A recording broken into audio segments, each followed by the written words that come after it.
Hey babe, I hope that you are doing incredibly well. It's Lisa. This is Moon Sun Tarot. We're gonna do pick a card. We're gonna do a pick a card, which I haven't done in a hot second. And it's on one of my favorite topics to do and one that you guys usually love as well. So I hope that you enjoy this reading. We're gonna be looking at your future partner or spouse, the person that, based on your current energetic trajectory, you are most likely to end up with, based on as well. I set the intentions also to include anyone that you have like a soul contract with from another life, or that your soul before this lifetime, this reincarnation, signed up and said, hey, we want to meet up. We want to love each other in this life. So we're gonna see what comes up. And this is for my dreamers out there. This is for potentially my singles who still have a dream, you know? And sometimes we need that little pick-me-up, or just, you know, a fun topic. So I hope that you guys enjoy. We're gonna look at this person's core signifiers, get an overall vibe for them, and then look at some details like their greatest strength, what motivates them, what their path in life looks like, what the overall relationship or energy will feel like, the sexual nature of the connection, some advice. So I guess I will, oh, Luna, if you heard that little squawk, Luna's stretching next to me adorably. If you are triggered by talks of sex or the mention of the sexual nature of a relationship, then this probably won't be the reading for you, or else you'll just want to skip that part. But we are going to include that because obviously that is an important part of an intimate relationship. So, yeah, I have 4 different groups for you guys to choose from. Group number 1, 2, 3, and 4. And group number 1 is the Muakite Jasper. So if you guys have never done a pick a card before, you're just gonna wanna tune into your intuition and then pick a group based on what the cards look like, what the crystal looks like, whether that calls to you. You can also choose using numerology by using the timestamps for the groups. And those will be in the pinned comment down below, as well as the info box. Okay, so this is the crystal for group 1, Muakite Jasper. It's so pretty. Okay. Group number 2 is the optical calcite. This one might be kind of hard for it to focus on because it is like a matrix inside of a crystal. I don't know if you guys will be able to see. I'll try to get it, but inside of this crystal, there is many layers of craziness. When you look inside it, it really does look like a crystal-y matrix. You guys, it's not gonna do it justice. It's really not.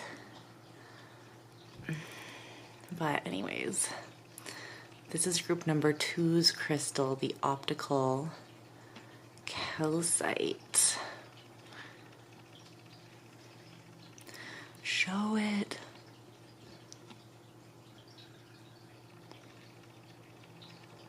You can kind of see it.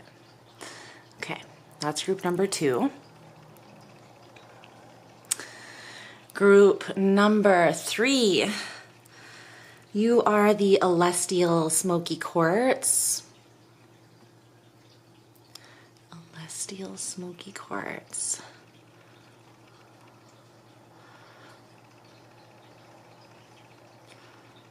So very pretty.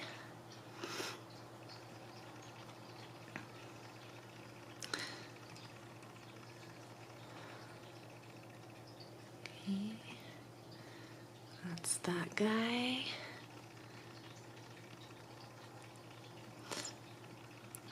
For group number 3. And lastly, group number 4, you are the sodalite. So this is your crystal.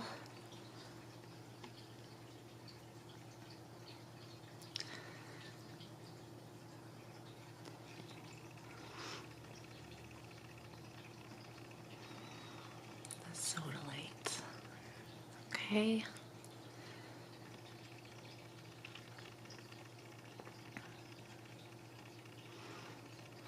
All right. So feel free to just take a moment, take a couple deep breaths, ground, zone into your energy, and feel what group, what crystal is kind of calling to you. Any information that you might be looking for on how to find me on social media, donate to the channels, book a private reading through Etsy, all that good stuff is going to be in the info box down below, so check that out. Also, how to join our Discord group for free, which is where we just kind of connect in a more intimate way, a fun way. We just kind of support each other as a community in a way that the YouTube community tab doesn't really have as many functions to allow us to do, so check us out over there if you want to join the group. But once again, this is group number 1, 2, 3, and 4. When you are ready, like I mentioned, you can find your timestamps in the pinned comment down below or the info box, and I will meet you at your group.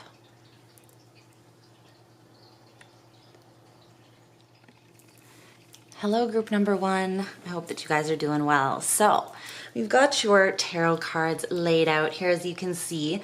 I do have some oracle cards. We're going to save them till the end, and those are going to summarize your person's energy, just to validate what we've already uncovered in the reading.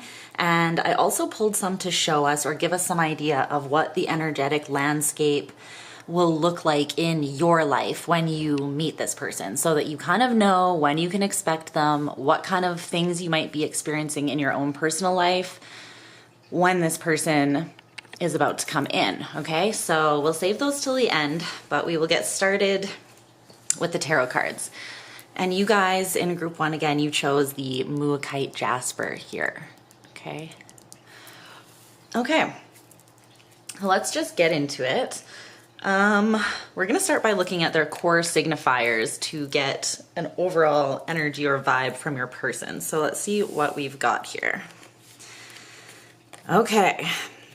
We have the King of Pentacles in reverse and the Empress in the upright. Interesting. Okay. Let's see. This is a really interesting energy. Right off the bat.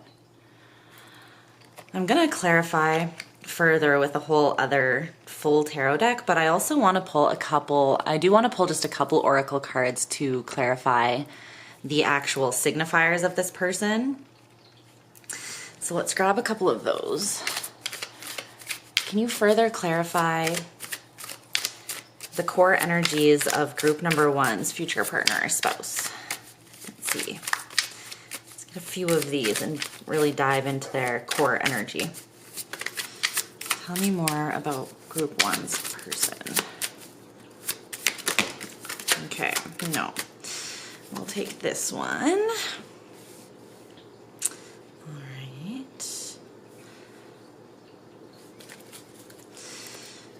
Get some more.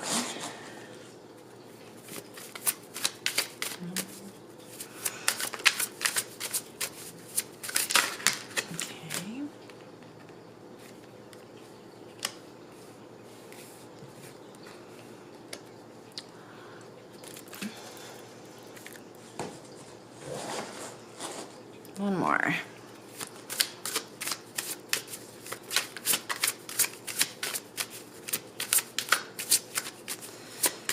One more oracle card. Group 1's person. Okay. All right. Love it. So, group 1. Your person has a very creative, feminine energy here. It could be a same-sex relationship. It doesn't have to be, because we all have this feminine, masculine energies inside of us. But this is a lot of feminine energy, and it's expressing itself with your person very much through sensuality, creativity, really just this kind of naturally, organically fertile or abundant energy that flows from them. And this person is very independent, I feel like. They may be an entrepreneur. I feel like they probably don't work for anybody else with this King of Pentacles in reverse. That's kind of what I'm getting from that. I also feel like the physical realm is not... excuse that dog barking outside, by the way. I don't know what its issue is. It just started when I started. But hopefully it stops soon if you can hear it.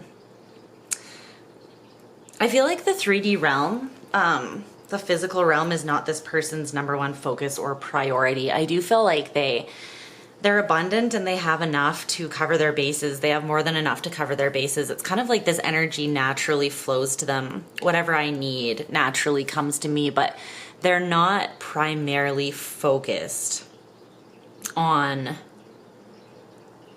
the matrixy type world. They might be very focused on the natural world and the 3D in that sense, like the beauty of nature. They might really be connected to Gaia. They might be very connected to, again, those creative forces of the world, of the actual planet. But I don't feel like they are super...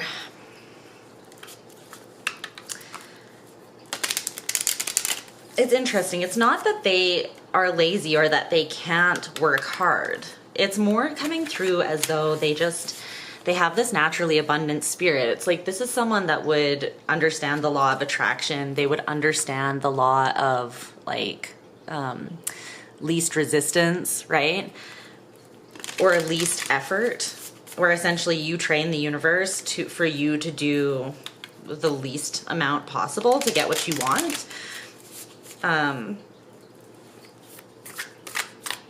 That's kind of coming through because it's a super abundant energy, but it's kind of a natural flow state that it comes to this person in.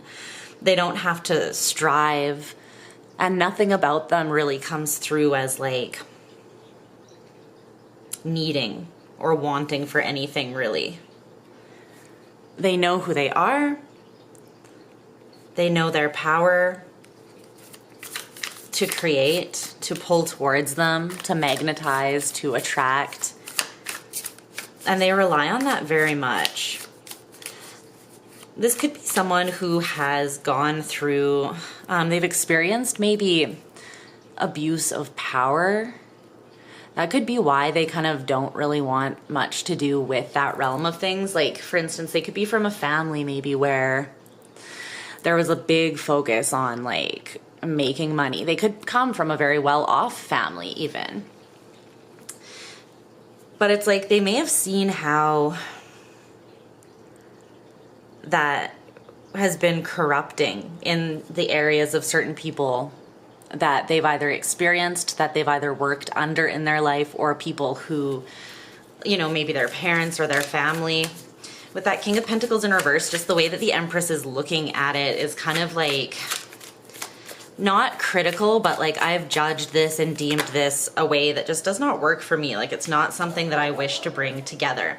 This could be someone very free-spirited as well, or someone who's not really, maybe they didn't think that they would get married or have a family. It might be someone who's not interested in having children, someone who's very...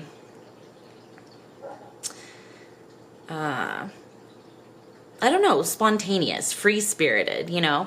And even if they end up wanting to have children with you, right? It's like this could be someone who that hasn't been their natural first priority in life or something that they really focused on.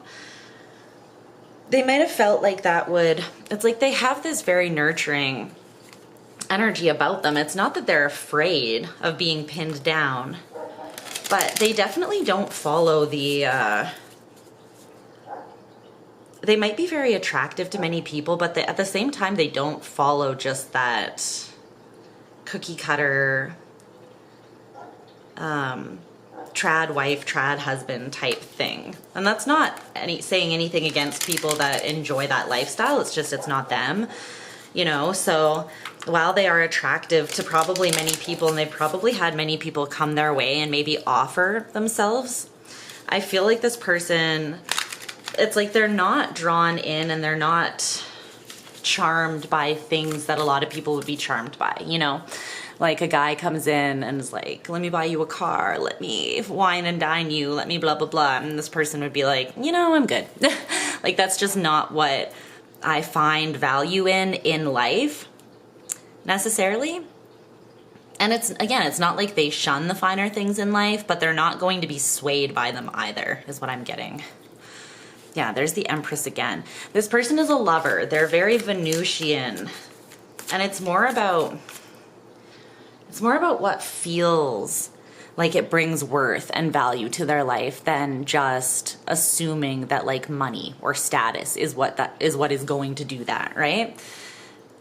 Because that's really when we're thinking about like worth and value and what actually brings that into our lives, that's such a small part of it.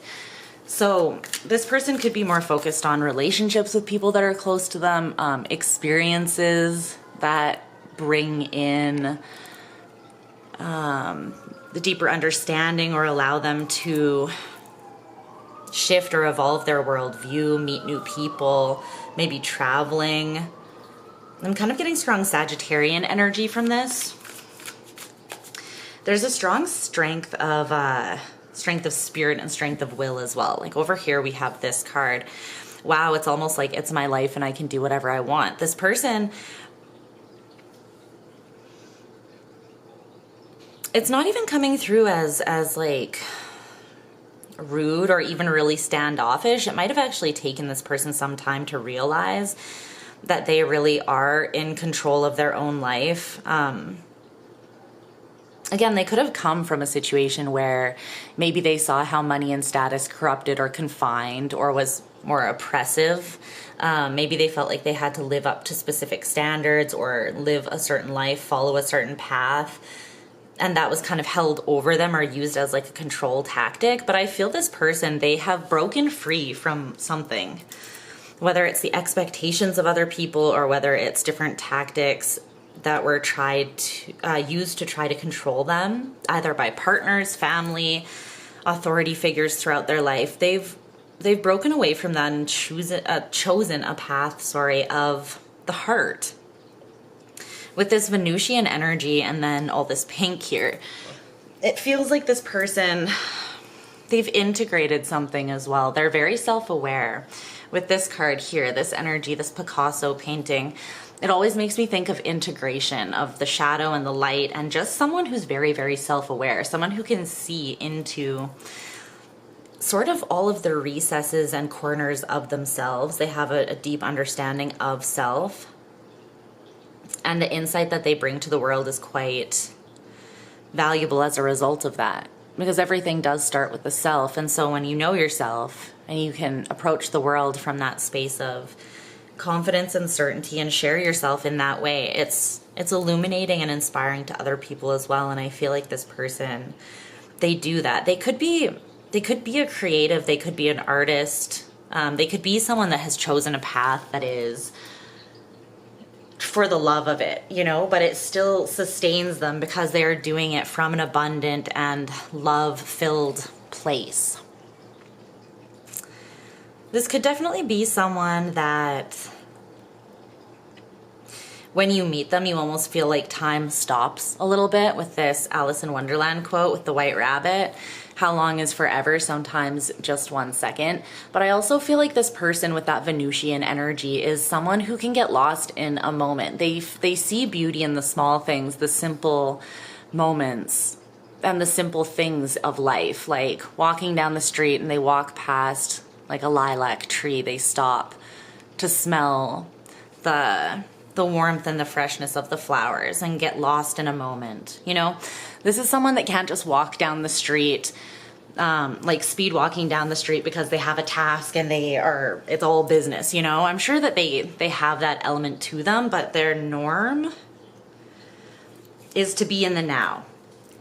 They're very present, and because there is so much beauty and magic in the present moment when you are really tapped into it and noticing it, right? This is someone that those things don't really pass them by. Like if they see a little butterfly floating by in the wind, they're gonna stop and they're gonna see the beauty in that. if a thunder and lightning storm comes on suddenly, they're not going to be worried about their hair getting wet. They're going to dance in the street. You know, they're going to laugh about it. They're going to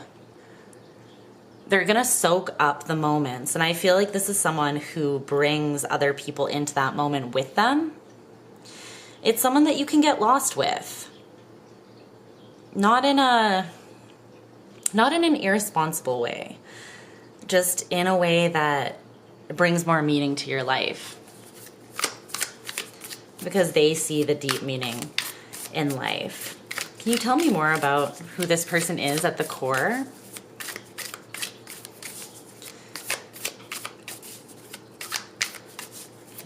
Tell me about that King of Pentacles in reverse.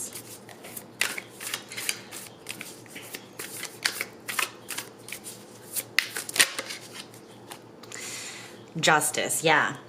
I feel like there's something here where this person, again, it's like they may have witnessed some form of injustice that came from, again, like an authority figure or someone that was very focused on this element of life.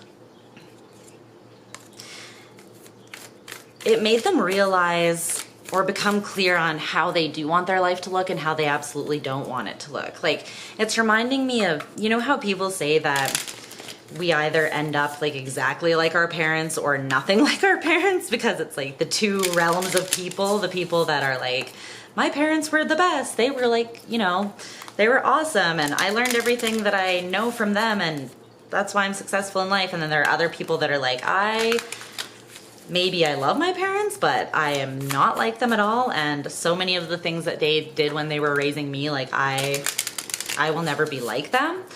It's not necessarily like I hate them, but it's like, that just isn't me, right? And there's a strong differentiation that's kind of drawn there. This person saw some sort of abuse of power or abuse of like the physical realm.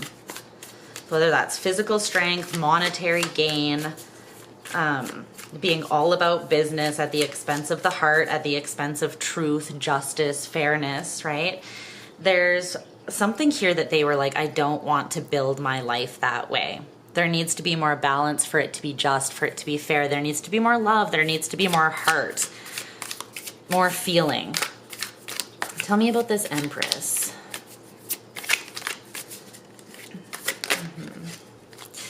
Yeah. The Four of Wands, the world in reverse, Saturn energy in reverse. This is like soft girl life, lover boy life. They just want to feel good. They're passionate and they're like, why would I add all that extra strife and pain? And this could be someone that, I'm not saying they haven't struggled in life, but they may have, a lot of their karmic lessons may have been in past lives. Like they may have already worked through a lot of karma before they got to this life. So they had already integrated many lessons, many Saturnian lessons. And this lifetime for them may be more about just enjoying themselves, or they could be just past this phase in their life. Like they could have gone through a lot of heavy lessons when they were children, or when they were in their, you know, like earlier years of life.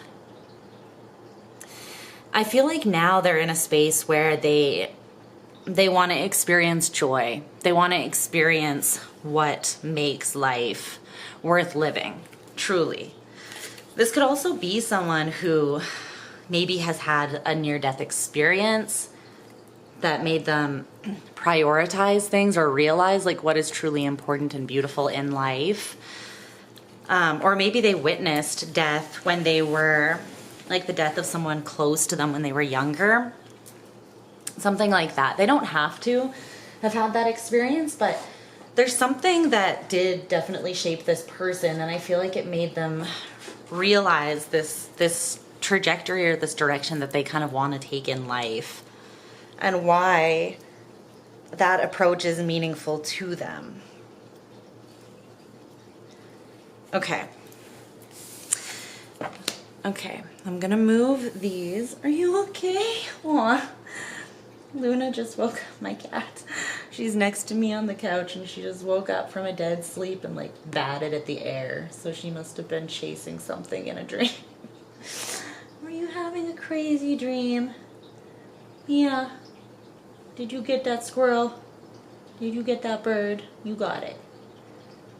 She's so freaking cute. Okay. Super hairy as well. Let's see. If you have a Norwegian forest cat, then if you know, you know. Okay. Let's get into the rest of your spread here and see what else we can figure out about this person.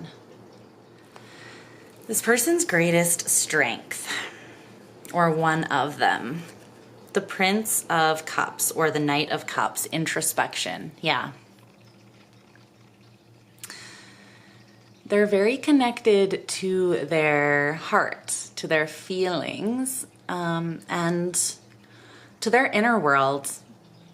They could have a lot of water energy in their chart, Cancer, Scorpio, Pisces.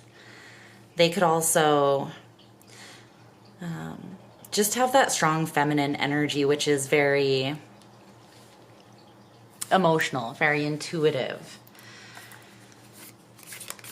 Tell me more about this Knight of Cups. I feel like this person, though, as well, when someone that they love is going through something, it's like they don't just apply this introspection and this heart to other people, or to themselves, sorry. They apply it to other people. It is like, this is someone that moves through life with their heart on their sleeve. They're not guarding their heart. They know that they have a full heart, but they also have some awareness that part of what that is for is to share it. So if you have a lot of heart, if you have a lot of love, and you withhold it, then like what was the point of you having that, right? Love is the most powerful force, and it's what makes the biggest difference in this world. So I feel like this person, they understand that, and they're not like hoarding their love and their good vibes. They are, if anything, they're trying to share it with the world, even in their small day-to-day interactions. I feel like this really softens the people around them. It softens the experience of those that are in their life. It's almost like it brings magic. It brings some depth and understanding. This is someone who their friends can go to when they're confused, the Seven of Cups in reverse, or when they are in a state of emotional turmoil, and they understand that this person will genuinely apply their empathy, their emotional intelligence, and their caring, understanding heart to the situation. They might have a lot of emotional intelligence, so they might really be able to... This could be someone that like how they move through the physical realm is very odd to certain people, or maybe it feels like kind of backwards, like their priorities are backwards. It could be someone even who their greatest strength is not in the physical realm of, you know, financial achievement and stuff like that. And I'm not saying that they're not abundant. I'm just saying for sure that's not their number one focus. It could be someone who needs to learn a little bit more structure, if anything, in that area. Tell me more about this, this Knight of Cups. But I don't see this really taking from their life in any way, because the Empress trumps the King of Pentacles 10 times over. And she is the most abundant, really, archetype in the deck. The Six of Wands. This person wins, and they are most often, they're most often recognized in a positive way through their support, their emotional support of others, their emotional clarity and understanding of the world around them, their creativity. I mean, Jupiter in Leo, that's a very creative energy. It's even someone that could be famous, really. Could have a lot of followers or subscribers, or just a community maybe that follows them. But if that's the case, they're very much like this nurturing entity. It would be like the mother of a group, not necessarily like the leader of a group. You know, they're a caring entity. It's almost like I'm seeing like a mama bird like spread her wing out and put it over her chicks. It's like that. It's not like I'm controlling, I'm the leader, you know, I'm a dictator. It's like a very loving, nurturing, clear energy, but still has a lot of wisdom and power to it, if that makes sense. Yeah, this is someone that has very clear, intuitive, and emotional sight that they share with the people around them. And this is their greatest personal strength and potentially their greatest strength that they share with others as well. Their primary motivation or drive in life is the Seven of Pentacles. Well, it's the things that they invest in, and I feel that they're very careful with what those things are. Again, so here, right, this is the Pentacles suit. It is talking about physical investment in the 3D realm, but the Seven of Pentacles can talk about anything. It can talk about where you invest your money, your time, your energy, your focus, your attention, any of those things. So this can cover relationships. It can cover anything that you're investing in physically, really, that you are hoping to get something out of. Let's get some more on that. So this is someone who, they know that they have a lot to give with the Empress, and their primary motivation or drive is taking what they have and investing it. I feel like this is someone who has the perspective of, I will leave this place or this situation better than I found it, right? Yeah, they just strive to leave things better than they found them. They strive to add something. I feel like this is someone that if you're walking through the park with them and they see garbage on the ground, they're going to pick it up and put it in the garbage, you know? They're not just going to leave it there. If they pass someone on the street that is cold and hungry and they have a $20 bill in their pocket, they're going to give it to them. You know what I mean? They are generous of heart. And it's not someone that just does things for clout or does things to look good. This is someone that would still act the same way, I feel like, if no one was around. They would still act the same way if they were in a room by themselves versus if 100 people that they care about were there watching them. That's kind of what I feel. What constitutes this Seven of Pentacles mostly for group number one's person? What do they like investing in? The Knight of Pentacles in reverse. Okay.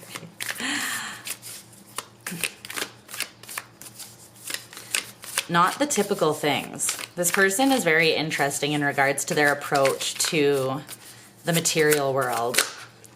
For sure. Yeah, the Two of Cups. This person is a very emotional investor. They put their work into bringing, I don't know how to really say it. It's like bringing people out of the cold or bringing a certain warm, tender energy to the world around them through their interactions. This is someone as well that I feel like if someone needed like a quick fix, it's not that they wouldn't want to give them that, but they're more likely to try to invest in people or situations in a way that would actually allow them to sustain themselves moving forward. So it's not like they, I don't know, like instead of just giving money to someone that needs it, they might want to, if they had an extra room in their house or something, they might want to offer that person a place to live so that they can get on their own 2 feet, you know, or if someone needed food, it's like, it's just giving me the energy of someone that would plant a garden or teach people how to garden. It's like that saying that if you want a man to eat, like, teach him how to fish rather than just giving him a fish, right? Because then he'll never be hungry again, because then he has the skill to take forwards with him. There's something very practical and nurturing about this person, while at the same time they're coming through as very otherworldly. This Knight of Pentacles in reverse with the Two of Cups. This is definitely someone that places a priority on the relationships and the connections that they invest in. For sure. Is my autofocus gonna be a huge jerk throughout this video, or are we gonna be cool, bro? Be cool, bro. Be cool. For once in your life, be cool. But yeah, I'm definitely seeing that. This person is focused on the relationships around them. This is what drives them the most. This is also someone that really, they like to help people see themselves more clearly. This is someone that I think that they are kind of a clear mirror to others. Now, of course, everyone and everything in this world is a reflection. Like the whole world is a mirror, right? For us to use as a tool of self-improvement and as a tool to flip and say, how is, you know, like if we're judging someone else, we can always flip it and say, how is this thing, or how is this element also present within me, right? And I feel like this is someone that they've learned a lot about themselves through doing that.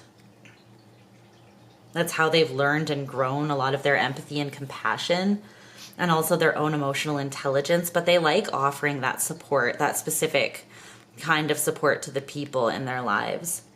This is someone that one of their gifts is helping people feel seen and truly understood and recognized for the person that they are. Venus in Cancer, it's like they hold a safe place, a sacred enclosure. It's like my love language is holding space for you to take your armor off and just be yourself. So if this is like a male, then they have a very strong feminine, like nurturing energy to them. They might have a lot of water or earth in their chart. I'm not saying that they're necessarily like super feminine, but they might be. It's coming through just more as like very balanced though.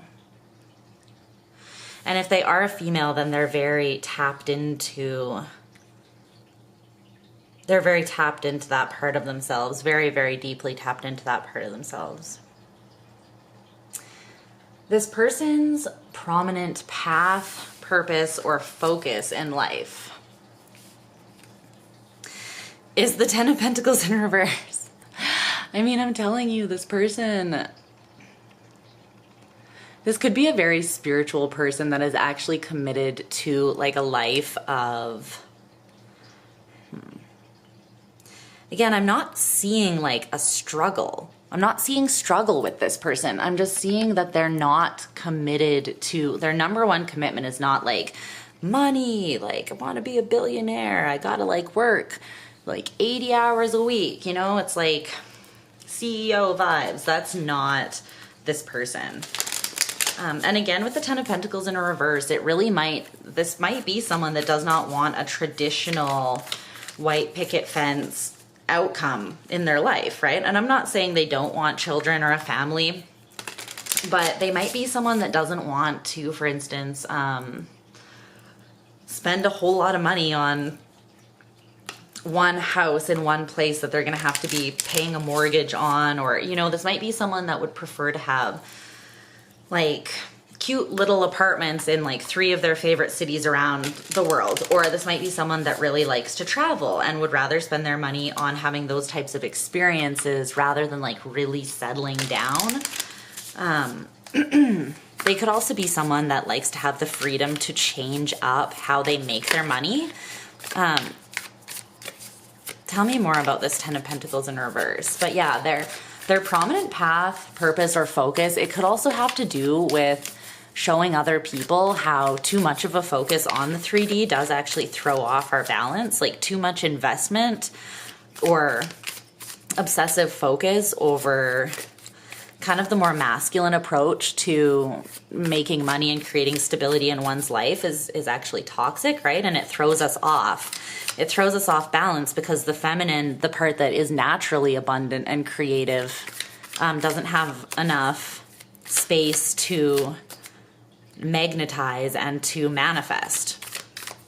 So they could be someone that shows people, or they definitely just have seen in their own life where throwing that balance off creates more scarcity and lack that's unnecessary.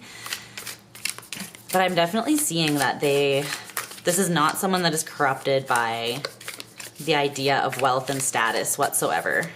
They're very pure of heart in that sense. This is someone that could not be Like if someone was trying to tempt them to get them to do something and they offered them a bunch of money, that wouldn't sway this person. Tell me more about that Ten of Pentacles in reverse, or what is this person's prominent path or purpose in life? It could also be like tearing down old, like kind of helping to demolish old structures and systems. Yeah. The Tower in reverse. Yeah. This person's like, fuck the system with love. I say that with love, but also fuck the system. This person is someone I feel like that understands that love is needed to bring down so many, so much conditioning, so many systems that are in place that just do not work and have honestly never really worked for humans. They just suck, but hey, we keep doing it the same way. Even though it's like the rich get richer, the poor get poorer, the people that have suffered keep suffering, and it's just this shitty loop, you know? It's like this person understands that the way that the world is structured is wah, a big old, that's a no for me, you know? Like, and they see it so clearly. They're like, yeah, the way that the world like orbits around that sucks. And can I get an amen? Can I get an amen? I mean, so much needs to change about our world. Yeah. I feel like this person is here to break down some things. And it's like, it's interesting. They're like the unassuming, unlikely hero. Not all heroes wear capes. That's this person. They're the person that's going to break down old systems through the power of their heart. They're the person that's going to show you what's not working by showing you yourself, you know? Not by coming in guns blazing, necessarily trying to overtly demolish the system, but they're going to be very blatantly themselves, and it almost like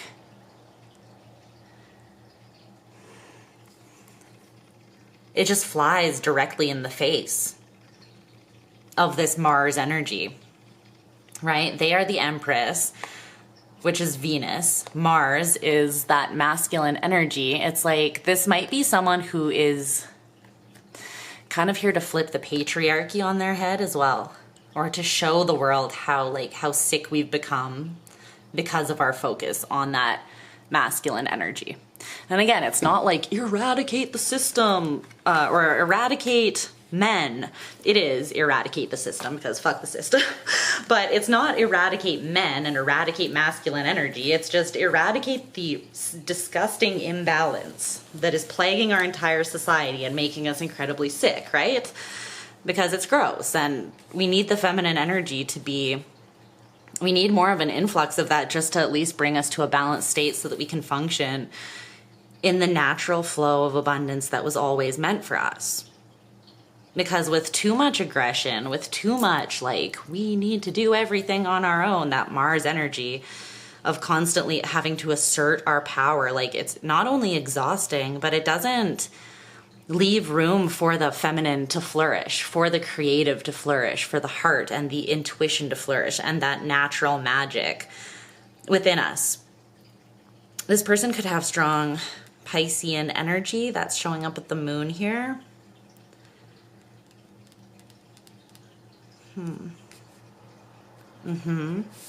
Yeah, I'm getting that strongly for this person. They have that masculine energy within them, but it's like the way that they apply it is much healthier than the way that we see it applied in most of society. The overall way that this relationship will feel, or the overall energy of this relationship, is judgment. It's gonna feel like a tall glass of cold water on a scorching hot day, honestly. It's also going to, I'm hearing that Evanescence song. Wake me up inside. Wake me up inside. Save me. It's like something like that. You might feel like this person actually does kind of spark something in you that kind of does like save a part of you a little bit that may have been either dehydrated, very dehydrated, or just not nurtured because of the people that you have had around you, or just because you've never met anybody like this that is as much in this energy and in their power before. But it's gonna feel like something that actually revitalizes and kind of like wakes you up from the dead in a way with Judgment. It's also a connection that's going to reconcile a lot within you. It's going to be very transformative. Judgment is Plutonian energy. So this could also be someone that has Scorpio in their chart strongly, which is it's very transformative energy. But again, it's transformative from the inside out. So it's almost like it shows you yourself in a way that like you can never unsee, and then that starts or triggers a transformation inside of you and your whole world kind of shifts. There's the Queen of Pentacles. And there's such a difference between the King and the Queen of Pentacles, I find, in terms of energy, because the Queen of Pentacles is earth and water. So it's like all of that feminine energy in the way that it attracts and interacts with the physical realm.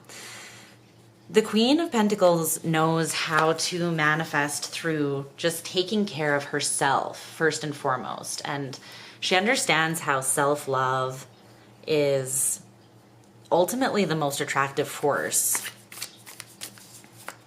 Or just knowing who you are, knowing the strength of your own will, your own heart, your own spirit. Tell me more about this. I feel like this is gonna be a connection though that makes you feel like $100. Like it's gonna help you see yourself in ways that you've never seen yourself. It's gonna be very illuminating.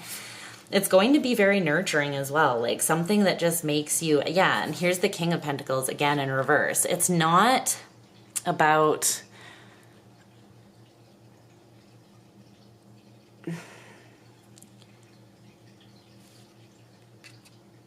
it's about finding the worth within you, not seeking it external. And again, there's not going to be a lack of external wealth or abundance or stability with this person because of that approach.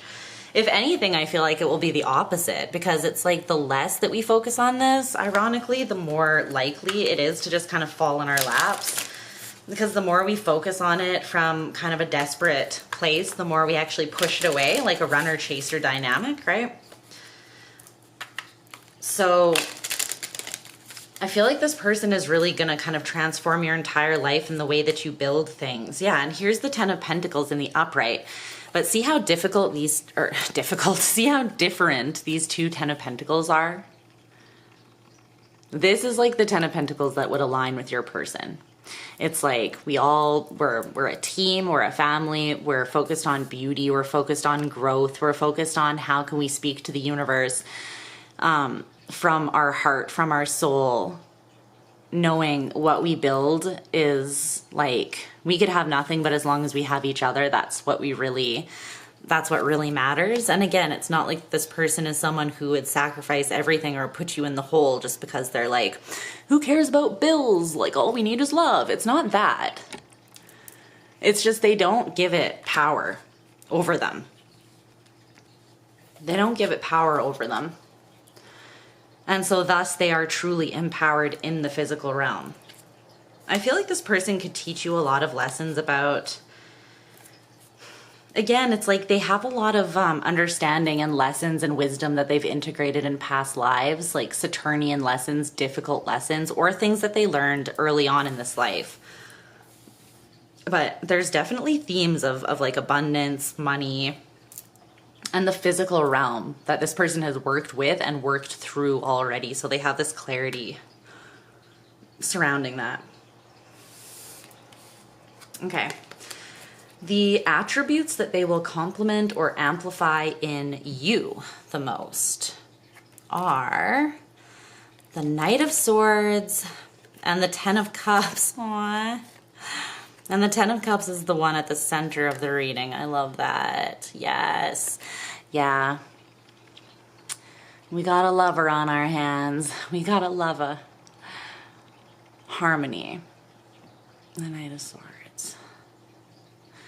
This person's going to change the way that you see the world, the way that you look at yourself, the way that you problem solve, like how you find solutions to common dilemmas in your life is going to be totally different once this person infuses their way of seeing the world into your life. Because with the Knight of Swords, there's this like, oh, I have the answer and I'm confident and I can move forwards. And it's coming from this space of internal harmony. You're definitely going to feel at peace. You're going to feel invested in, loved, seen, recognized for, like, at a soul level, at a heart level. This person is someone who, the way that they introspect and see into themselves allows them to see clearly and deeply into other people as well, especially with this Plutonian energy here. They have a sharpness of mind, but it's not like a sharp edge. It's like clear, but it's not going to cut you. It's not harsh. Tell me more about that Knight of Swords.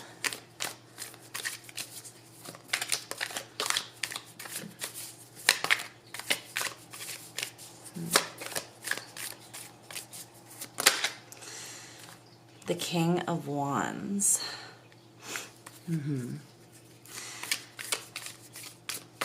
It's a lot of soul energy. You'll be moving from this very, like they're going to amplify this energy of empowerment in you. Because again, it's like they show you where to find answers in places that you honestly, you may have not ever thought to even look originally. Because the way that this person approaches life and the way that they look at life is so different. So, like I said from the very beginning, it's like going to be a breath of fresh air. I feel like how this person approaches life and the energy that they bring into your world. It's all soul, it's all passion, it's all heart. And that literally informs every decision that they make. But they have that wisdom because of it, right? This is too many. 4 cards. We just need one more. But it's like the Sun in reverse that showed itself to me with the King of Wands. It's double Leo energy, but it's like you're going to feel empowered, but not from a space of the ego. Not fake empowerment, not fragile empowerment, but true empowerment that's coming again from a space of genuine internal harmony that you feel. The kind that cannot really be shaken. The kind that, yeah, it can't just be broken.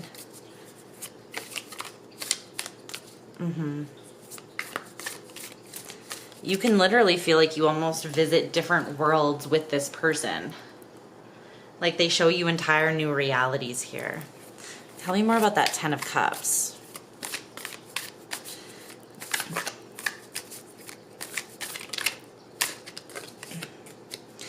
The Two of Wands.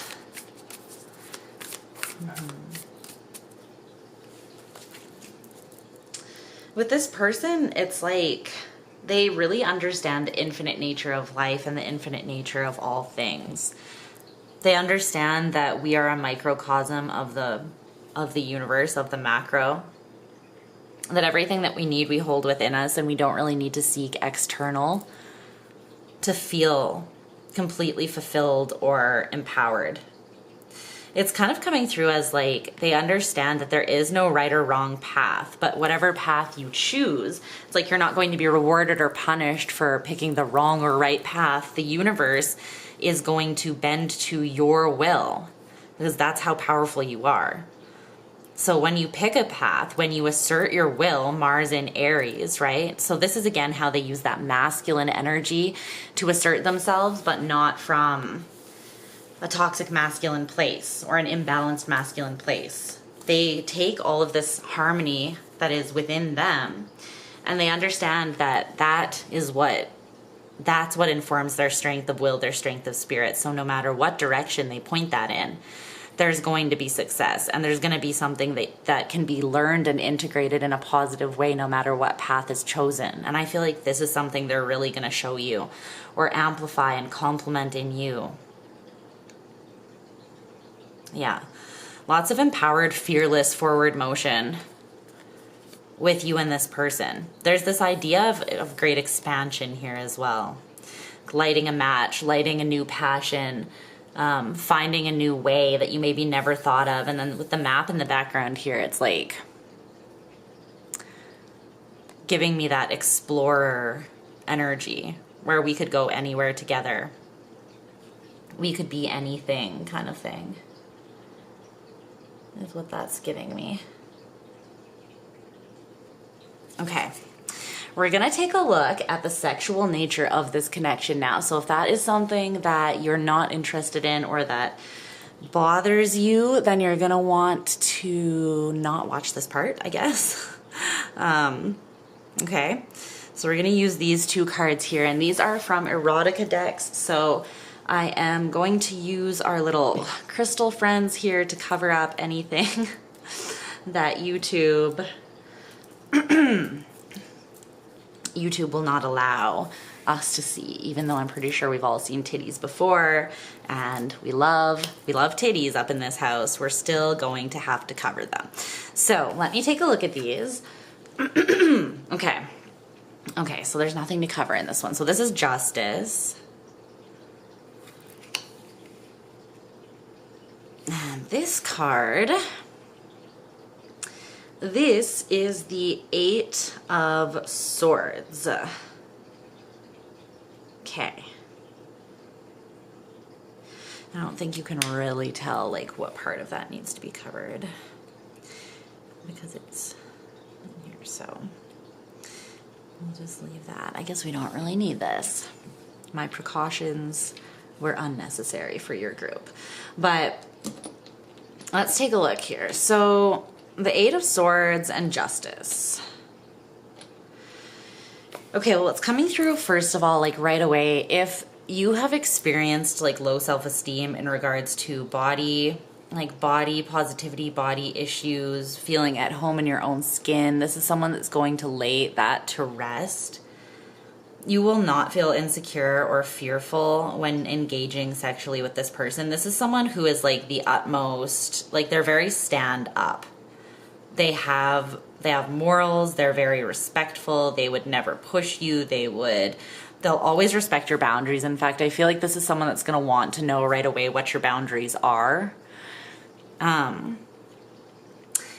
Also coming through with this Justice card, I feel like this is someone who is going to like to, it's like they want to watch you be more at home and confident in yourself, like with yourself, within your own skin.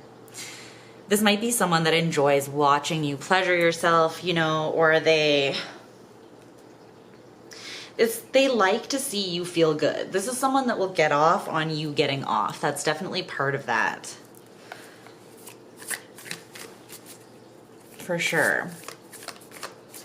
They might also go out of their way. This is almost coming through like, show me your deepest fears and your most shadowy, darkest, wounded spots so that I can love you there, right? But specifically when it comes to the sexual nature of the connection, it's like they want to love you in ways that no one else has, and it's not about comparing, it's just they want you to actually get what you deserve.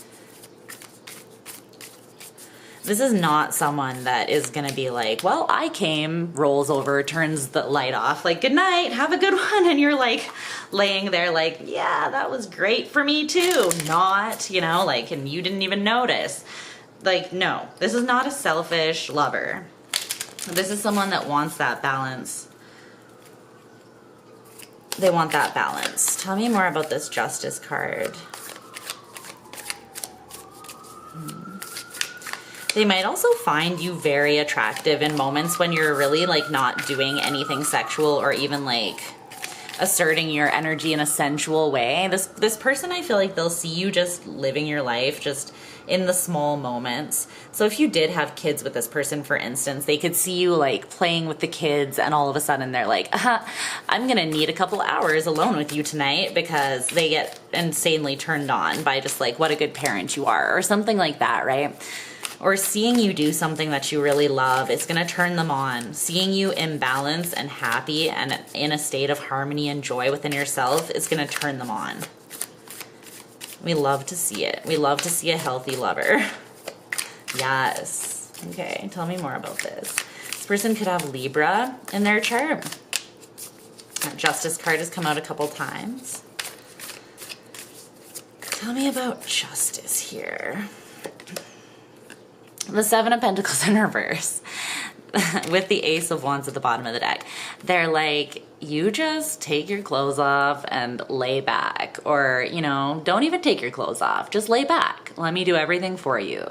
Like, oh, you just got home from a long day of work. Okay, cool. I got this. Like, yeah, no, this is someone that is, I mean, they still want you to be involved, obviously, but they're like, this is also someone that I feel like would find sensual pleasure in, I don't know, like let's say you get home from a long day and they're like, they take your shoes off and they give you a foot massage. It's like, this is a very giving partner. They want to give to you. They want to see you feel good. They want to bring harmony to any fears or past crappy experiences. It's like they want to erase over time. They want to bring so many good memories into this part of your life that any bad memories just get naturally erased or forgotten. What's this Eight of Swords? I love this Eight of Swords.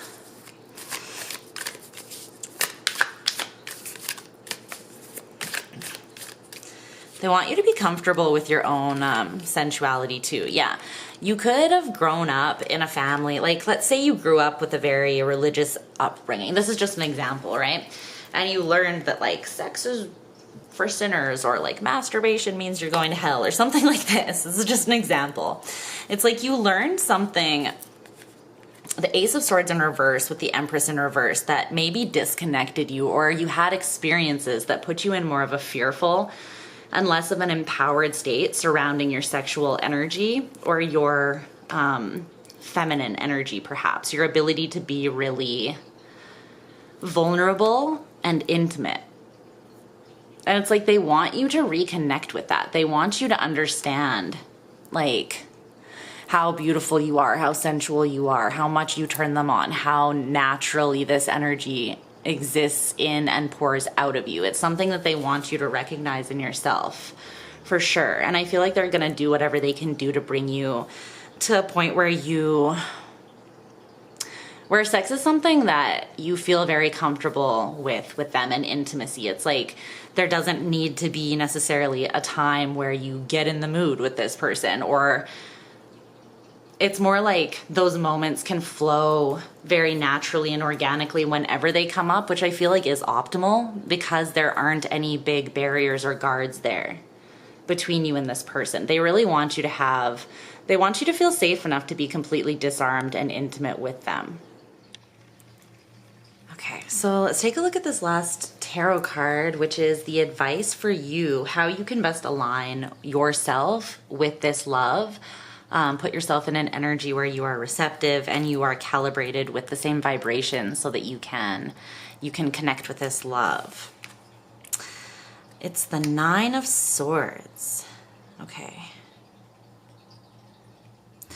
So this is telling me that there's potentially some personal anxiety here that you still are going to want to work through. It's like a dragon or a demon in your own mind that's kind of showing up, that's something that you still need to slay.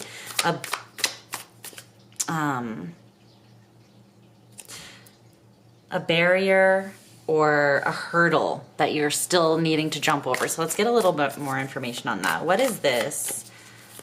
What is this that group one, it would benefit group one to look at here from sort of a courageous place?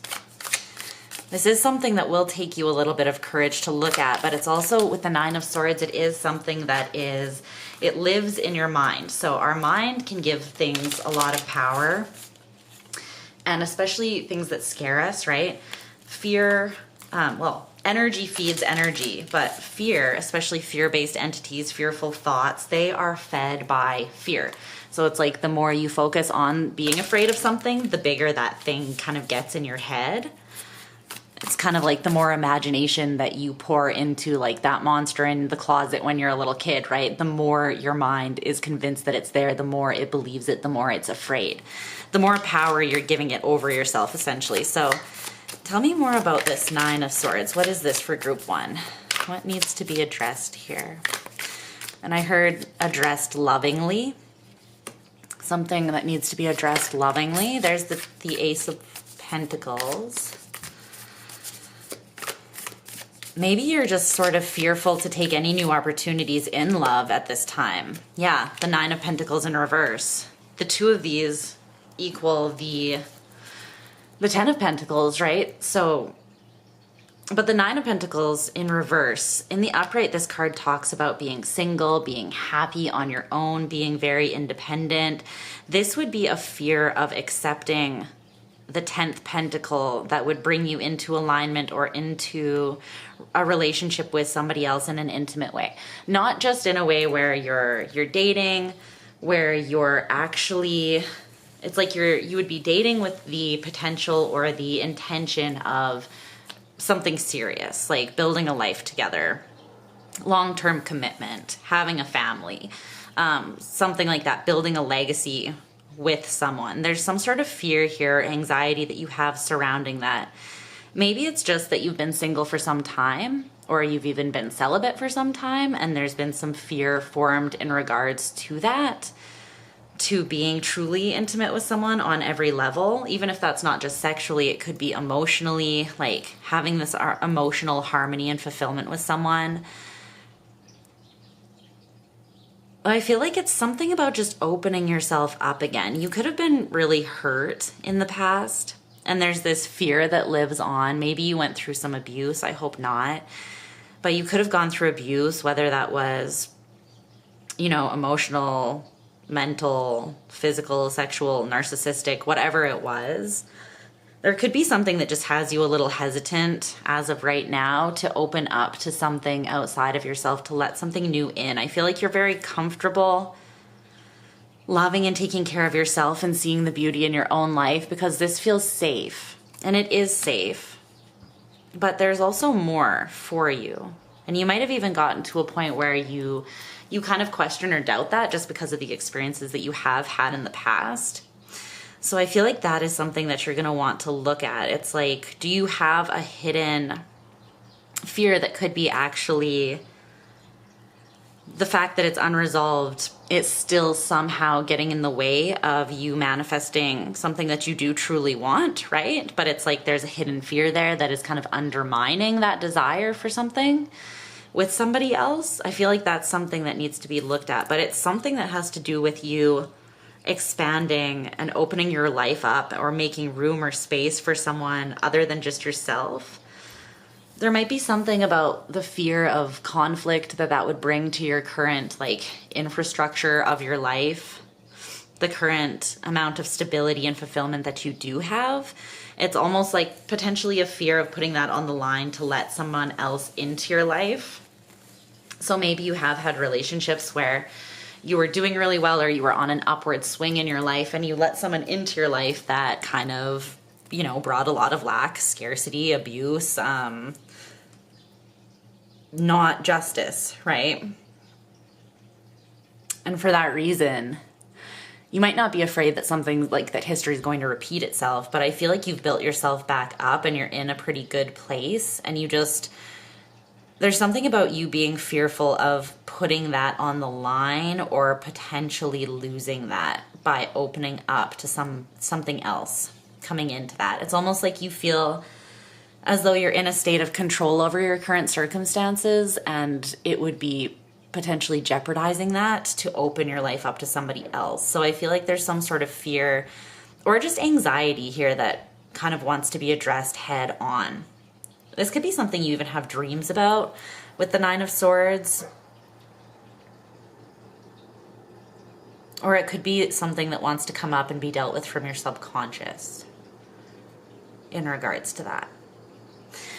Okay, so we're gonna take the oracle cards out now, and we're gonna take a look at a summary of this person's energy, as well as potentially try to get a vibe for what the energetic landscape of your life is gonna be like when you meet this person, when this person comes into your line of vision here. Let's see what we can get about that. Okay. All right, so this is your person. More about your person's energies here. Let's see, I feel like we can bring you in for this more, a little bit. Let's see.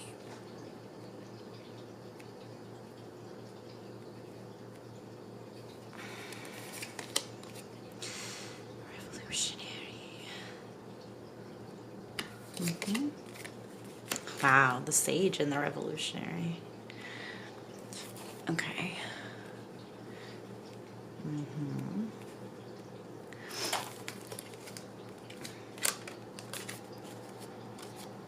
North Node destiny.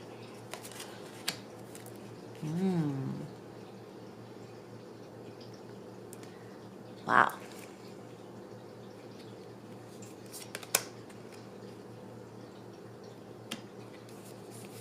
Okay. The top line is where you will be at in your life or energy, most likely, when this person enters the scene. Okay. Justice in reverse, the black egg. See all that? You should be able to. Okay, so let's see. Let me move this up. You can see this better. Yeah, okay. So, let's confirm about this person, who this person is first here, and then we'll get up to this part, how you can tell what your life might feel like and how you'll be able to tell when they're coming towards you. Okay, so at the core here we have the archetype of the rescuer. The light attributes are providing strength and support to others in crisis and acting out of love with no expectation of reward. The shadow attributes, assuming that the rescued will reciprocate, keeping the rescued one needy.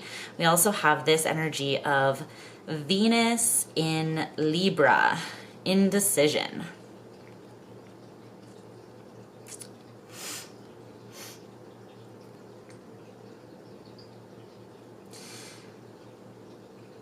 This is someone that they're very empowering in how they offer help. Like, they don't, if this person offers help, it's with no strings attached.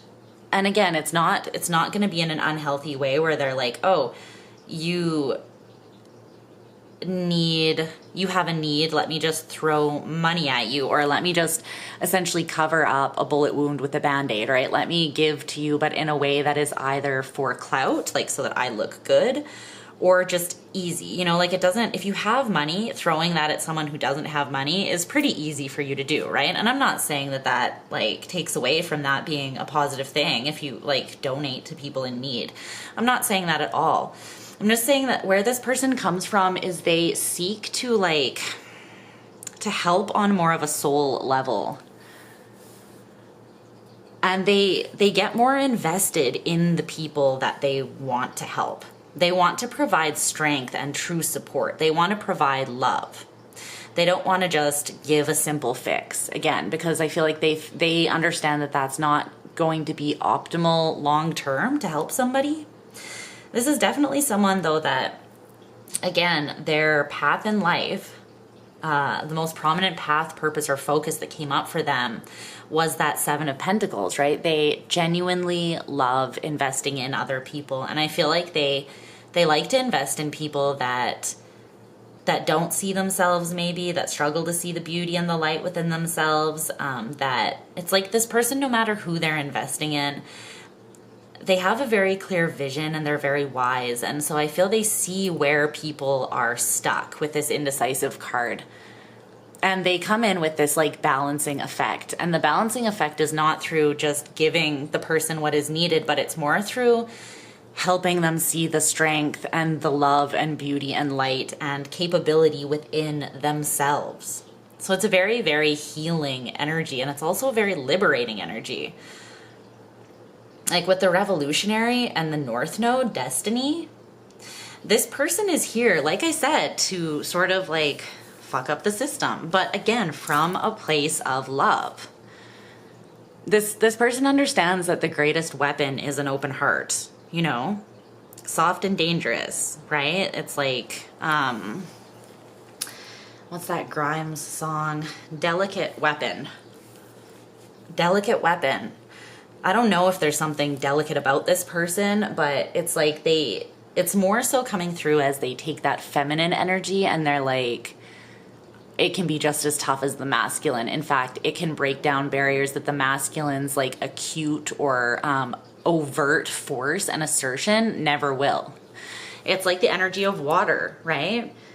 Water over time can take down, can cut a river through a mountain, you know? Like it's, water over time is so strong, stronger than just like brute overt force. So there's something here about this person understanding that the love that they carry and just the source of strength and support that they can give with no expectation of reward, but from this genuine place of their heart is so powerful that it's actually revolutionary. And there's something about the way that this person gives and supports those around them, or just like, again, strives to leave the places that they walk through or move through better than they found them, no matter what that is. And this is part of their destined path forwards.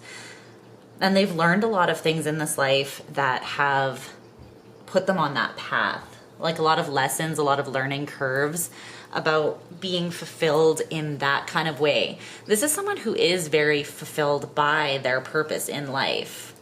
They could be more mature when you meet them, so they could be a little bit older, or else they just have a lot of life experience under their belt when they do meet you. It's like they have a lot of their process and their personal development worked out. Like they already have maybe a practice that aligns them with their path, or else when you meet them, they'll be blossoming or becoming that. Like they'll already be aligned with the integrity needed for this journey, for this path. I feel like when you meet them, they will have been on this for a hot second. So they'll be kind of established in their path. They will know more or less what they're here to do,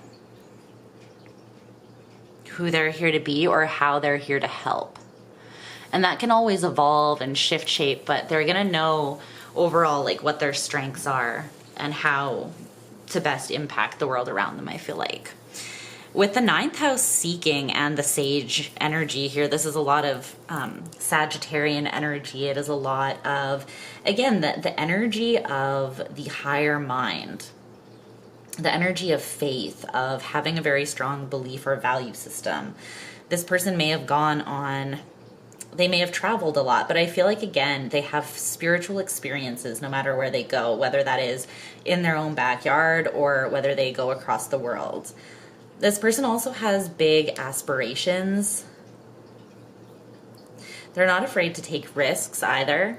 Specifically though, if there's something to be gained in terms of experience and like learning. I feel like this person, part of the way that they decide whether or not they want to take an opportunity is like, what will it teach me potentially? What value will it bring to my life? And again, they're not looking at that as like, how many dollar bills is this going to bring to my life? They're looking at, how will this improve me as a person? What will I learn about myself and the world around me from taking this opportunity? I really love this person's energy, not gonna lie. They are very wise though. This could be someone that kind of has like an old soul, and they're a constant seeker, with the sage seeking and them being on this North Node path. They're not someone that does things the way that many people do things. But it's like their energy is so natural. Like, they're definitely doing what they're meant to be doing, what they're sort of made for in this life. This is someone who's aligned with their backbone, their integrity, their passion, their purpose. They know, again, like where that sense of fulfillment comes from for them. And it's very much from the heart. It's very much from their connection to something higher, to something greater, to something beyond them that fuels them. But also being able to, again, like I said, understand they are ultimately that microcosm of the whole universe. So they understand that no matter what fuels them, even in terms of like divinity, they ultimately understand that they are able to pull that and do that for themselves.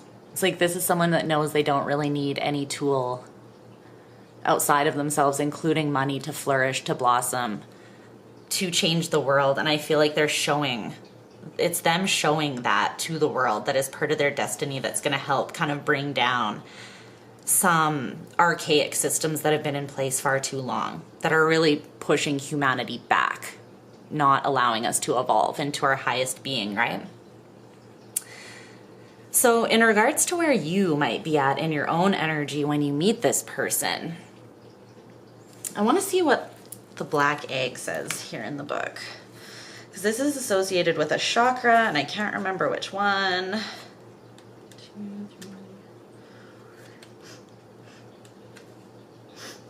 Okay, it's a throat chakra card.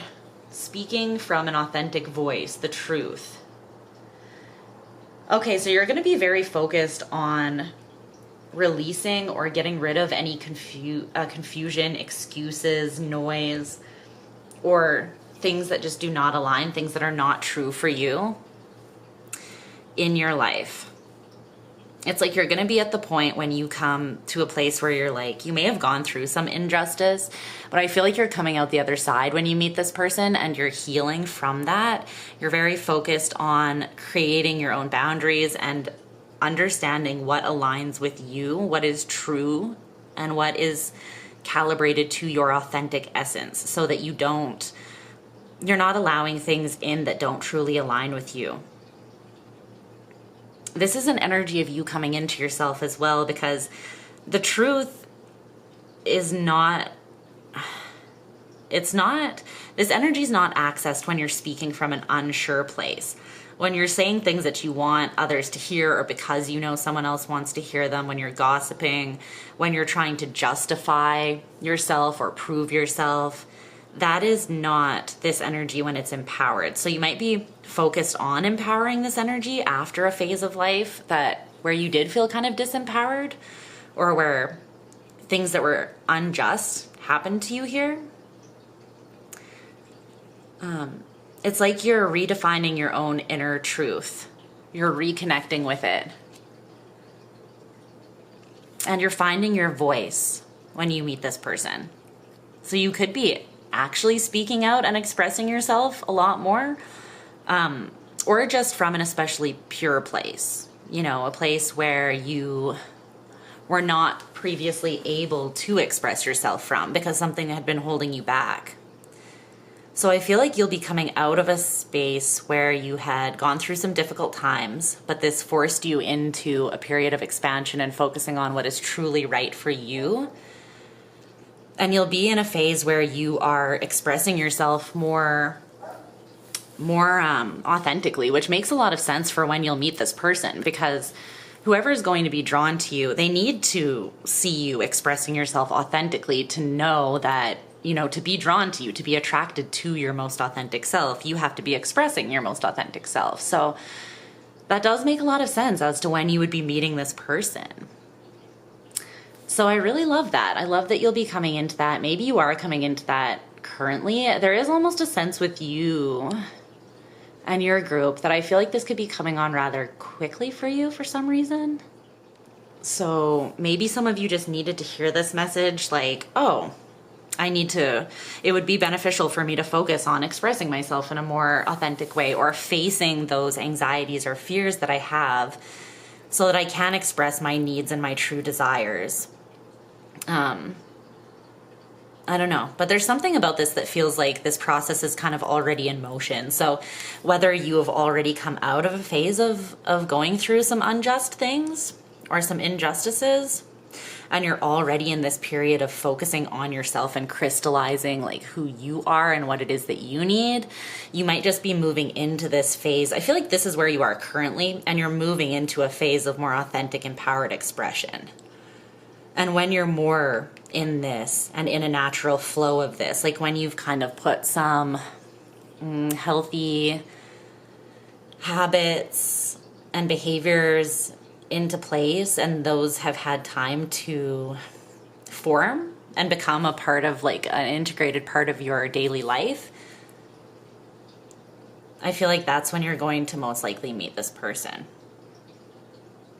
Okay, well, I think those are the messages that wanted to come through for you, Group 1.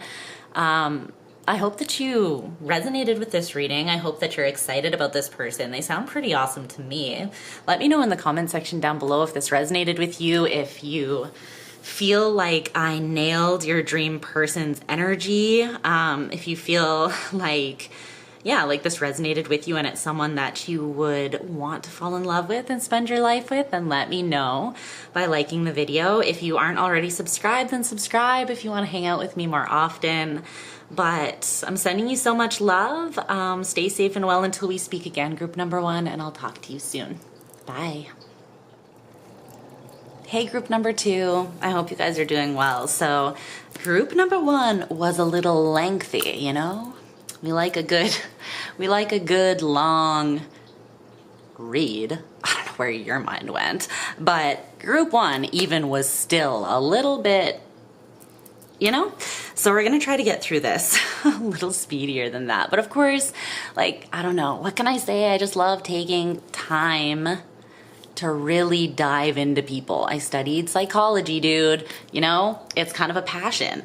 But you're in Group number 2 if you chose the beautiful, etheric, space and time bending optical calcite. And I feel like that even says something about the connection.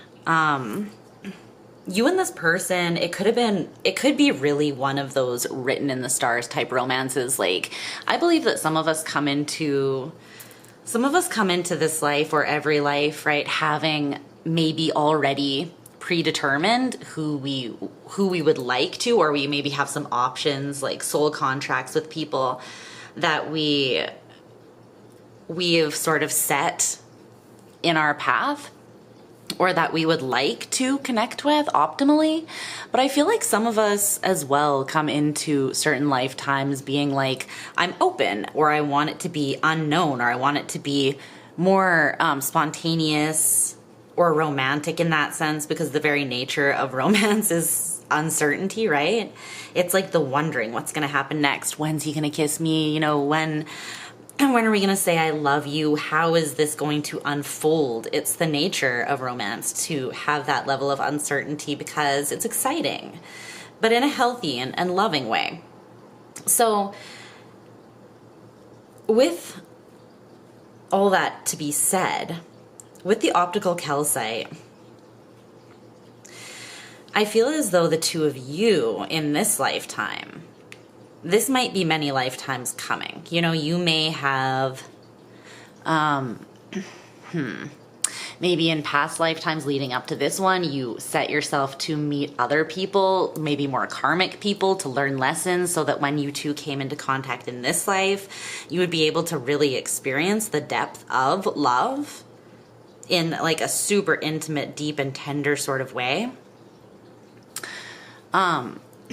Or maybe you've gone through many lifetimes, many dimensions, many states of being, either in this life or leading up to this life, to find one another. But there's something very like written in the stars, romantic, and sort of like bending space and time, like etheric, very spiritual, maybe kind of like even head fucky when you first meet this person, type of vibe, because there's a reason all that's coming through, channeling through to me about the connection just from the crystal. So we'll see what the cards say, if we get the same vibe, or if that resonates with you, in terms of what you feel and what you're looking for in someone. But let's get started. So we're going to look at these two cards here for some core signifiers, some overarching energies of this person. I'm going to pull a couple oracle cards as well, and then we'll get into some more details. And I also have some oracle cards that we're going to use at the end to summarize the person's energy after we kind of dig into it here.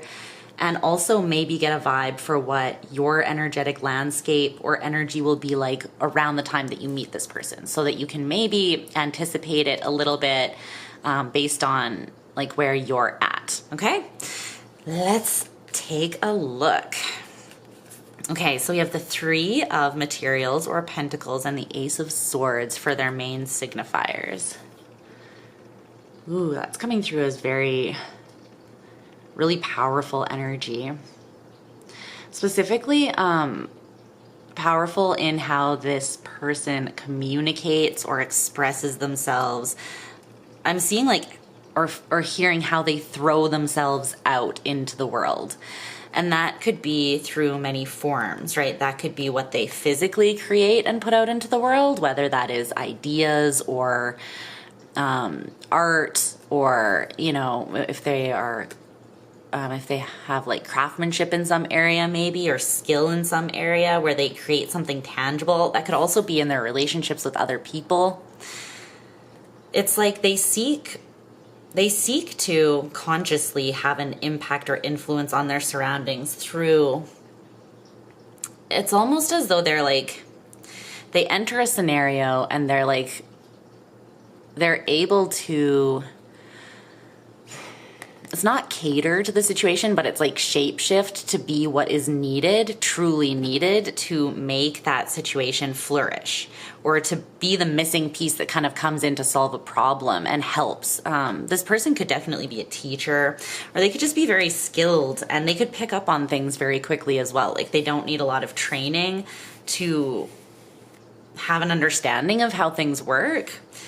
And I feel like they're also innovative. This is kind of coming through as like genius energy, honestly, not to like blow smoke up your person's, you know what, but it's a very innovative mind. It's like coming through as like Steve Jobsy, someone who has a vision, but they know how to like grab it, lasso it, take it out of their consciousness and root it or ground it into reality to really make it, I don't know, make it stick. Or to allow that influence or that creation to impact or help others. I feel like they, in their optimal, like healthy energy, their light expression of themselves. So when they're in alignment with like their higher selves and their purpose, this is someone who uses their truth and their skills to impact situations that they enter in a really positive way, to show how there's a better way, or a more,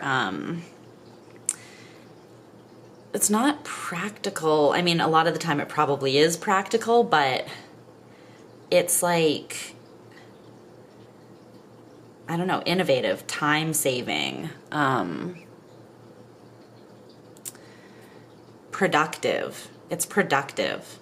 So whether they're bringing their intelligence and out of the box thinking into something that's already established, and then like showing how that can evolve or become better, they're teaching by maybe displaying their own skill set or their own understanding of something. Or this person could also lead very much by example. I feel like this is someone who they could be a little bit rebellious even, I'm kind of getting, in the way they express their energy. It's less of rebellious on purpose and more of just like they don't really care to, this is someone who they wouldn't want to be confined. They wouldn't want to be pinned down. They wouldn't even want to be like labeled one thing or another necessarily, even though they're aware that some truths about them obviously like exist.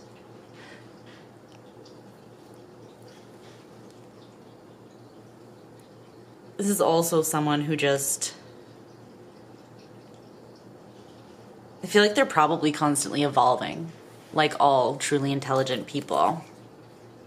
Hold on, I can hear Luna, my cat, scratching at something. Hold on, I'll be right back. somehow the door to the laundry room, which is where her litter boxes, got closed and she could not get in, which means you might hear her scratching in her litter box in a couple moments. She gets a little extra in there, but let's get some oracle cards to dig deeper into this primary energy. What's this? The Ben Affleck meme? No, not the Ben Affleck meme for your person. I feel like they do take a lot of, maybe someone who there's a lot on their shoulders. They bear a lot of weight. It's coming through as quite a masculine energy. They don't have to be a man because we all have masculine, feminine energy, but this is someone that is, they're also, what I was saying before is they're like a truth talker and a truth walker, I feel like. As much as they know their truth, they're gonna pretty much live unapologetically in it if they can. Although I still feel like there's this diplomatic part of them. It's like they realize where they need to, again, not cater, but they know how they need to enter a situation to help the most, or to, like, for their influence to be the most effective. And it's not in a manipulative way, although it definitely could be, I feel like, if they misused it. So let's hope they don't. But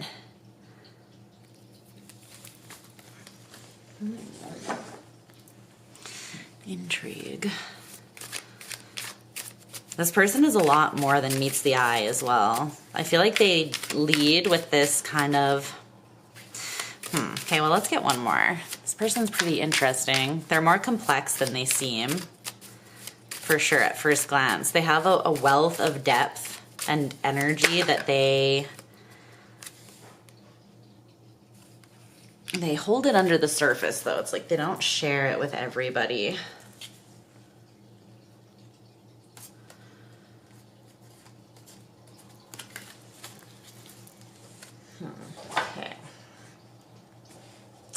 So, let's see here. There's definitely something where I feel like this person, they might be more sensitive than they initially let on to. Because I was saying there's a lot of masculine energy, but I feel like they also are very energetically sensitive. They could be kind of like porous energetically. They could be scorpionic. They could be someone who, there's Luna in her litter box. There could be something where they transmute a lot of energy, and they might even take on more than they realize from other people.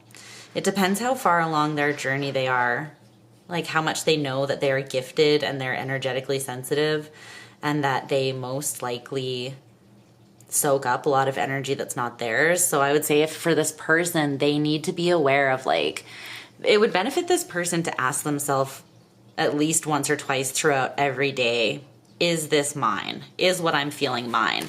Because I can see with this, with Ben Affleck here just struggling. He's on the struggle bus.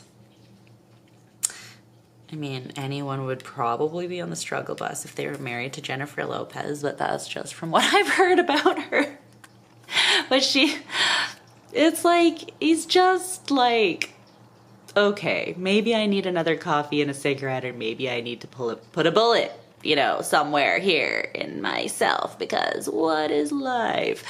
But I just feel like at the same time, there's someone that's very successful. There's someone that is influential in a way, and they've done well in their life. Okay, why? Okay, there we go. The autofocus has been kind of also on the struggle bus tonight, so just bear with me.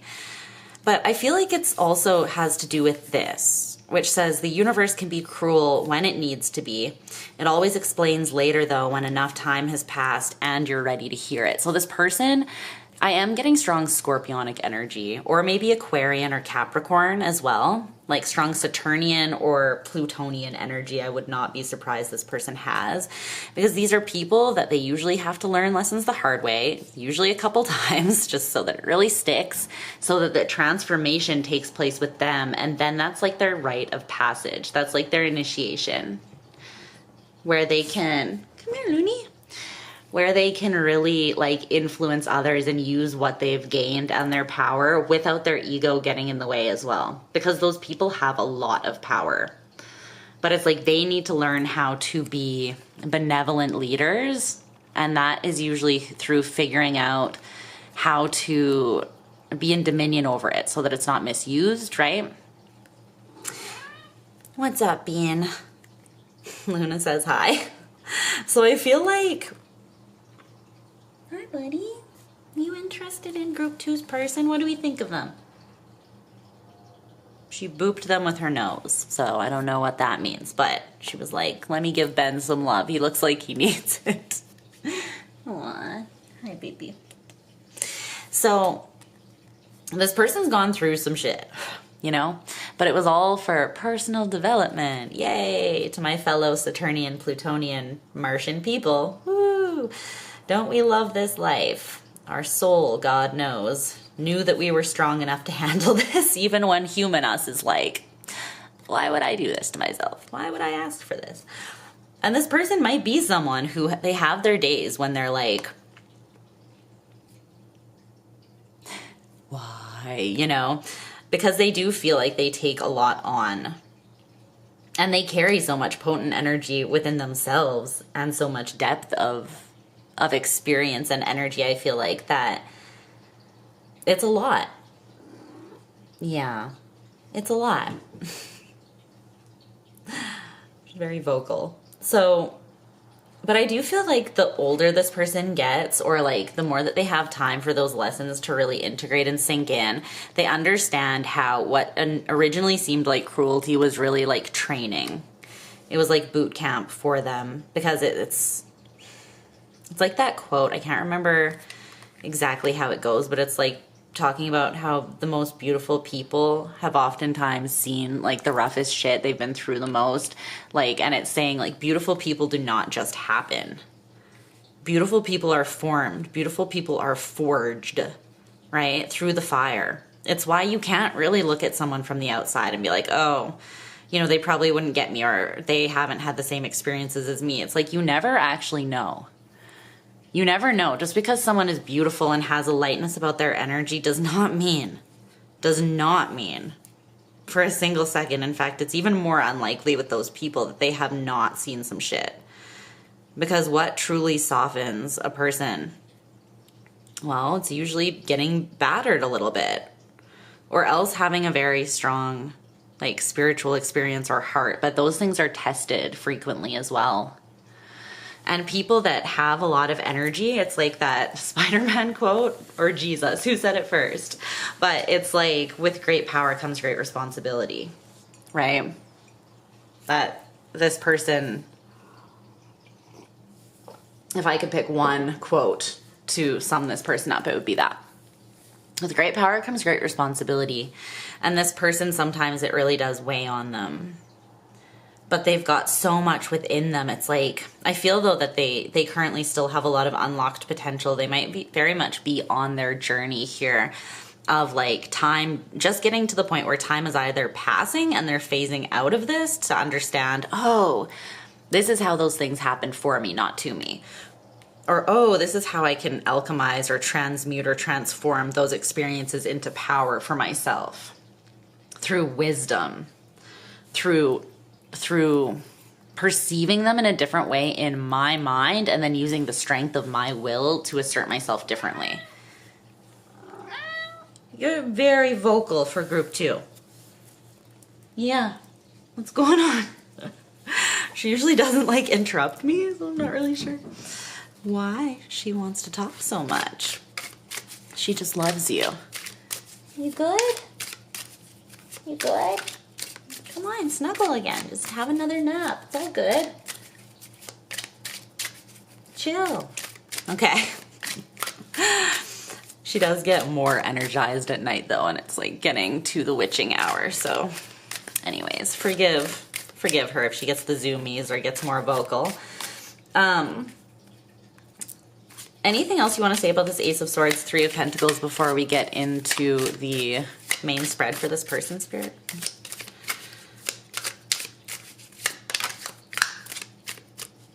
What is that? The Ten of Pentacles in reverse. Weird, that came out a million times for group number 1. You might feel called to group one, or maybe group one is you and group two is your person, or vice versa. If you're feeling like this is you. There's the Three of Pentacles again. There's something very much coming out here. For some of you, this is someone that you've met already. I don't know why I'm getting that, but you're not with them right now, and it's because they're aligning with their higher self, or they're sorting something out here within themselves. Some of them, they're very much on kind of a critical point of their journey of character development or self-growth and evolution. See, that's what I was saying from the beginning.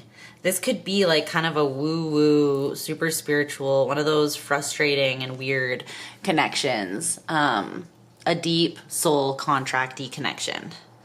I personally, like, I don't do twin flame things, but, you know, just a very deep connection. But that is also quite complex, and that the actual spiritual empowering purpose of it has nothing to do with actually coming together in union with the other person physically. It has everything to do with being mirrored so clearly back at yourself that you're able to grow into the most empowered version of you. But regardless of that, this person, they could currently be in a state where their world is kind of turned upside down, or they're experiencing some insecurity in the physical specifically, but this is because they're learning how to manifest from a place of clarity. Something in their mind with the King of Swords is being developed right now, or aligned. It's like they are stepping into alignment with this Ace of Swords, their personal truth. And it has everything to do with them really clarifying what it is they actually want to build. They're at a very critical point in stepping into their most core authentic energy right now. That's what I feel with this.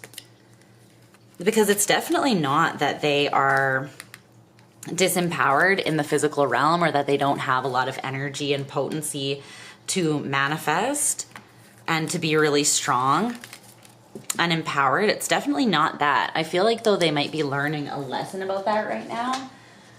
And things could be taken away from them so that, you know, to create space for other things coming in. But they might not really understand. They could be in a frustrated state right now is what I'm kind of getting. But it's because they're at this huge, it's like a bunch of new energy and truth is being pushed into their life, channeled into their life. It could possibly be happening through showing them like where they are not fulfilled and what they need to release to become fulfilled, though. And that could be really, it could be difficult for this person. They could be taking it kind of personally too, or internalizing it as like a loss, or what did I do wrong, especially if they have a lot of masculine energy.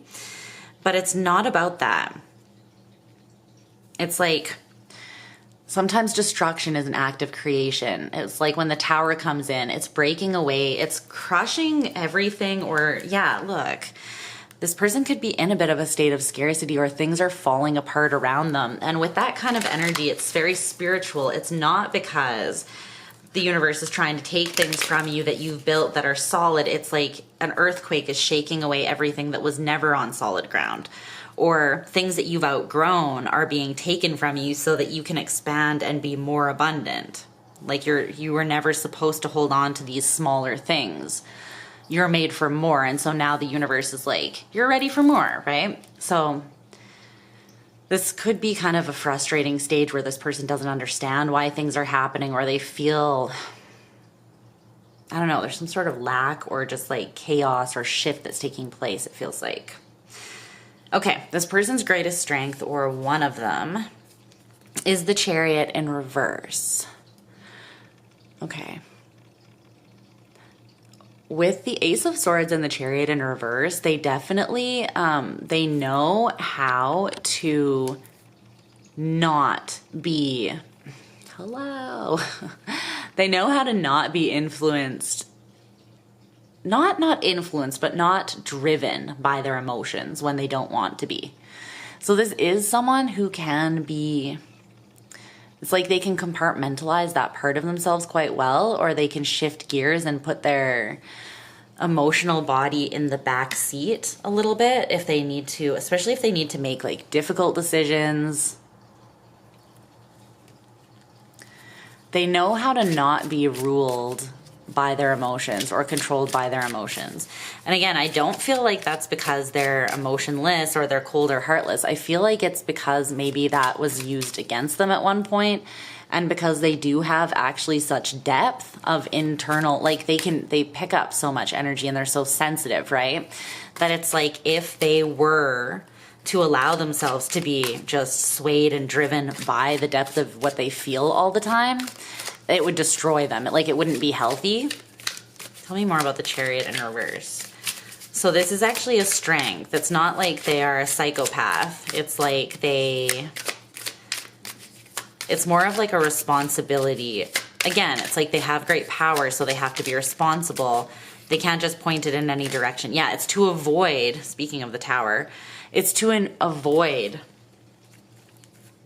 things that they may have made some interesting choices surrounding love in this life leading up to this point. The Fool in reverse, the Knight of Swords in reverse, and the Page of Cups in reverse. It's like they really didn't see where certain choices were just really bad, bad choices.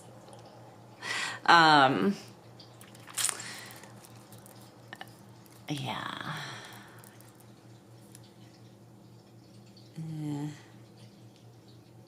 It's like this person is kind of giving a bull in a china shop when they were younger, maybe.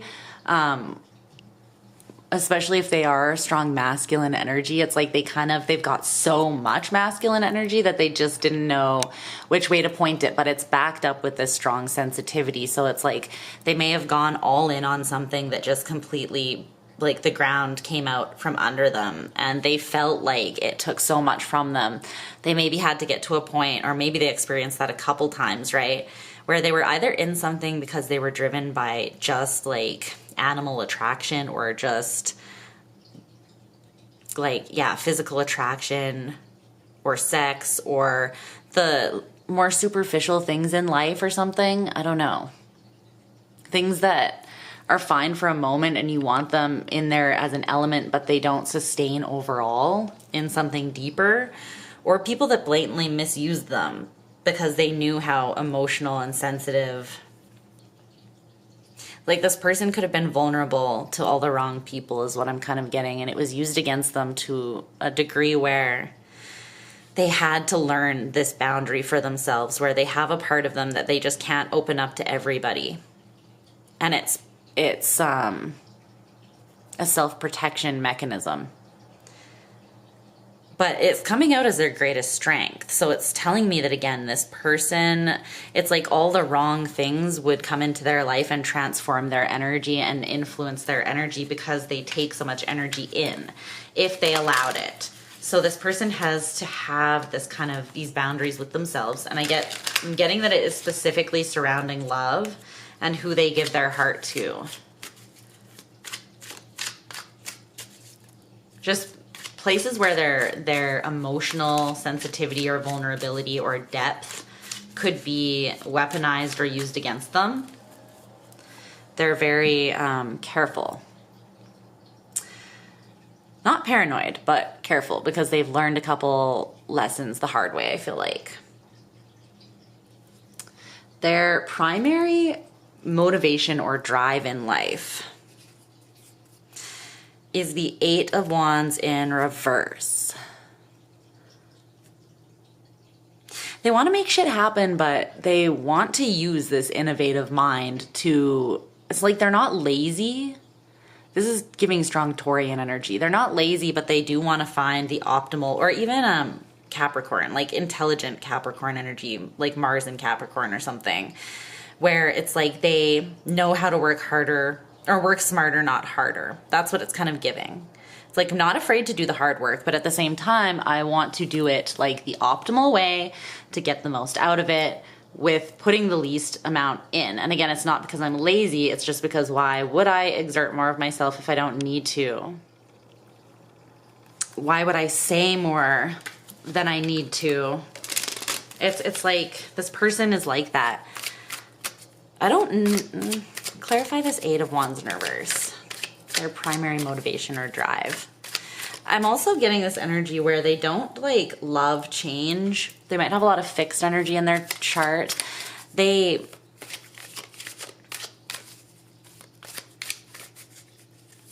like to meticulously build something from the ground up and know that everything has its place, and they don't love like the energy of chaos or the energy, so that they could be especially frustrated or like broody or just not in a great mood over the energy that is, if a lot is shifting for them to teach them how to expand into more. If they're not knowing that that's what's happening, it could be like kind of messing with them. Because this is someone, they don't like unnecessary change. They don't like unnecessary conflict or chaos. They might be experiencing some sort of imbalancing right now, but it's happening very much for a reason. Tell me more about that 8 of Wands in reverse. But I feel like it's something they didn't really ask for. Yeah, it's happening to align them with their truth. Yeah, it's giving them that emotional clarity. The Emperor. To close out a cycle. Wow, this is crazy. Something's unraveling, but it's happening to close out a cycle that is long overdue to close for this person. It's a cycle that once they make the judgment call on this, they'll realize that they've learned this lesson, that they've been making things harder for themselves than they needed to be, that they're actually stepping into their most empowered, liberated, truly strong self. But they're being forced to see something with clarity in the depth of their emotional space that is, it's clearing up exactly what they really do most wish to create in this world. Whether that is a project, whether that's just a way of being or influencing others, whether that's a community, a job, a career, or a relationship or family or legacy of some sort. Yeah. It's like showing me, ironically, that as much as their primary motivation or drive is to avoid this kind of energy, it's what they're experiencing now. But it's not as punishment, and it's not meant to be painful. It's meant to show them, it's meant to give them a lot of clarity that actually helps them get to the place that they want to be, where they can do things the most, like the easiest, but yet also still the most effective way. The lesson they're learning right now is clarifying them and taking them to that place, but I feel like it's not the way that they would have loved it to integrate, which again is giving that strong Plutonian, Saturnian energy, even Martian energy. It's like learning through doing, right?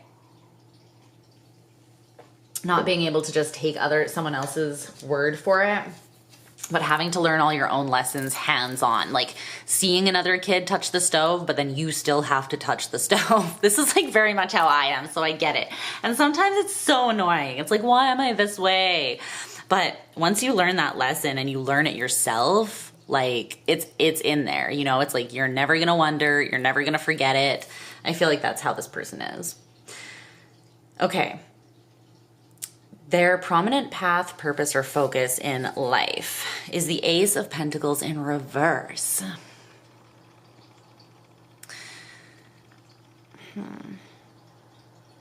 This person has so much to offer, but I don't feel like they are supposed to be I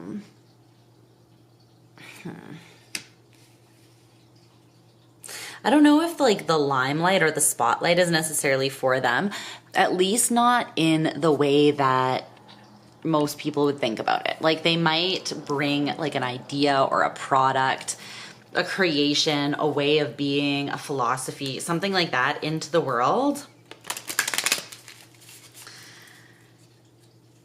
But Tell me about this Ace of Pentacles in reverse. What's this? What is this?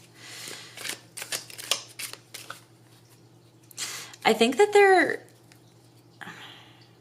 actually maybe realizing right now that what they're actually meant to create is something that's not tangible necessarily. Like it might be a family, it might be a relationship, it might be a supportive community.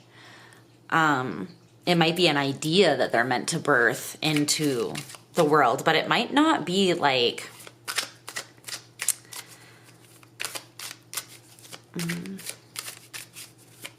physical in the normal sense. Or it might not be what they originally thought they wanted to build. They might be finding out right now that that is, as they clarify their feelings and their vision, that that is not what means the most to them in life, that their values are elsewhere. Tell me about this Ace of Pentacles in reverse. Yeah, something about the way they've been approaching life has actually been disempowering. It hasn't been making the most of their strength, their passion, what would actually serve the world best. They could be someone who's meant to be like a leader, maybe a spiritual leader, maybe just like inspire others or show others the way with this very like genius mind or new way, like an innovative way of thinking. They're not meant to play small either. I feel like they have been, and that's what's being highlighted to them. Yeah, this is something that's been hidden to them, though. Even the King of Wands is looking away. It's like they have not realized up to this point. Yeah, the Five of Swords. Something with this person has been quite stubborn, and it's almost like a stubborn ignorance a little bit. Not saying that against this person, but it's like there's something they weren't ready to see, and they weren't willing to go to the depths of themselves. They could have gotten a little, although this is their strength, the Chariot in reverse, they could have gotten a little too comfortable bypassing their emotional self. And when really that's a big part of the equation in figuring out what their truth is and what would really fulfill them the most to create in this life, right? There's something deeply emotional and spiritual or intuitive that was hidden to them. And it could have been hidden under some sort of fear or insecurity. Maybe about this highly emotional, like they're so strong in their masculine energy that they're comfortable there. It could be something about their feminine energy that was hidden to them, but now they're needing to see it, to integrate it, so that they can take like a load off of themselves a little bit. They don't need to be so exhausted, because like with group one, I was talking about this too, where yeah, you and group two could be two parts of the same connection. I'm just saying. Because with group one, their person was very feminine in energy or nature. And they were kind of coming in to show their person that there's an easier way to do things, that it doesn't always have to be about like assertion from a masculine energy. There's another way to be abundant and to draw things into you, right? This is something that this person's path is to learn that, but not, again, not as a punishment or like a super karmic thing, just so that they can be more empowered in their own energy. They can be more effective in their own energy. It's like reconnecting with a part of them that they had maybe cut out, but it was causing some form of self-undoing, like self-harm, self-sabotage. But again, it might have been happening very much from the subconscious with this person. I feel like they just didn't see it. But they're closing out this cycle. Yeah, because they're learning this. The Page of Swords. They're going to be coming to this awareness and closing out a big cycle. This is literally part of their purpose and path in life to do this. It's really going to up-level them. And maybe then to show others that they don't need to do things the way that this person was always doing them in the past too. It's like teaching others the better way to do things once they know it themselves. Okay, the overall relationship energy or feeling between you is going to be the Ten of Pentacles. See, they're not sacrificing anything. through what they're learning now. They're realizing how they have been sacrificing what will truly bring them effortless abundance up to this point. This person might be going through an ego death or this humbling, or that's something that's going to happen to bring them into this space where they understand what true prosperity is. My gosh, I'm gonna freaking kill my camera.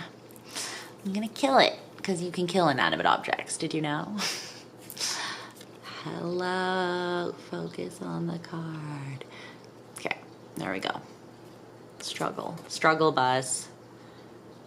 Population, Lisa's camera. All right. But the Ten of Pentacles, I mean, this is such an abundant energy, honestly. It's like living the life, power couple vibes. Also like extremely sexy vibes, just saying.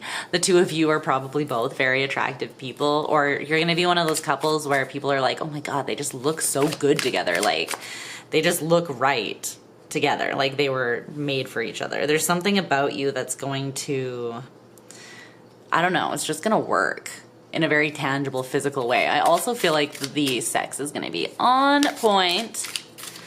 That Ten of Pentacles, but it's a very abundant, natural, creative, expansive energy. It's legacy energy, right? It's like, this is someone that you could build something that will truly last, like even down generations, whether that is you're going to have a lot that you can give, like a lot of property, a lot of assets, a lot of children, a lot of finances, who knows, but there's gonna be a lot. Tell me more about that Ten of Pentacles. This is why it's so important for this person to have this clear understanding though of what they really want to pour their energy into and create, and how maybe they've been getting in their own way, because this Ten of Pentacles wouldn't be possible between you and them, or them and anyone, without that. So what's this Ten of Pentacles?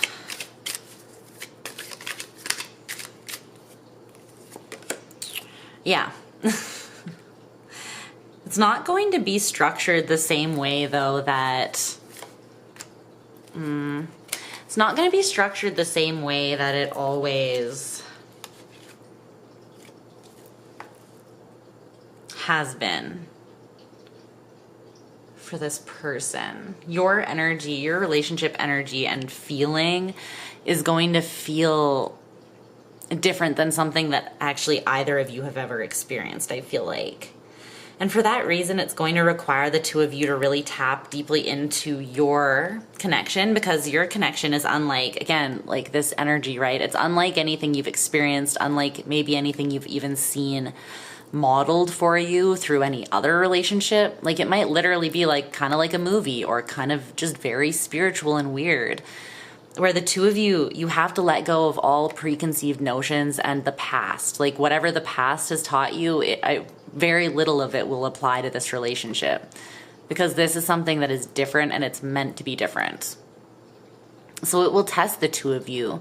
It'll test you in how much can you dive into and have faith and trust in one another, and then work as a team to eradicate anything that wasn't working before, to really like build something that's beautiful and sustainable and super abundant.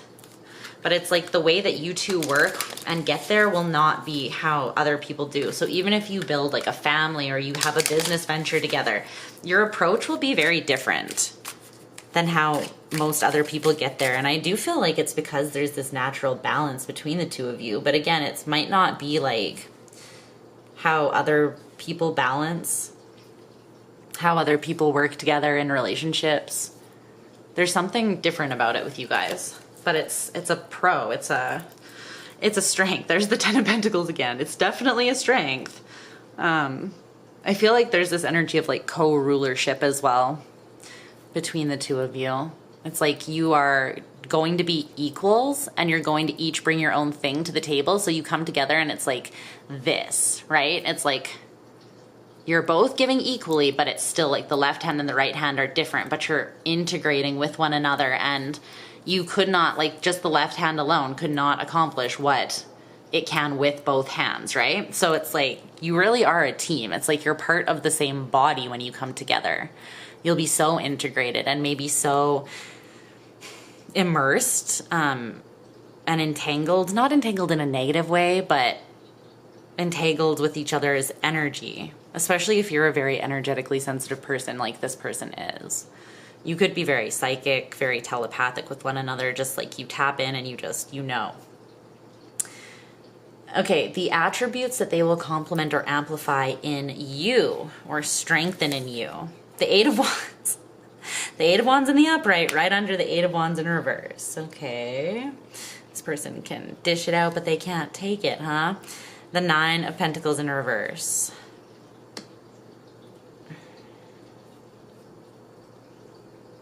This person, it's interesting. There's something about them that's very triggering. Like, it triggers change in other people. Whether it is just that they come in and they just, like, they see how something could be better and they just say it, and then other people can't unsee it. It's like it has influenced the situation. Whether someone wants to admit it or not, it's like the truth is out there and there's no real denying that, you know, it is what it is with this person.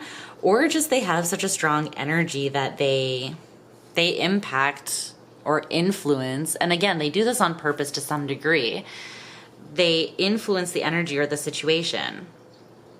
So they create change and movement where they go. And although they themselves, their primary motivation or drive is to kind of avoid that themselves, or avoid it being like pushed on them or instigated or catalyzed by something outside of their own choice, this is something that they're definitely going to amplify in you. So they're going to create change in you in the way that you, just in the way your energy flows too.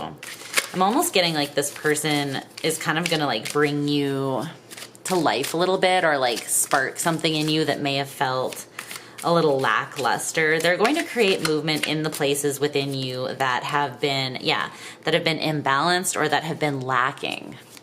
So if you yourself have an overabundance of feminine energy, or very strong feminine energy, for instance, this person's going to create a harmony or a balance by bringing an influx of that more, that movement, that Mars energy that creates, it's like it protects and enlivens the feminine energy. It empowers the feminine energy. It energizes the feminine energy. There's something about this. They're going to understand where there is an imbalance, and it's almost like they're a natural counterpart. What's this? Nine of Pentacles in reverse. The Wheel of Fortune in reverse. The Fool in reverse. They're going to show you where you've been blocking your own abundance as well. There's something about this person and like risk assessment too. They might show you where your emotions have been getting in your way, or why, or how to move from a more emotionally empowered place where you're not naive, where you're not soaking too much up, or you're not allowing your emotions to drive your every move in a way that's actually detrimental to you. They're going to show you where maybe you've been keeping yourself down, or you've been playing small or settling, or not taking the necessary risks out of fear. It's like, where have you not been being your most abundant self? Where have you not been asserting yourself to take care of yourself, or to see your own abundance and beauty, and then understand where you can take an informed risk? Because you are capable. It's almost like this person, they see where you don't see yourself. And that song by Mac Miller and Ariana Grande is coming through my favorite part, where he says, "You just don't know how beautiful you are, and baby, that's my favorite part. You walk around so clueless to it all, like nobody's gonna break your heart." Right? But it's like, this person might see where you're beautiful, but like naive, or where the most beautiful, soft parts of you can also harm you because you don't have strong enough boundaries, or where you could have more faith in yourself and harden up a little bit, not losing your gentleness, but just being able to, where being a little more in your ego would be healthy or beneficial to you, for instance, or having more masculine energy would be beneficial. Something about that. Very empowering energy, getting movement going where things have been stuck.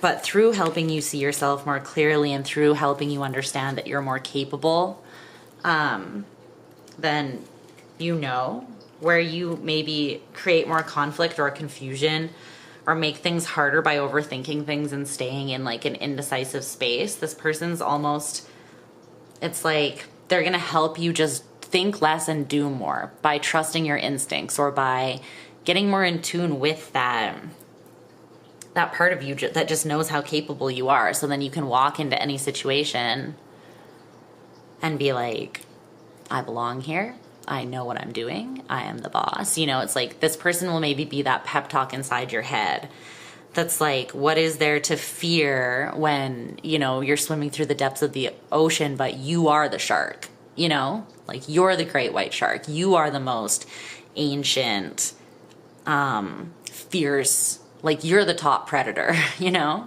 It's like they're going to help you see yourself from that perspective where you're both soft and badass at the same time. It's just a more empowered perspective really of yourself. But I feel like you'll be able to accomplish so much more in life because of that shift. There's a lot of passion this person wants to pour into you, but it's because they see you, they'll see you very clearly. And I'm talking like they already do. So again, you might already know this person for some of you. And if so, though, you're in a space where you're either very limited involvement in each other's lives or you're not at all really. And it's because there's personal growth and development happening for you both, maybe. Okay, for those of you who are not into the freaky shit, we're gonna look at the sexual nature of the connection right now with these two cards. So you might want to either skip ahead a little bit or just, you know, but just giving you a fair warning here. Okay, this is the Two of Wands. We're gonna have to cover this up here a little bit because there is just kitty cat stuff right out in the open on this card. These are both erotica decks, so I'm just gonna have to cover some things up here. Okay. The Two of Wands. Ooh, okay. Well, that's coming through as saucy. We'll talk about that in a second. Okay. And then with this card,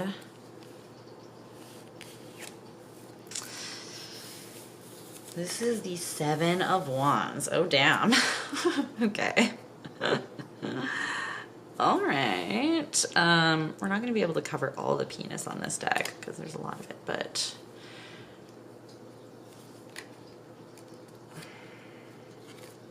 I'm just gonna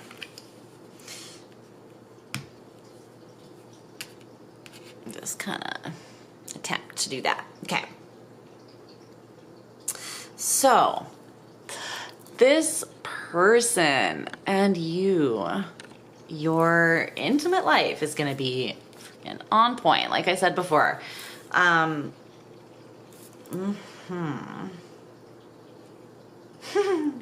this person might be a bit of an exhibitionist. I feel like they are, again, like I feel like you're hot, they're hot. You've got this whole mutually sexy thing going on, and there's going to be a lot of passion and a lot of like pull sexually and physically towards one another. There's something there. The chemistry is going to be on point, and once you do sleep together, you're going to realize that that chemistry was not based on just how you guys like are looking at each other, but no, it definitely extends to when you sleep together. It is like bang on, no pun intended. But this person, I feel like they know that they're attractive or they take good care of their body. Again, it's like that masculine energy, whether it's in a male or a female, it's knowing your body and being like, that's my body, I feel good in it, I take care of it so that I continue to feel good in it, you know, and that's something that's prioritized. But with the Two of Wands here, they could not be afraid to like try new things. They could be experimental in a, you know, a little slutty kind of way. Here, there's a lot of masculine energy because again, it's Mars in Aries, so it's like double masculine. Yeah, this person has a super high libido, especially with that Seven of Wands too. Because what came through when I saw that was like, we can go all night, baby, you know, like 5 rounds, let's do it. Like sex multiple times every day of the week, let's do it. And again, they're not gonna push you, I don't feel like, if that's not something that you're like into, then this either isn't your person or it will be like, it will be calibrated to what you're comfortable with. But this is someone that naturally has a very high libido. You turn them on. When they have someone around them that is like this person might be selectively slutty, you know, so that they're not slutty with like, in that they spread themselves around with a lot of people, but when they are in a relationship and they're attracted to someone, they're like, they really want to experience that a lot. And they want to experience or try different things with that person. And that's how I feel like it should be in it with a healthy sexual relationship, right? It's like ultimately you want to turn each other on. Frequently you want that to be something that feels good to invest in. As much as, I don't know, maybe it's just my Aries, Venus, Capricorn, Mars talking here because I have the libido of a man, but I feel like that's optimal, right? Like you want to be desired by and aroused by the person that you're with.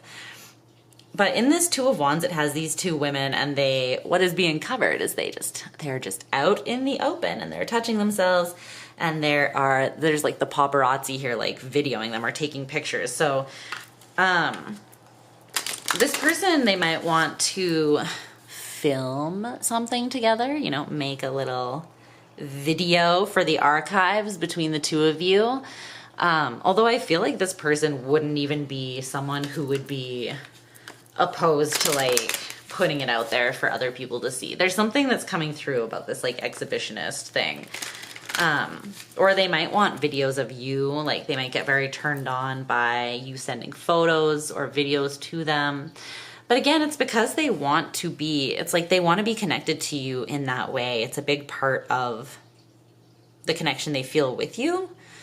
And so like it's still balanced within everything else, but it's like it's still something they're acutely aware of, and it does influence them. And so if they were like away for work or away from you, they would want to have either that like emotional like memory spank bank, or they would want to have like a video or a photo of you or something that they can tap into that energy. And yeah, with the Seven of Wands, like I was saying, it's like this person will fight for you. They might also like being more dominant in the bedroom. They might be a top, you know, or they might be just a dom. They might appreciate an energy that is a little bit more submissive in the bedroom, not in a derogatory way, just in the way of like, let me take control. I find that hot. And that is very like strong masculine energy, right? Like I want to take control. I want to show you how much you turn me on. I want you to like feel how hard I am when I'm looking at you or something. This might be someone too who like out in public, like if they're turned on, like they let you know, like they brush up against you to be like, hey, you know, like, what's up? You're turning me on. Or I don't know. There's something about that. Tell me more about the sexual connection here and the nature of the sexual connection with group 2. Okay, that like did a backflip and came out. The Page of Pentacles, yeah, they like trying new things. They also want to try things with you that they've never tried with anybody else. There will be an openness and like a level of growth and expansion that happens between the two of you because you'll be comfortable with each other. And I feel like you'll also be like in the best shape of your lives when you're with this person as well. But there's also that like emotional safety and intimacy that's there. And when you're truly intimate with someone, it's like you're really not, it's like you're not editing or censoring yourself. So you can explore all those different within your own healthy boundaries, right? Like if you have hard nose, obviously, like I'm not gonna let you shit on my chest. I'm sorry, that's just a hard boundary for me. Then like, you know, you won't have to experience that with this person if you don't want to. Golden showers, not your thing, you know? Cool, bypass that. But this Page of Pentacles is about being an opportunist, and not in a negative way, but just being like, hey, like, let's try this, let's try that. New positions, like, I don't know. There's an openness, and it's because there's a natural fieriness and passion that will be between the two of you, that it will create a curiosity. It's like Your Body is a Wonderland, right? By good old John Mayer. This person will want to explore each part of you as if you are like a foreign land that they are getting to know. They're gonna erect their flag. Okay, I'm just gonna stop. My Scorpio energy is just gonna stop. Or is it? Is it? Probably not, but let's take a look at this piece of advice to align you with this lover. So this is what's gonna help you calibrate if you're not already in alignment with this. The Hierophant, Taurian energy.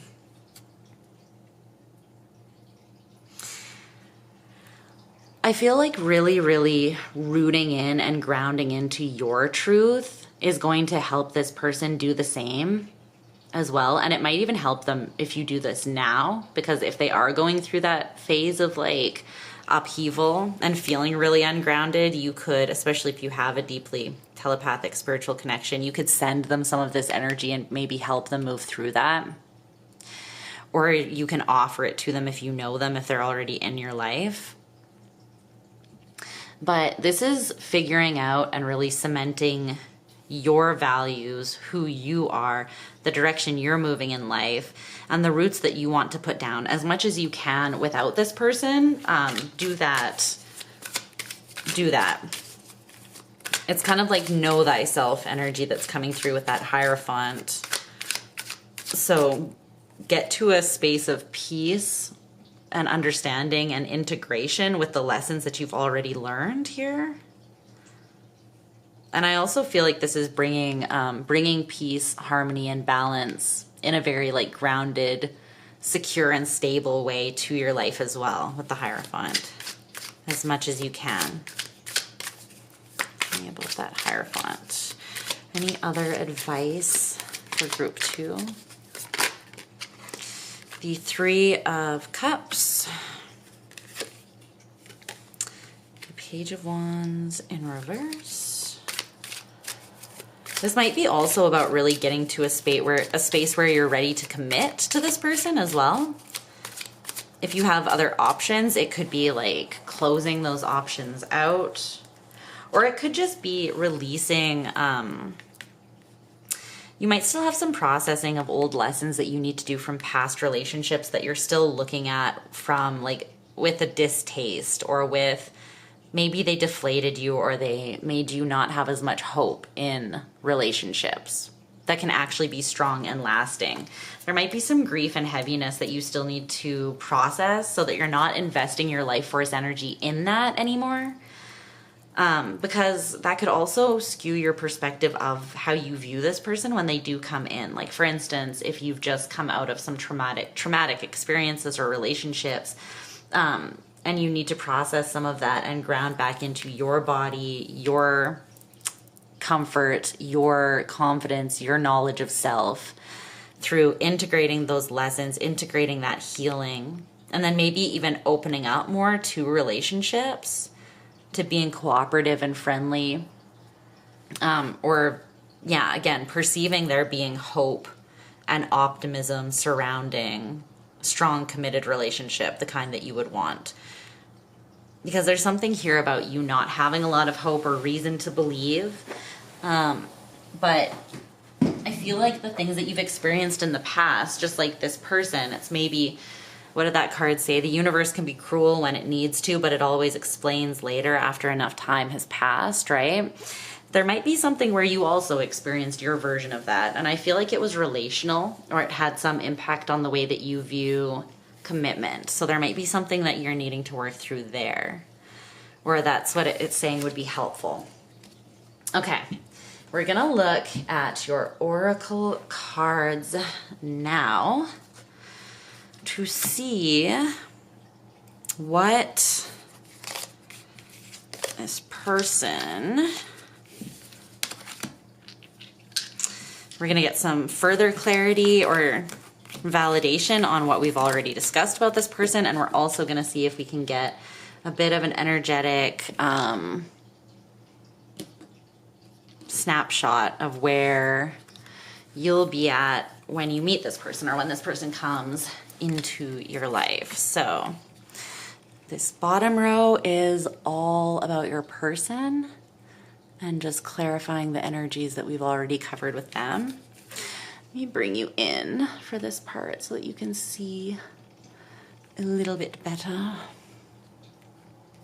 Let's do that. Okay. Connect to heart.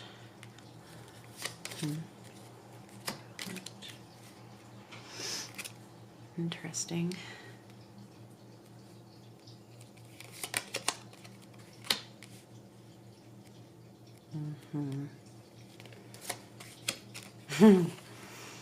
Aww. Yeah. Yeah. Person's on a journey for sure to connect to a different part of them.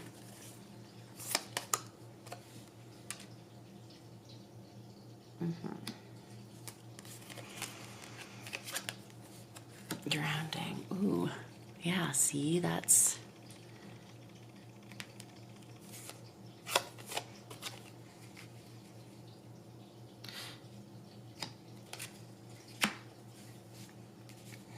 Okay. That's very interesting. We'll get to that. The top row is, the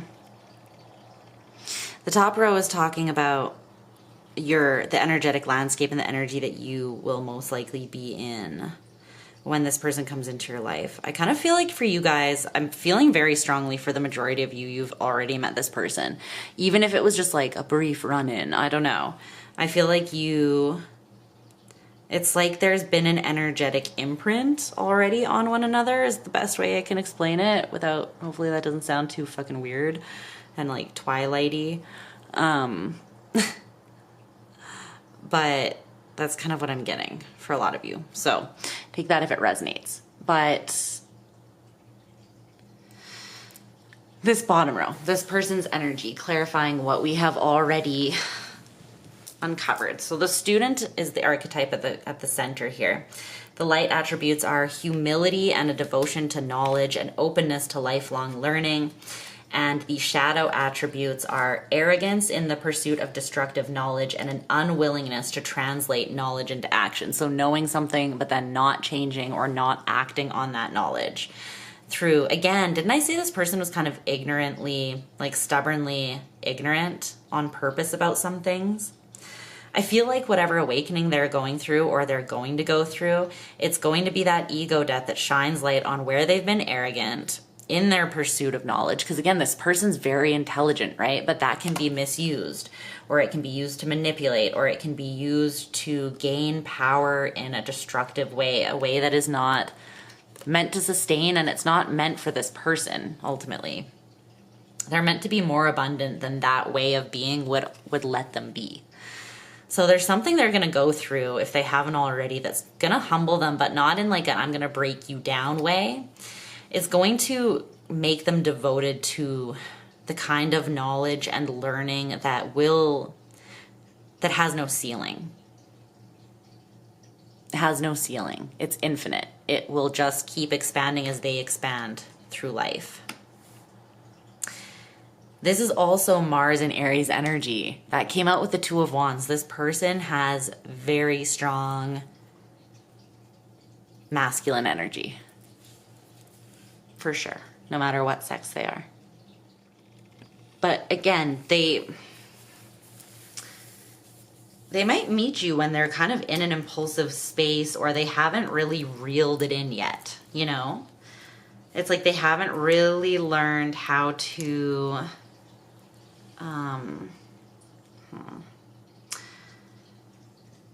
to be in dominion of it and regulate that energy and power in a way that is both sustainable, right? We don't want any Ben Affleck wanting to die moments here.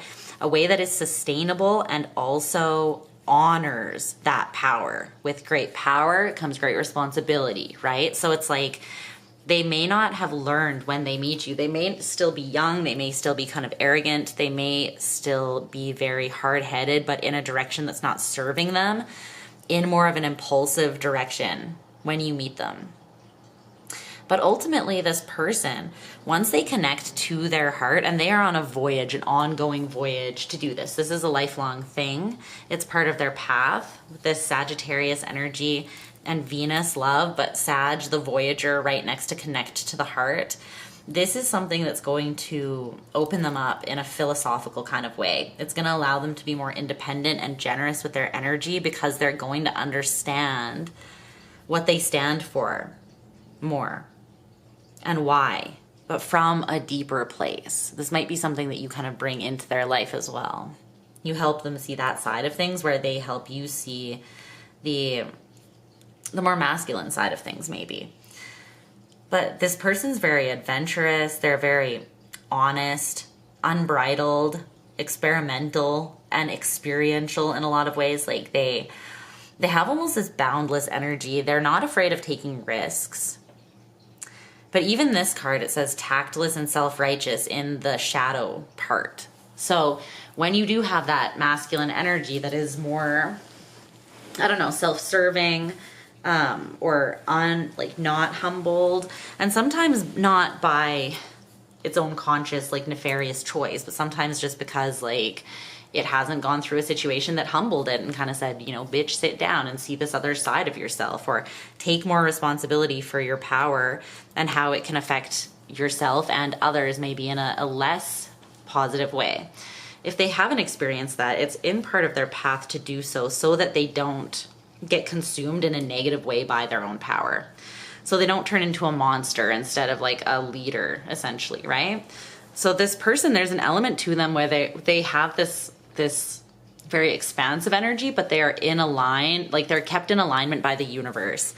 So again, they could have strong karma attached to them. They could have strong Saturnian energy attached to them, that it keeps them in balance. And sometimes it feels like a curse, but really it's a blessing.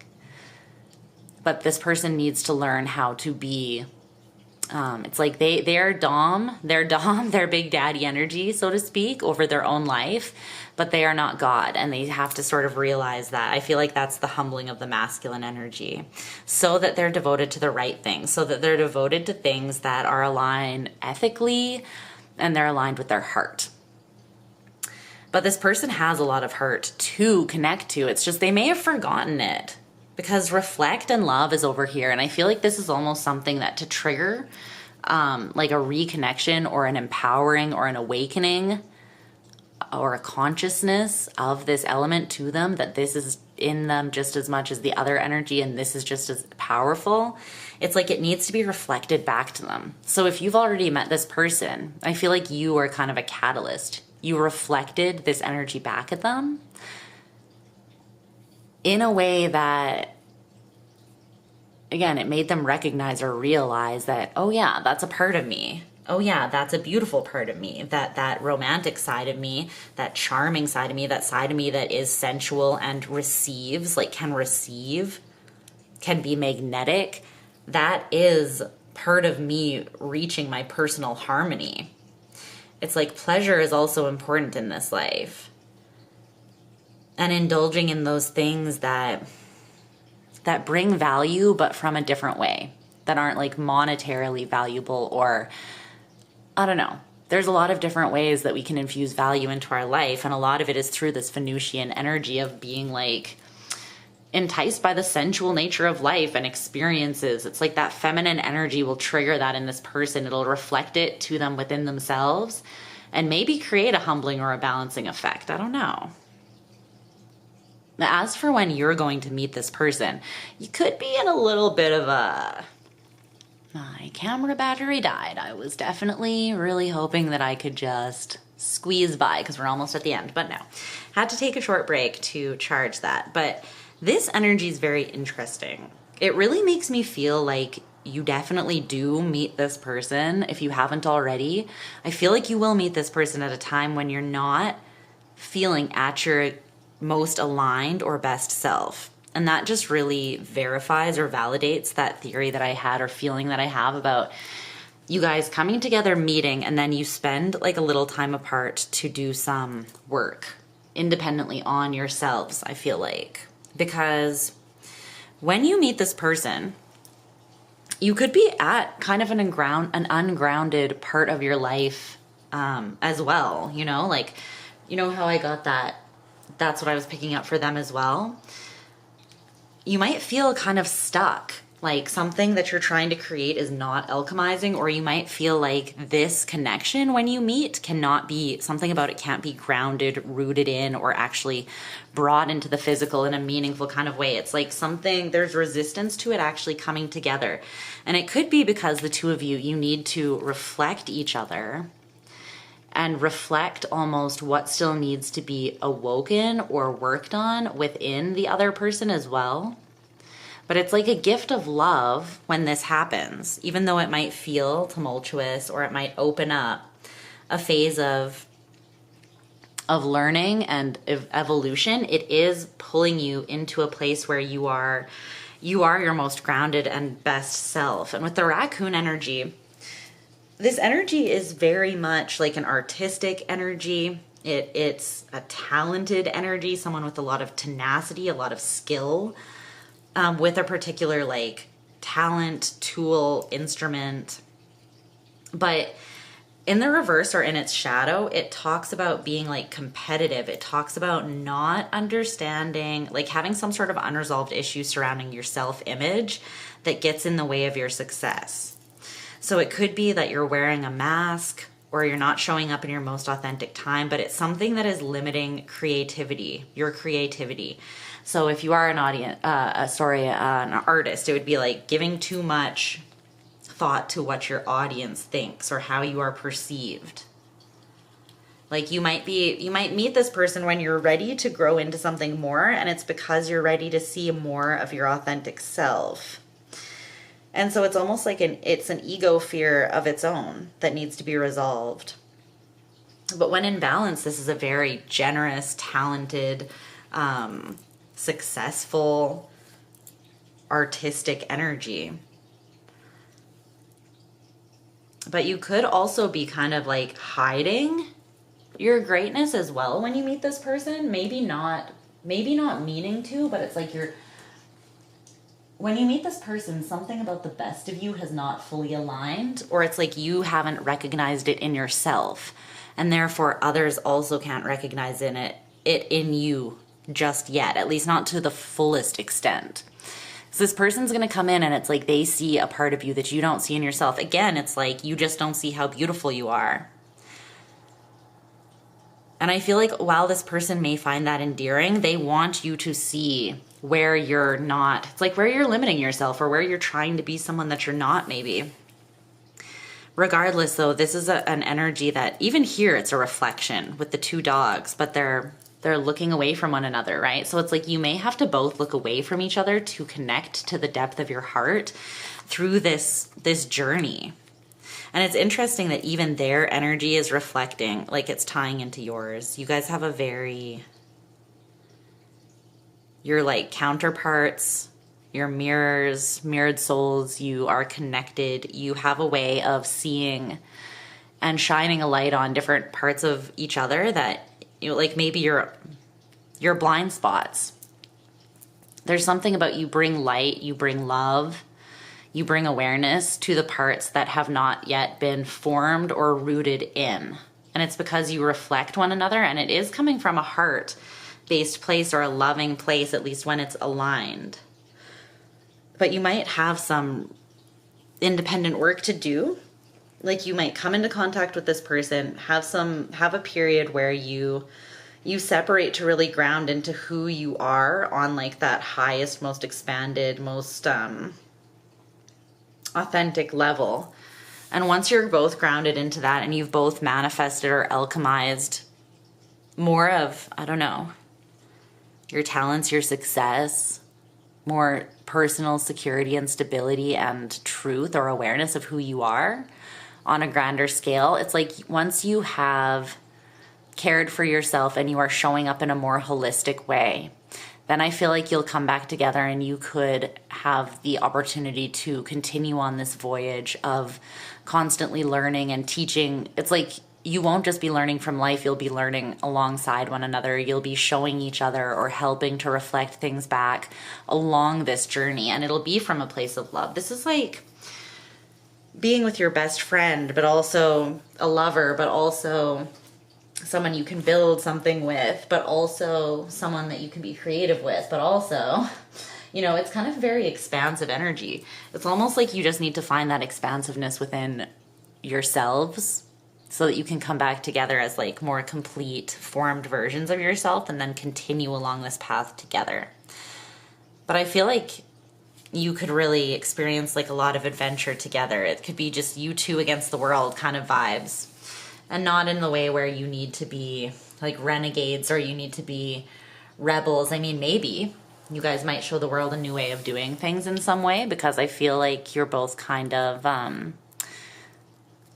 like barrier breakers in your own way. But that's what I'm getting for the energy that you will be in. You might feel like you're kind of beating your head against a wall, or like you've been trying to bring something into being and you just can't ground it. And that's why your greatest piece of advice to align was that Hierophant energy, with the Hierophant like literally in that card, she's under earth and her hair is even like the weeds and she's literally rooted, her very being is rooted in. So I feel like if you're in this sort of unstable state of upheaval, then maybe your person and you are both in some experience of that right now. For you, it's about your self-image, seeing yourself clearly and seeing where not seeing yourself clearly and accepting yourself and showing up authentically in that power.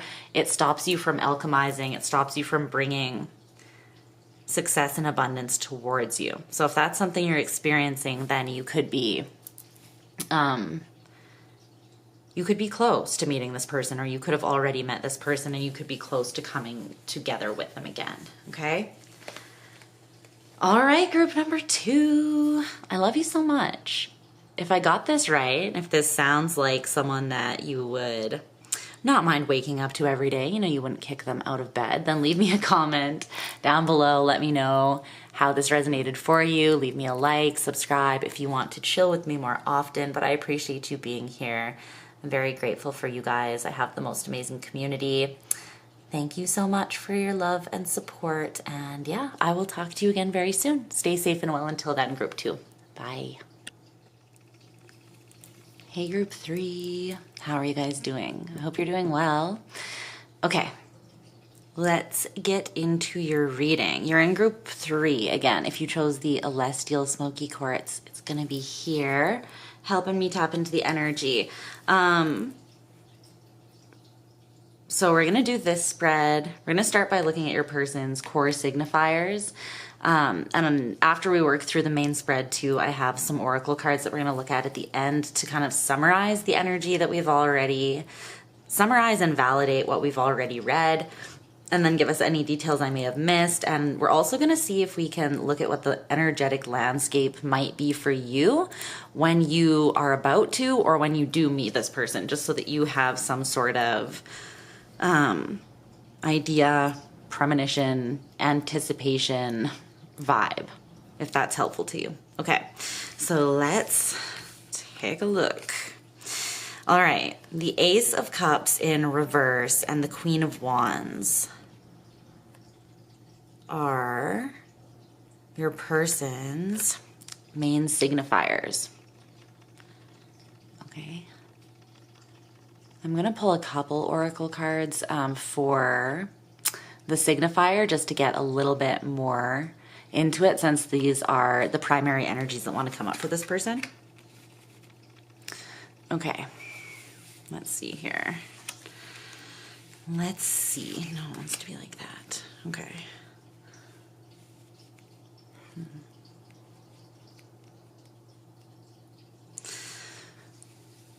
Ace of Cups in reverse.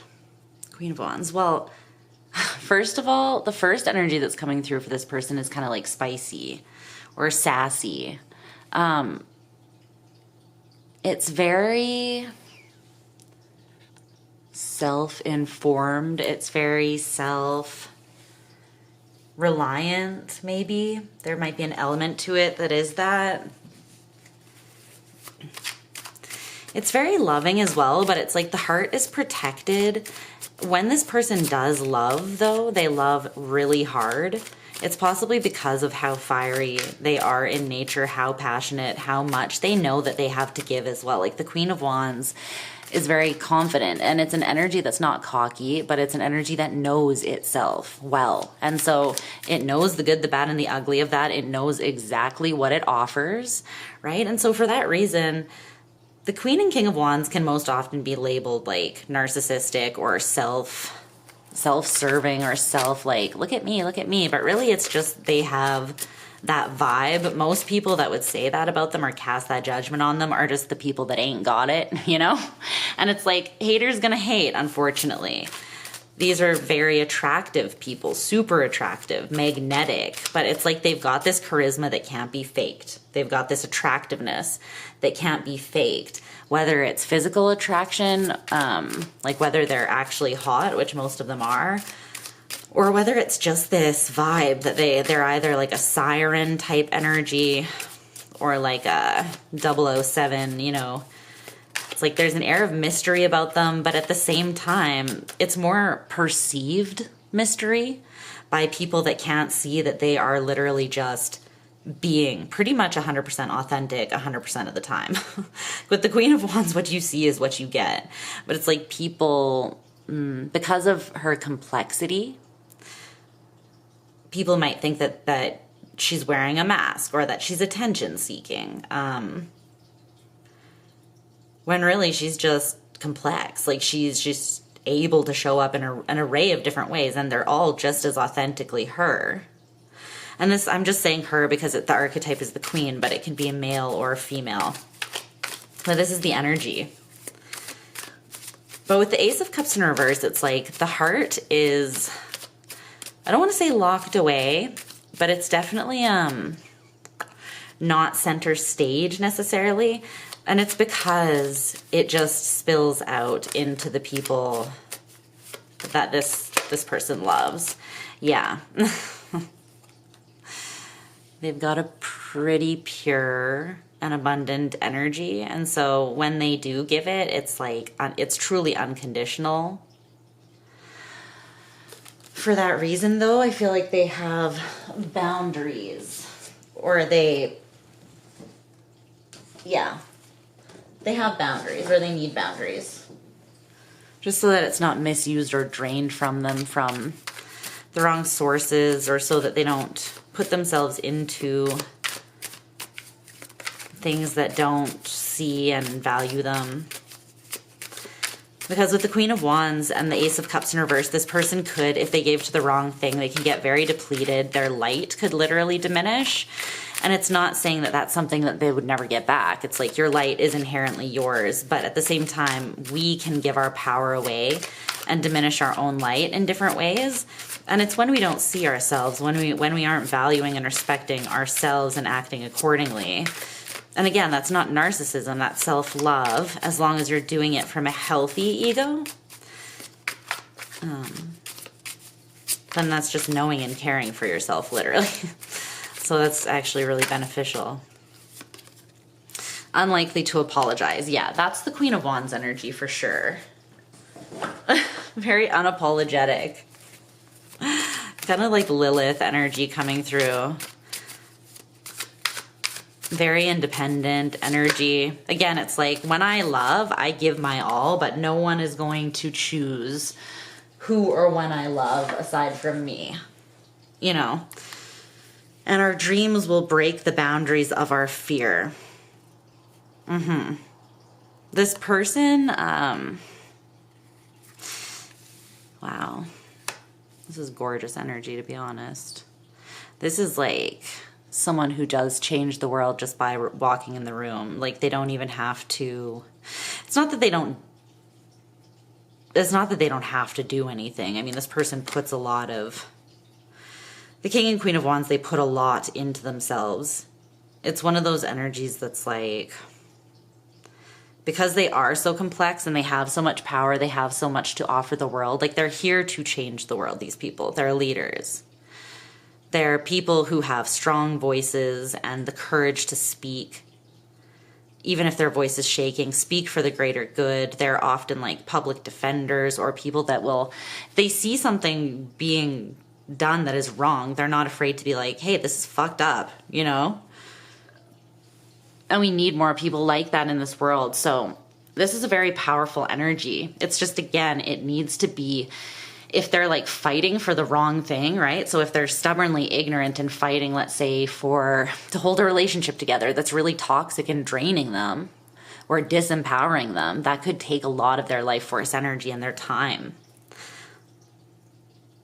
But on the other hand, if they find like a cause to fight for, or a love that is balanced, that brings out the best in them, then they are like ride or die energy.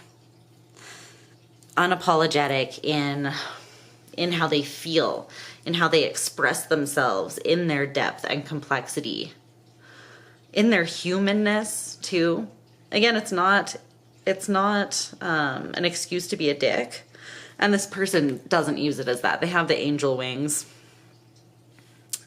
It's an interesting mix of this person might be a feminine with a lot of masculine energy, or they're someone that has quite balanced energy.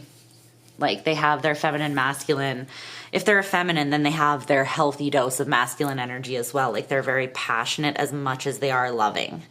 They have fire and water in equal parts, almost. So where there is sass, there is also heart. Where there is this courage, this bravery to fight, there is also this like nurturing, dreamy energy. And it's the combination of the two that makes this powerful. It makes it so that they have this huge dream, they have this huge vision, because it's not just aligned with their soul, it's aligned with their heart too. And you know how they say when you're manifesting something, it's less about like, it's more about embodying the feeling that you want from that, and not getting so obsessed or hung up on like exactly what you want that to look like practically, or the form you want it to take. Like, that's not the best way to manifest with the universe, right? Because it's too, our view can be way too limited. It's like trying to put the universe in a box thinking you're God, when you need to just leave it a little more open for some magic to happen from forces that are greater than you, right? Or try to embody the energy of fulfillment that you would get from a certain thing, but not focus on how that thing will come around to you. And then like, let it come around in mysterious or magical ways. That's the Queen of Wands. She's the witch of the deck. She is a manifester. She's an alchemist. She's got those deep spiritual secrets.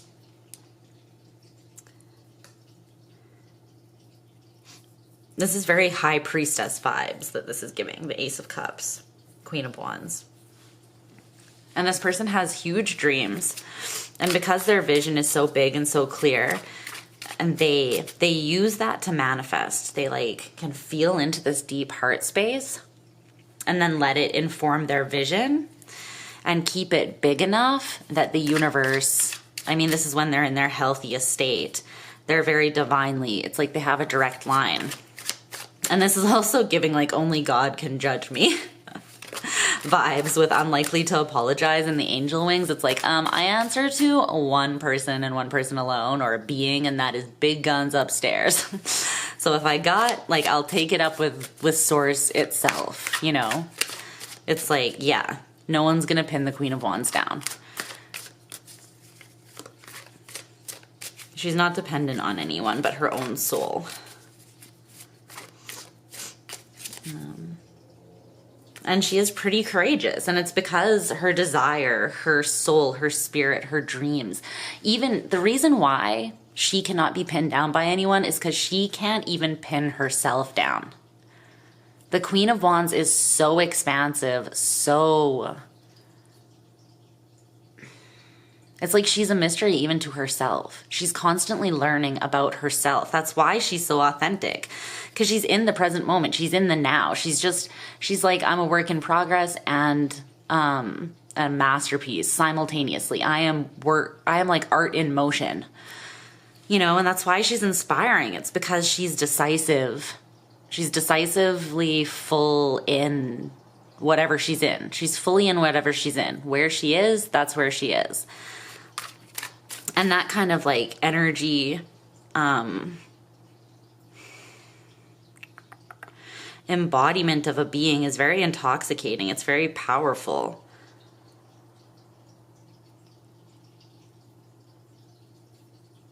Yeah. Like it has a powerful influence on the universe when it's asking for things. And it also has a powerful influence on other people, whether it kind of wants to or not.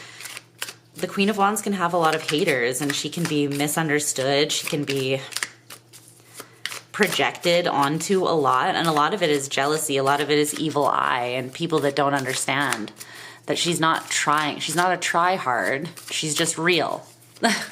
You know?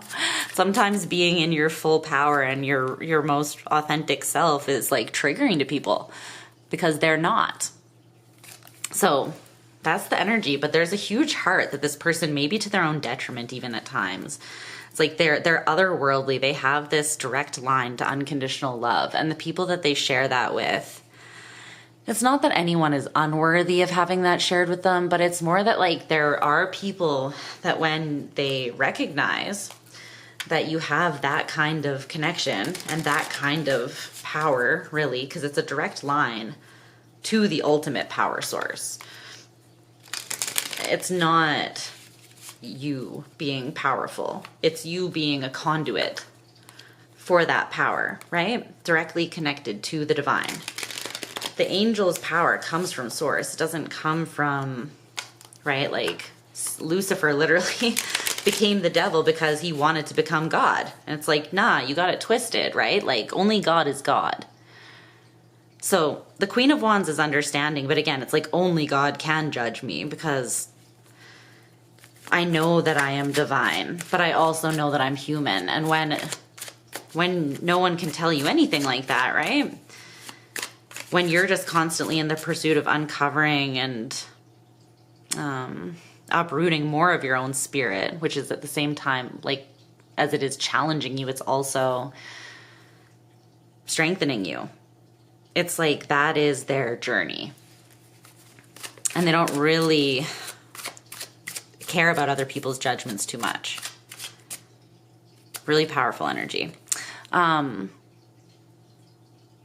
Their greatest strength, or one of their greatest strengths, is the Knight of Wands. This person has a lot of wand energy.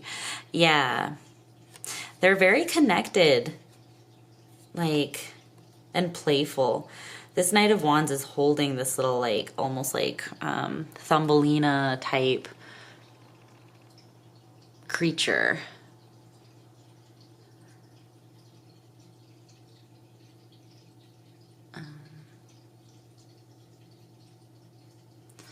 Or Tinkerbell type creature. This little magical being. And again, it's just making me think like most people would not even believe that those beings exist, let alone be in contact and engagement with them. This is someone that is they're very, it's like they're intelligent. They're not dreamy, and they're not like dreamy to the degree that they don't still have one foot rooted in reality and like touching grass. But they also, they could have strong Piscean energy because it's almost feeling like they walk with one foot on the other side of the veil. Like their life is very magical and dreamy in the sense that most people probably wouldn't function the same way they do or understand half of the things that they do. But it's because of the kind of person that they are. Again, they're witchy, they're very abundant. They're very supported by the people that love them, the people that truly see them and are not intimidated by them, but are inspired by them. They're very supported. Like, the people they are a ride or die for are just as ride or die for them. But there's a select few. Not everyone has access to them. But this is their greatest strength, is they have this connection to the divine, to the magic of everyday life. And again, it's part of it is from being present. Yeah, the Wheel of Fortune. They don't need anyone else to be completely fulfilled. And this is a huge strength. They're very self-reliant. They're very self-sustaining. This is someone who genuinely knows themselves and loves themselves. Again, if this person was the only person on earth left, if everyone was wiped out, they would literally be able to sustain themselves in a healthy way and be okay, because they know and they enjoy their own company, and they have this deep connection to this whole other realm of cosmic. You guys chose the celestial smoky quartz. It's like cosmic connection. This person is extremely, like, they're a very divine being.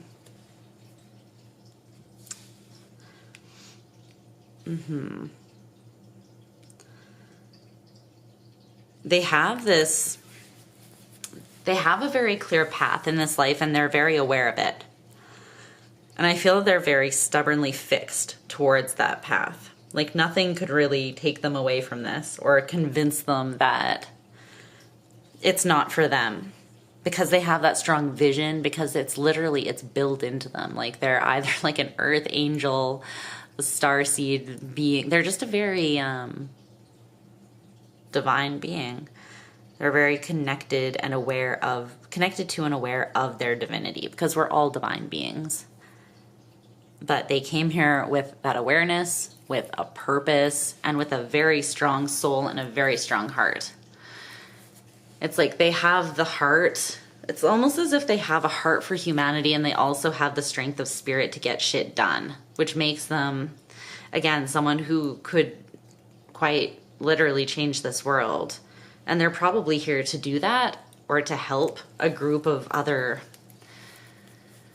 similar souls or people with similar missions do the same sort of thing. Maybe even like lead as the Queen of Wands to inspire other people to do the same sort of thing. But yeah, they're adventurous, they're brave, they're visionaries, they have this expansive life force energy, magical energy. They still believe in the good in life. They believe that magic can happen, that they, in fact, are not just a passive player in the game of life, but they're not stuck on this wheel, but they can turn the wheel, they can affect and influence things, because they're aware of the strength of their spirit. This person's primary motivation or drive in life is the Knight of Cups in reverse. Okay. Yeah. I feel like this person, because they're kind of like not from here. I mean, none of us are from here, once again, but hopefully you understand what I mean. This is someone that really is, they're more magical than they are practical. It's like practical magic, but at the same time, they need this strength of spirit, because how big their heart is and how much they just naturally outpour this source energy. Again, it's the nature of unconditional love to give unconditionally, right? By its very definition. But for a little human, that can be a lot, because a lot of people will take that for granted, will take that and exploit it in you. Yeah, manipulate it. And so I think this person, they see where It's interesting. It's like to be that divinely tapped in and to be on this planet at this time is not the easiest. Because it's like you're constantly, you have this bleeding heart and you see all the things that are so wrong and all the places where we just keep hurting each other as people and all the ways that it could be made better by just, you know, tapping into the spirit, tapping into your heart, and then sharing that unconditionally with one another to uplift, right? It's like this person, they are a visionary. And it's like they won't apologize for having that big dream. They're like Martin Luther King vibes. Like that is the vibe, right? It's like some people will look at it and be like, well, he was naive because, yeah, that'd be great, but look at what humans are really like, you know? But it's like, okay, but how do we get better unless we have those visionaries that aren't afraid to dream that big and have that positivity and have that strength of spirit that does inspire others, because they're going to stand up and say what they believe, whether it makes them sound stupid or not, or whether some people are going to hate on them or not, or see them as a threat or not, right? Because the Knight of Cups in reverse, they see the need in the world for love. It's like every part of the world that is not working, every bad thing or evil thing in the world, this person understands that all of that just ties back to separation from source and separation from our true essence, which is the same thing, right? It's like if we were all just connected back to this part of ourselves, then we wouldn't have problems, right? It's like this person sees it quite clearly, and even though they're not perfect, they're still human, but I feel like they see it in themselves too. The Queen of Wands sees it in themselves. They try to inspire by talking the talk and walking the walk. So that's why they're so real. It's like they are their message. They know that what they say and do carries weight, because they are like an energetic heavyweight championship. Like they've got pull with the universe because they're tapped into the strength of their own spirit, again, that we all have. It's like this person, they want other people to see that in themselves as well. They want other people to see where their heart is their strongest weapon.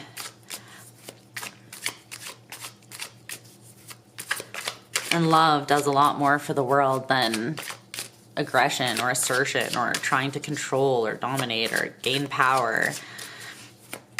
Like, change is not going to come from that, you know? Tell me about this Knight of Cups in reverse.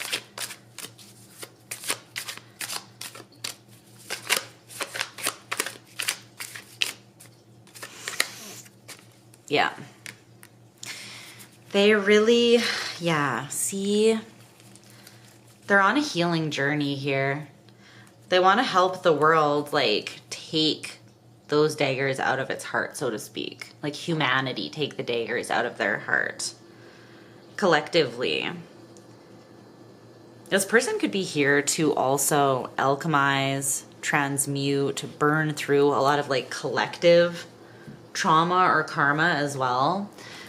Kind of because they are such like a pure conduit, clear stream almost of source.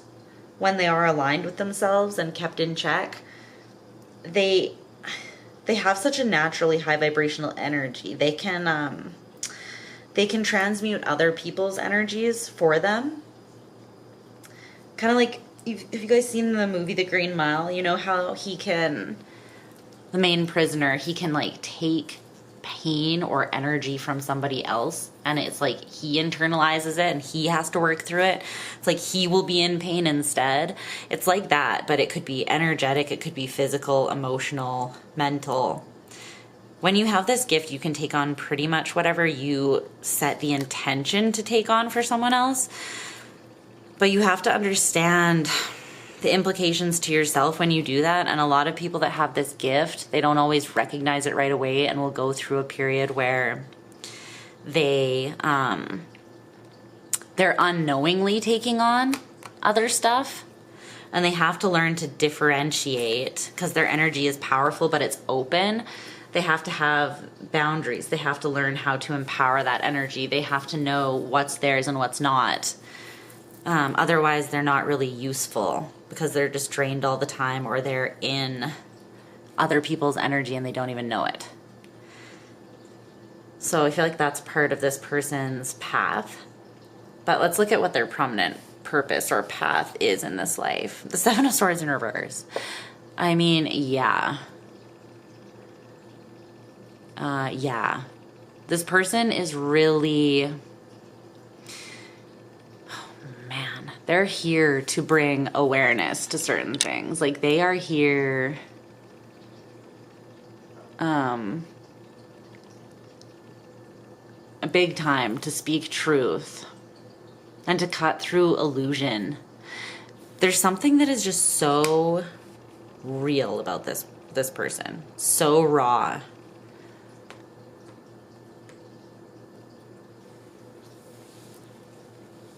This is literally their purpose, is to be themselves and to shine a light on that which is not real. Especially what is, I was going to say what is not love, what is not power. And how anything done without love is not power. Yeah, this person is a very clear conduit of source energy. Very clear. Angelic. They have an angelic energy. It's very high vibrational. When it's not exploiting itself or giving that power away, yeah, it's incredibly powerful energy. Again, direct connection to source.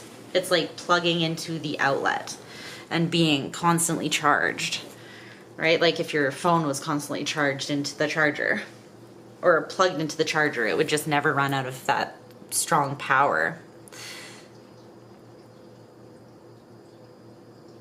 This person is here to infuse new life into these areas of the world that are, it's very interesting. They're currently imbalanced or not right. There's something not right about them. These areas of life that this person is bringing clarity to. They're here to draw awareness. Where there are like control and power dynamics, and maybe where the people that are currently at the top need to fall. Like old structures need to be deconstructed so that something new can be built that is actually beneficial, that is more high vibrational. It's also a balancing of the feminine and masculine energies here too. Like I said, this person, they have a strong balance of those in themselves, right? I said that before, I'm pretty sure, that this is either like a feminine energy that has a lot of masculine as well. Something like that. Because there's something about they come and they infuse this energy, or they're so connected to. It's like they're a stream of consciousness almost of this higher energy. And they just show by doing. Kind of just by existing, just by being is very powerful. On unapologetically being. It's like it stands in contrast to this fake power that is truly try hard, because it's actually insecure. Because if it seeks to control or dominate or push down others to stay in power, that's not true power. That's actually weakness and insecurity that needs to do that to feel strong, but is not really strong.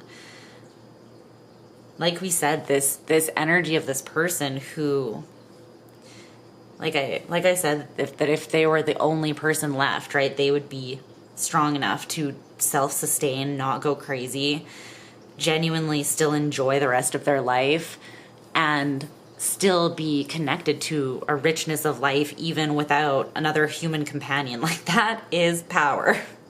Like, what's more, I'm sorry, but that's very powerful. Not many people could truly say that they'd be okay with that, you know? That they would maybe even thrive. I mean, we're all meant for human connection to some level, but this person is like, I don't know, there's something very different about them. But yeah, they're here to uncover all these places that were kind of misaligned. They're like, oh, you thought that was love? No, that's actually toxic. Plot twist, you know? Oh, you thought this is how we're meant to engage with one another on an intimate level? No, that's not really the most beneficial way to be relational with one another. Because there's all these toxic things that are in our society today, right? Where it's like, I don't know, where there's all these articles and tips online and in the newest Cosmo that's like, how to make him want you. And it's essentially just a list of like how to manipulate somebody, you know? And it's like, that's not actually the best way. I don't know if this is obvious to anybody else here, but no, you know? It's like this person has sight and they're just like, why are we doing everything ass backwards and somehow expecting to be happy? It's like they probably clearly see why humanity is fucking miserable, you know? Most of us. And I feel like this is why, like civil servants or again, like public defenders, it's people that are passionate about this and they see where the problem is, right? They're like, that's what's not being done right. That's what never worked. This is where we need to actually make a change. And then they're not afraid to be kind of vocal and loud about it because they're like, that's how things get done. It's like that quote, well-behaved women never made history or something. It's like that. The Queen of Wands is not a well-behaved woman in that, but she's also not, she's not bad. She is rebellious for all the right reasons. She's rebellious not for self-serving reasons, but to help other people as well and serve the greater good. She's not afraid to look. She's not afraid to have a couple of haters. She's not afraid to even have some grief in her life. It's like she will surrender, she'll sacrifice to serve that greater good, even if other people don't understand, or even if she's the only one investing in a cause. As long as she has that emotional clarity and strength of spirit and conviction, that's what matters. Okay. The overall relationship, what it will feel like or what the energy will be like, is the Seven of Wands. I feel like, speaking of passion, it will be very passionate. It's like something that you will want to fight for. You might even feel a little bit, both of you when you meet, you might even feel this sense of, what is it? It's like, I would die for you. Like, I would fight for you. I would fight for myself for you. You know, like, if you're not the best version of yourself when you meet this person, then you're like, you're motivated by them. It's not because of them, but I feel like you two will make each other want to be better. You'll motivate, you'll inspire each other, and you'll both be inspired to fight for yourselves, but also to fight for each other and the connection. There's just going to be a lot of passion and desire. Tell me more about that Seven of Wands. It's like this. And it's like the two of you together, you hold the key to so much success and recognition. There's something about that. It's interesting too, because we have like 2 knights and then 2 sevens. Something here is very, there's a balance.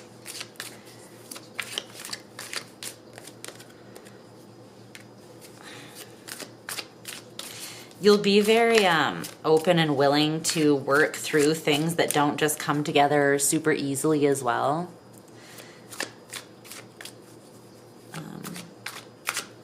It's like even when you are feeling kind of like broody or moody or uncooperative, you'll still be on the same team, you know? You might both be like a little fiery, a little spicy. So, you know, sometimes you might need a second to cool off. But it's like, even when, it's like when you love this person, you love them. And when you're mad at them, it's like, well, bitch, I still fucking love you, you know?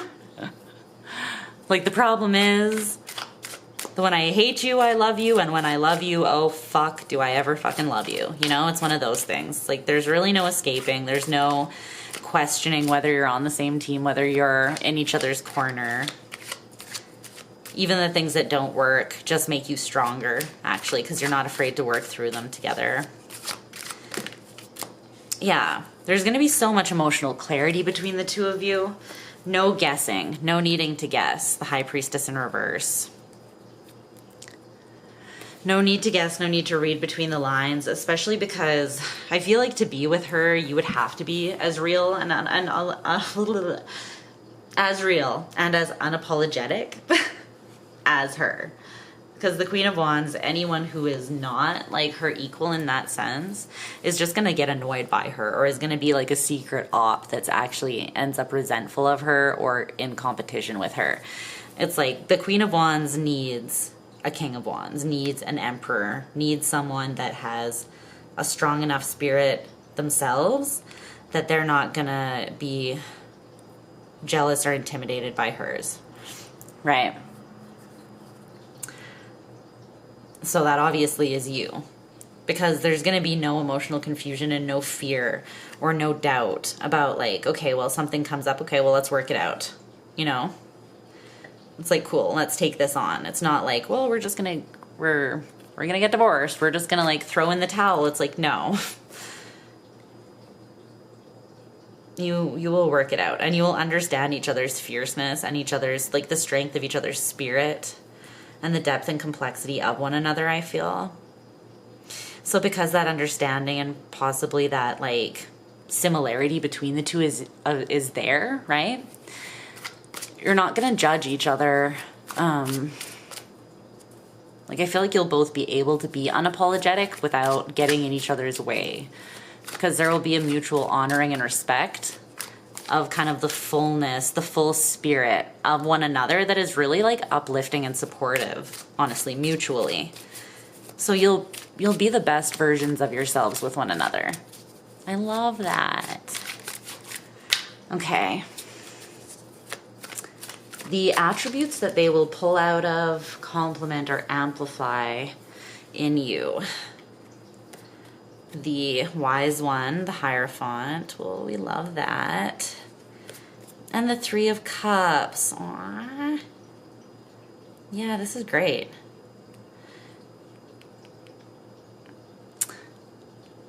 This is great. I mean, we love to see it. There is going to be a lot that you learn from this person. And they're not trying to be, they're not like being cocky. They're not like, sit down, son, and let me show you something. You know, it's not like that. It's just through observing the way that this person is, like how they express themselves and engage with life and how magical they are. It's like you'll just learn so much just through observing this person in their natural habitat, you know? You might really love watching this person, especially when they don't know that they're being watched and they're just kind of genuinely doing them. There's something very attractive, again, about the Queen of Wands, right? She draws a crowd for a reason. It's like the scene in those movies where this like really gorgeous woman or this really like unassumingly hot guy is just like walking around and everybody is like falling at their feet or like, and they're not even noticing, you know? It's like they know their own energy, but they're not self-absorbed, so they don't always understand the full implications of it, if that makes sense. But they inspire. This is what they do. They teach others. And again, it's not always by directly being a teacher, but it's by living their life out loud.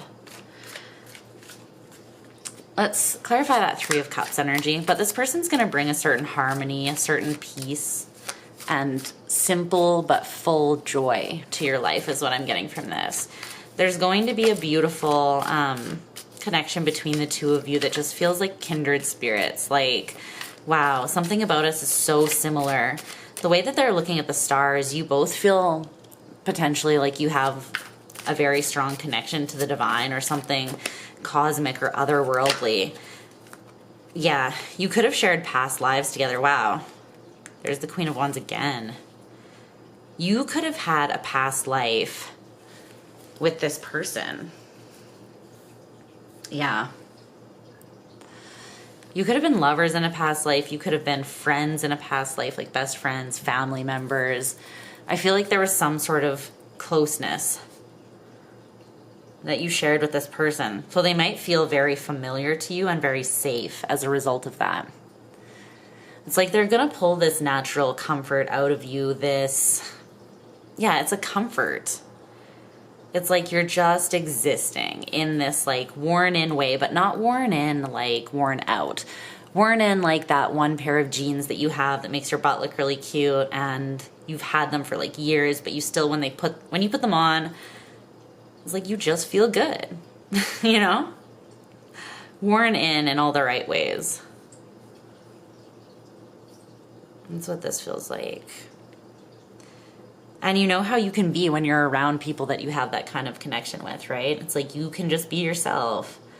So this is beautiful because it's like this person just being themselves. It is like that MLK quote where he says, I'm going to butcher this, but he says something like, what good does it do to lessen yourself, to lessen your light, to dim your own shine? It doesn't do anyone good. You should shine brilliantly, and the people around you you'll be thereby giving them permission to do the same, to be themselves unapologetically. What is more powerful than that? The people that aren't ready to do that aren't ready to be accountable and in their power will be triggered by that, but that's part of their journey too, and not a you problem ultimately. So it's like this person, by being themselves, they guide you and they give you this gentle permission via this safe space, via this comfort, this safety, this natural ease. They give you permission to be yourself too, in the most powerful, full, human, divine, unapologetic expression, which is just it might be the greatest gift that someone can give us. So this is very beautiful. Yeah, I can love this for you. Okay, we're gonna look at the sexual nature of the connection. Okay, so if anyone is not down with that, if you can't match my freak, group number 3, that's okay. Your prerogative, but you're gonna have to skip forwards a little bit till we're done talking about this, or sign off now. Okay? Because I will dirty your pretty little mind with what I'm about to say next. I'm letting my Scorpio freak off its leash here, so you've been warned. All right, I might have to cover some of these cards, but we'll see if there's nudity on them. All right, so we have the Chariot and the Knight of Swords. The Chariot and the Knight of Swords. There's no nudity on these cards. They're sexual a little bit, but there's no nudity. Okay. Chariot and the Knight of... Okay, and then this card is the Ace of Swords. Or not the Ace of Swords, the Ace of Wands. It's literally the Ace of Wands. This person... Yeah, they could have strong Gemini or Cancer energy in their chart. They don't have to. Just both here. But they definitely got a lot of fire. Queen of Fire, yes. Queen of Sex Appeal. Queen of being a public defender in the streets and a freak in the sheets. I mean, I'm just saying. And sometimes in a pole dancing competition on a stage, you know, she's not afraid to go there. We'll just cover up that little wand on this card here.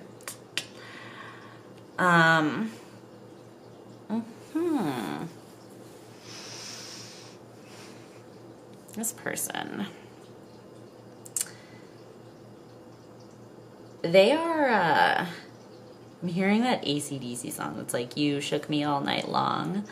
Yeah, with the Chariot, because the way she's like straddling or riding this video camera, but I'm almost seeing it as that one of those like electric bulls as well. Someone who does not mind it a little bit rough, doesn't mind it a little bit wild.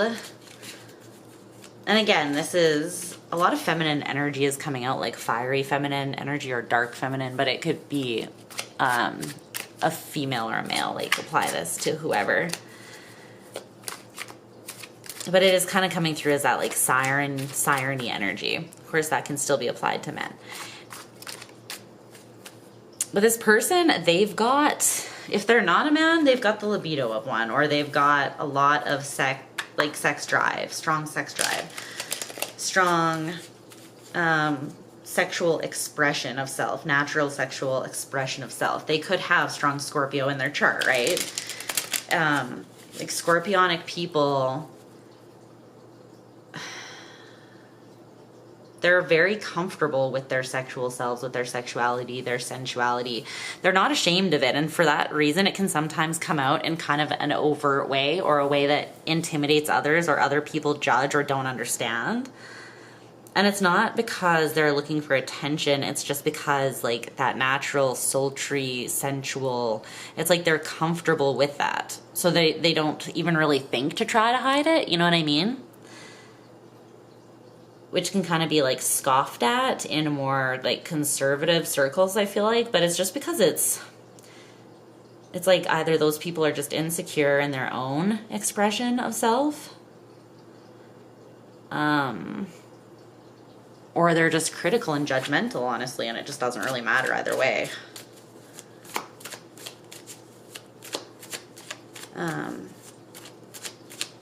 But yeah, this person, they have a lot of sexual energy.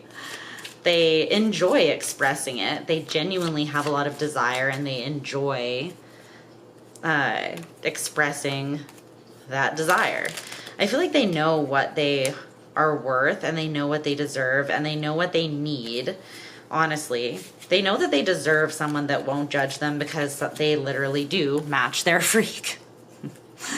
They deserve someone that won't judge them because they can match their freak, the King of Wands. They need a King of Wands or an Emperor, didn't I say?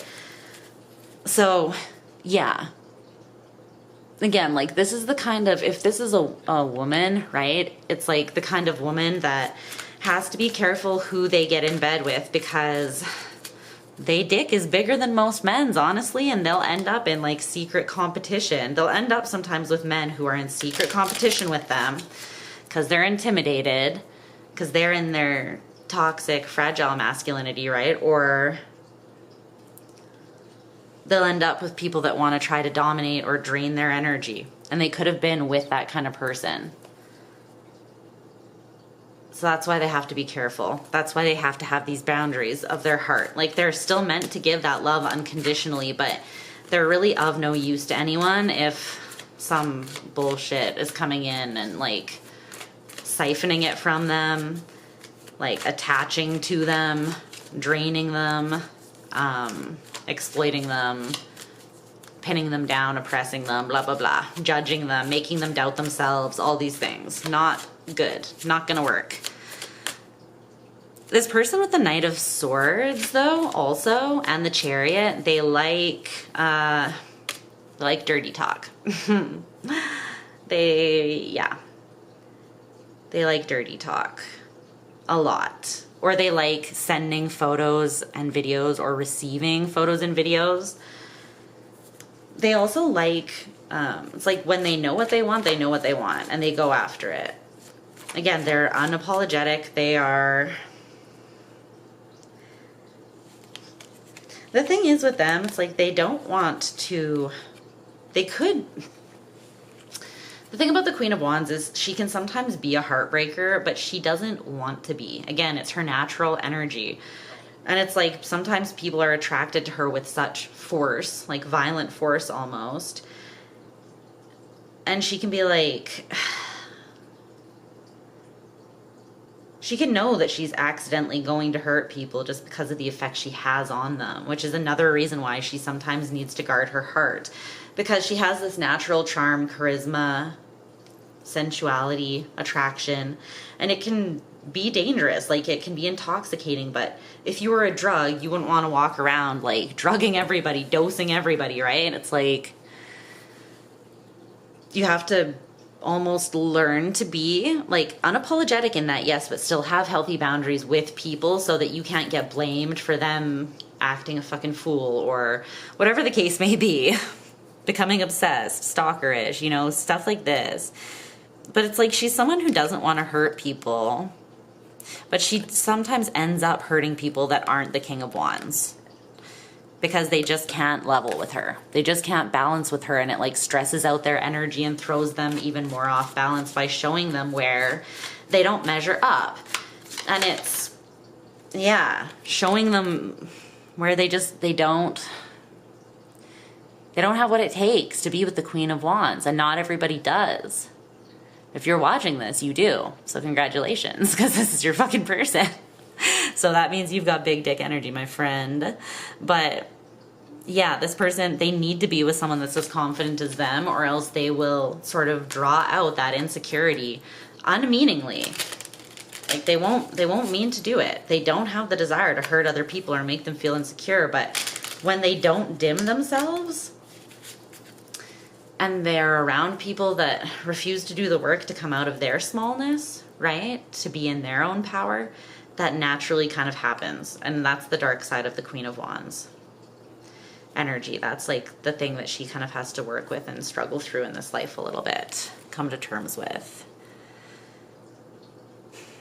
What's this Ace of Wands? Tell me more about this Ace of Wands. She got the magic stick. Well, she hasn't got the magic stick, but if I lick twice, or if I lick once, aim to lick twice, I am the baddest bitch. Show me don't believe me, come me tonight, and I'll show you magic. What? Sing along with me, guys. 90s kids. Magic. Little Kim, not a hoe, but she sex a bitch so bad he gotta tell his boy. That's the Queen of Wands like theme song, I swear.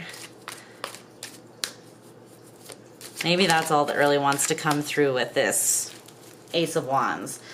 She's the Queen of Wands. She knows what to do with that wand better than anybody.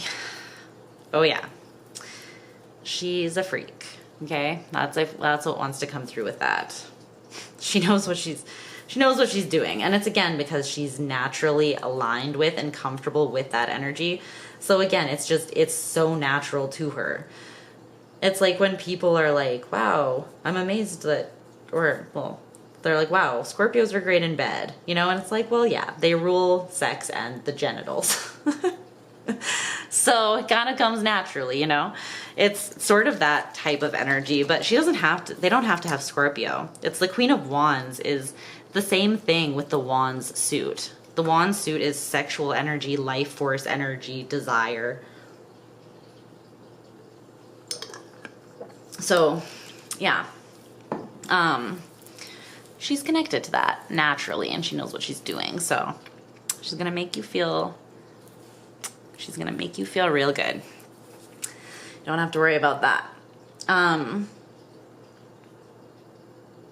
Your advice to align with this love or this partner is the Three of Pentacles. Literally just do the work on your side. I feel like be honest with yourself about where you're still building yourself, where you still need work here. Maybe. I feel like you are already aware of whatever this is almost. It's coming through as. It's kind of coming through as like, keep up the good work, champ. Like you're already doing what you need to do. It's a process. Don't get discouraged. Just keep putting one foot in front of the other. Try to be open and cooperative to building something as well. There's also something coming through about compromise, being willing to meet in the middle and compromise. Page of Cups in reverse, Six of Wands. Okay, you might want success and recognition with this person, but still be slightly shut down emotionally. So you need to work on showing up in more of a, the thing is, the Queen of Wands is a walking bullshit detector as well. And she's the kind where she's like, I'll give you everything, but I gotta know that I have all of you as well. Which means, like, you can't expect the fullness of the Queen of Wands invested in you unless you are showing her that the fullness of you is invested in her too. In which case she'll take a bullet for you. You know what I mean? It'll literally be Bonnie and Clyde. But if you're indecisive, she won't be afraid to throw you back into the ocean and reel in another fish until she finds the one. You know, there's plenty of fish in the Queen of Wands ocean. And she's looking for success with the King of Wands or the Emperor, nothing less. Because anything less would cause her to play small or cause her to diminish her light. And that's not part of her path. So whatever you need to do to come into that full state of empowerment and strength over yourself is what needs to happen, I feel like, to prepare you for this. But I feel like you're already on that path of development, that path of self-awareness, and you're already doing that. So it's like I said before, just keep up the good work. Okay, we're gonna get these cards out of the way and look at these oracle cards to close things off for you, my loves. Let's get a little more information on your person. What is this? Let's see. Okay, I'm gonna bring you in a little. You can see. They're the lover. This person, this is who they are, like at the core, unapologetic lover, but they're like fiery, passionate lover, femme fatale, like, Ascension, yeah, angel wings again. Wow, yeah, this person. This is so the Queen of Wands energy. The shadow and the light are balanced. Wow. This is very, yeah, intense energy. And it's beautiful energy. Cancerian energy. The sun. Oh, I love this.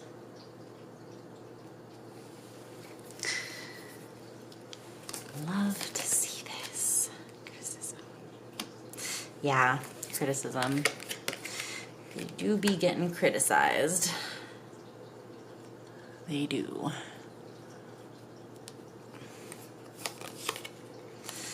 Crocodile. The ship wandered and found a different shepherd. In reverse.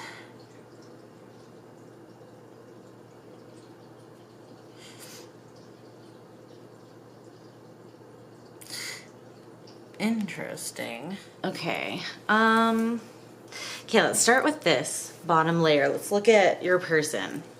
And then we'll look at these top cards are sort of what the energetic landscape might be when you meet them for you. So, with the lover, the light attributes, great passion and devotion, unbridled appreciation of someone or something, whatever they pour that love into. The shadow attributes, obsessive passion that harms others or self-destructive devotion. So again, being devoted to the wrong things that destroy you, or pouring that beautiful passion obsessively into something that is either like an addiction that throws you off balance and harms you, or something that's too much for the wrong person and ends up being more destructive than anything to them.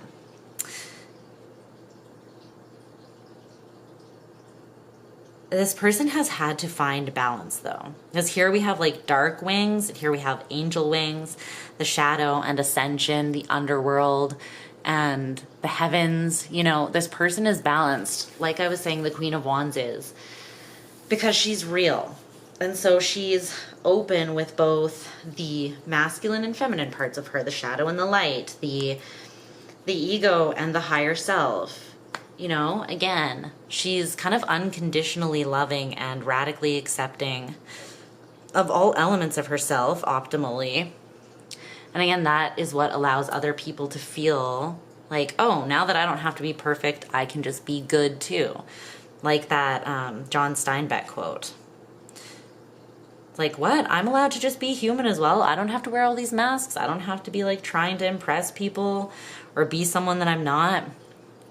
There's such freedom in that, and that's what she exists in, and that's what she offers to others. But there had to be this balancing created. And again, this is someone that spends time in the underworld in their shadow so they can weave back up and refuel themselves with light, and then take that light, the sun of their being, their very essence and energy and self-awareness and life force, they can take that into the shadow realms with them. This is, yeah, lots of scorpionic energy and Piscean energy. And then they can loop back up and use it to sympathize, to feel into, to comfort other people, to be protective over the people they care about. They come back from this place with heightened intuition from what the dark taught them. Heightened ability to relate or resonate with other people because they've been to those dark places. So they can come forth with this caringness, this tenderness, this receptivity that is truly for the greatest good of all, truly unconditional in its expression. But yeah, this is that masculine energy. Again, here, of creativity, of spirit,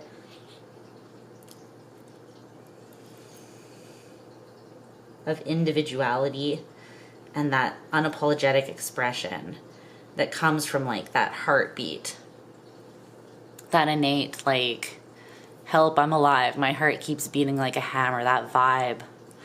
This person, sometimes they're so alive and in love with it all that it aches, that it hurts. That's what comes with being this lover. It's like when you choose, and with this Cancerian energy, to be that deeply feeling, to be that alive, that means that you're awake to all of it. You're awake to the exquisite highs, and you're awake to the hell of it. You know, the hell of the shadow, the deepest, darkest valleys, and the highest peaks. You are tapped into the entire human experience and expression. And while that's beautiful, I mean, it definitely has its highs and lows. It is definitely intense, and not everyone comes here to experience life this way. And that's okay. It can be seen and criticized by some others. This is like Mars in Virgo. Others who are like, who like to play it safe, who aren't as connected to their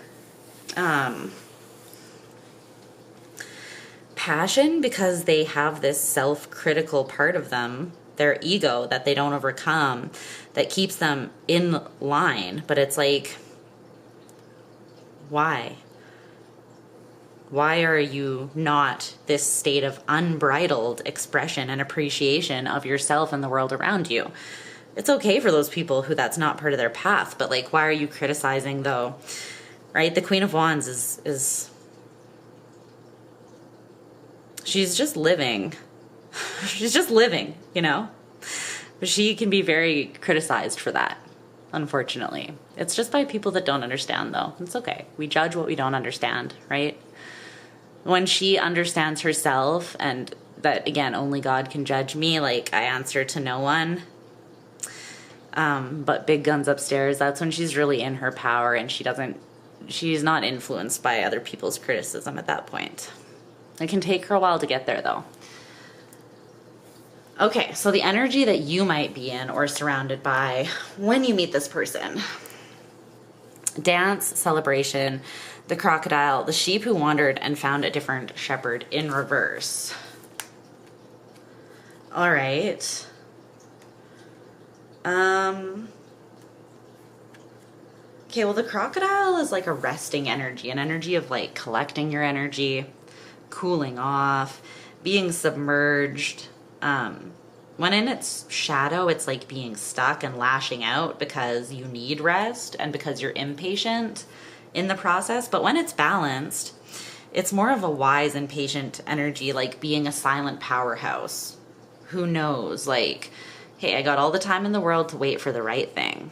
And when I see the right thing, I'm going to strike. I'm going to know exactly what it is. I'm going to know, hey, that's what I waited for. This is an energy that can take time out to turn inwards. It's like equal parts invested in the external and internal. It knows when it needs time to itself to regain its energy, renew its energy, recalibrate, and it knows when it's ready to strike. It still faces life's challenges head on. It's smart, but it withdraws intentionally to gather more awareness, to observe, to build its energy, to fill its vital reserves so that they can take their moves from a space of power and wisdom and being truly empowered in their life and in dominion over their life, so that when they do take those moves, they end up being wins, right? And they come from a place of like consciousness of knowing why they went for that thing and how it's going to benefit them and those around them. So you could be in this place where there's something that you want. Maybe there's something that you never walked away from that you're still invested in. So this could be like a business venture from the past, a past dream. It could be that you know this person already and that you have been invested in them already and you're waiting. This is when they come in. What I feel like is when this person comes in, you're in a period of waiting for what you know that you deserve and you want. That's what I feel. You know what would bring you into this state of celebration. You know what you deserve. You know what you desire. And with this, it's like you're not going to wander away and be led by some other dream. You know what you want, and it's cemented. You're patient and you're invested in that. It's almost like you call this person in, and you're here patiently waiting, and then you meet them. It feels very much like that. So yeah, you're probably a King of Wands. You have the same strength of spirit and magical capacity to manifest as this person. I feel like you pull them in, or they pull you in mutually. Like you manifest each other from a space of power and from a space of love and liberation is what that feels like. I love this for you. My camera's about to die. The way it died just as I was saying that. Yes, that happened. So anyways, I thought it would be rude to just leave you there with me just being cut off saying my camera's about to die. I am back. I have charged it enough to come back and give you a polite farewell. Thank you so much for hanging out with me, group number 3. I appreciate you. If you thought that this sounded like someone that you would not mind spending the rest of your life with, not mind building something with or partnering with, then let me know by liking this video, leaving me a comment, letting me know how it resonated. Subscribe to the channel if you want to vibe with me more often. I can be your girl, your weirdo in this corner of the internet. I could be that person. Can you match my freak? But group number 3, I love you so much. I hope that you stay safe and well until we speak again, and I hope that that's soon. I will talk to you soon. Bye, my loves. Hi, group number 4. So you're in group number 4. Again, if you chose the soda light, I'm going to keep it here to help me tune into your guys' energies. and the energies of the connection between yourself and this person. So we're just gonna pretty much get into it. We're gonna start by looking at a couple core signifiers of this person, just to get an overall vibe. And I'm gonna pull a couple oracle cards to help us really sink into that primary energy. And then we'll get into the main spread and dig into some more details. And I also have some more oracle cards at the end that are just gonna summarize and validate what we've already unpacked, and hopefully also give us some idea of what the energetic landscape might be like in your life when you are close to meeting this person or when you do meet this person. So that way you have some sort of idea in order to anticipate when you might be close. Yeah. Okay, so let's get into your person. Who is this? Who is good enough for my group number 4 people? Ooh, okay. Well, I'm not gonna scoff at that. We have the 2 of Wands in reverse and the 2 of Cups in the upright for their main energies. Really interesting. 2 2s.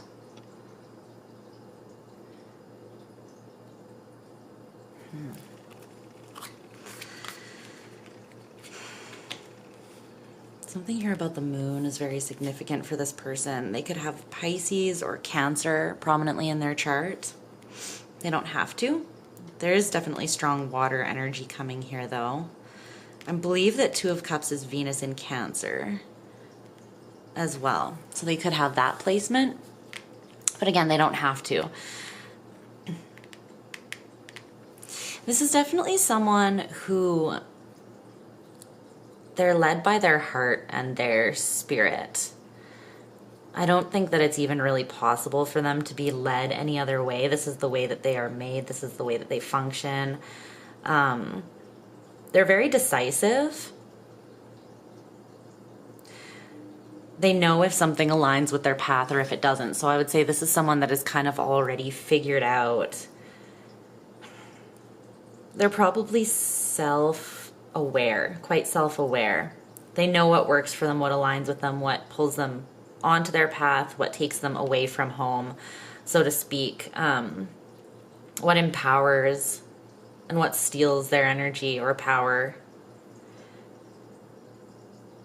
This person is deeply sensitive. They feel things out in order to know whether or not they should pursue them, and then it feels like they are quite, I wanted to say severe, so maybe, but they're very, they're certain of the path that they're on and the choices that they make. This could be someone that's kind of all or nothing. Like they're either not committed or they're all in. They have 2 modes. But when they're all in, it's because it's been informed by like the core of who they are, by their heart, by their spirit. And so they can trust themselves to be all in. I'm getting that. With the sodalite energy too, it's the energy of the 3rd eye and the throat chakra. So it's vision and expression, creativity. It's a very creative stone. So this person could have those elements to them as well. Let's get a couple oracle cards here for this person. Tell me more about group 4's future partner spouse. Whoa, okay. Flying in and going back out. Keep that one.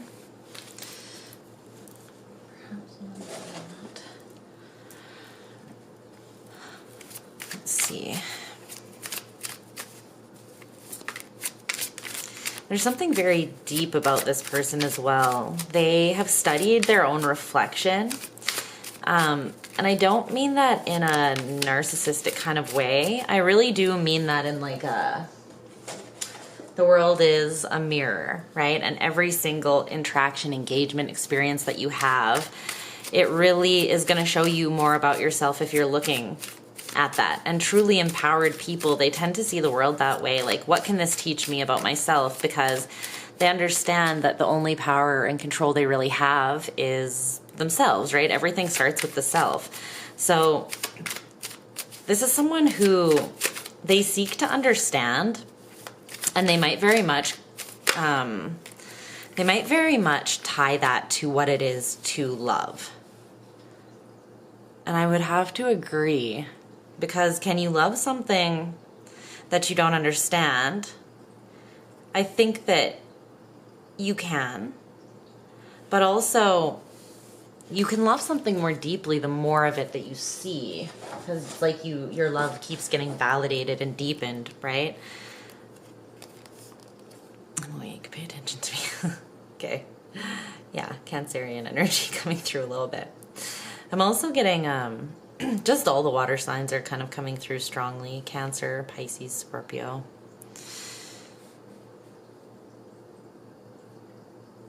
It's kind of like...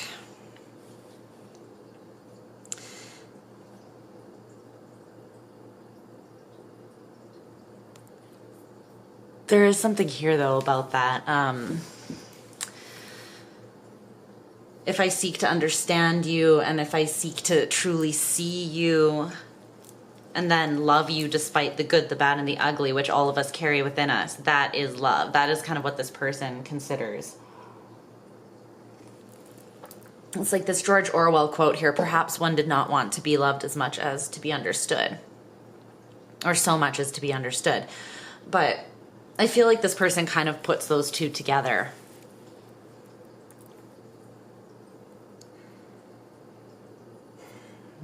Like, it has to do with this all-in thing. This person, they're not, I don't want to say they're one-track minded, but when they are committed to something, they are committed and they are loyal to that thing. They're all or nothing in that their whole heart and soul is invested in that thing. So this is someone who probably doesn't have a lot of different things going at once. They're not someone who would be dating or interested in numerous people at once, because they're someone that is like, when they are in that place, that's where they are. They're not scattered around. Their attention's not scattered. When they're focused on you, they're fully focused on you. And there's this I'm awake, pay attention to me energy. It's like once their attention's on something, that's where it is.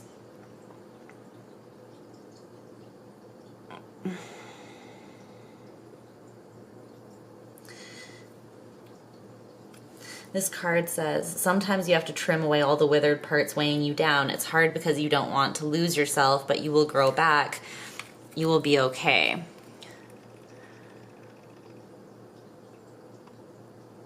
So through this constant process of acknowledging and diving deeper into the self and becoming more self-aware, it's like this person, they might feel as though they're kind of going constantly through like phasing or cycling in and out of these phases where it's like pruning a plant. They go through phases where they have new growth, and then they go through phases where they look at themselves again and they realize certain things are holding them back, or certain things have been,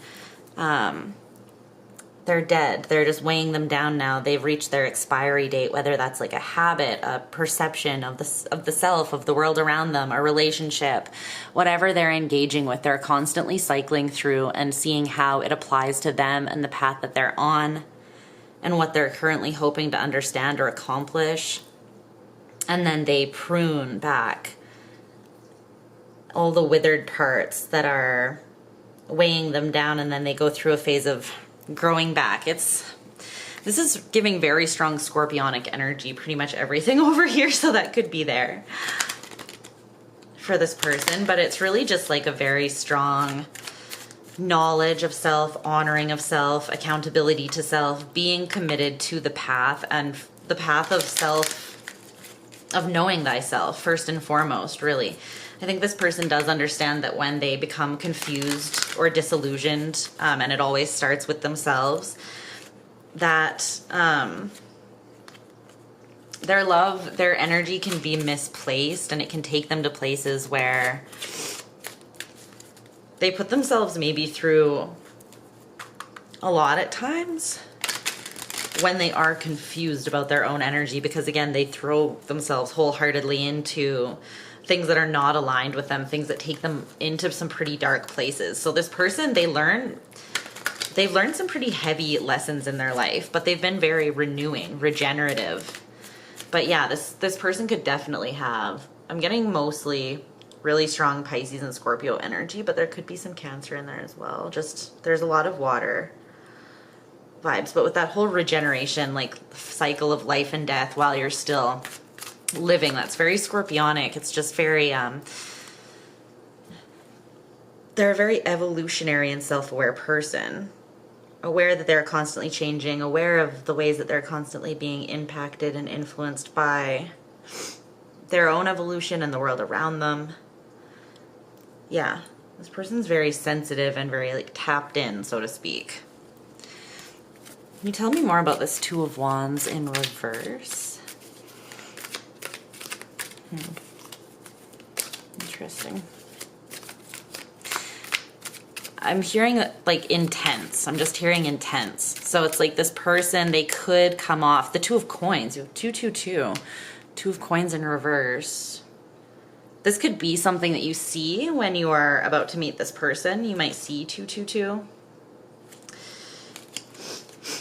Or a lot of twos could come up, if that's something that resonates with you. They're very decisive, though. I feel like they also have a pretty strong cutoff game. Like, once old leaves have been trimmed off of them, it's like they consider them decomposed, dead in the ground, like, you know. It's like they point them in they point that energy, they transmute, and they point that energy in a new direction almost, where it will be beneficial. It's like they're like, I'm done, so I'm going to send that off. This person could be quite witchy or spiritual or magical, and like they might do rituals, they might be very intentional with their words, spell work. And that transmutation tool, like they seem like they are a magician. So that's why their cutoff game is strong when they're done with something, because they don't hold on to it, right? It's that all or nothing thing. Like when they're ready to be done with something, they sever those old leaves and they call in fresh energy. So this person is someone who, they're quite present with their experience, and they're quite conscious and intentional. It's like they're wide awake in this dream that we call life, you know? What's this Two of Cups?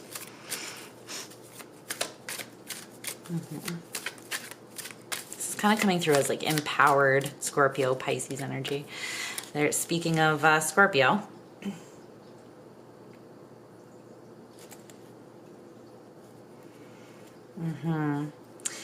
And at the bottom of the deck is Justice and the Moon. So there's Pisces as well. So yeah, these two are very prominent.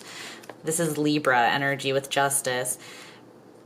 This person is, they have a very karmic path in this life.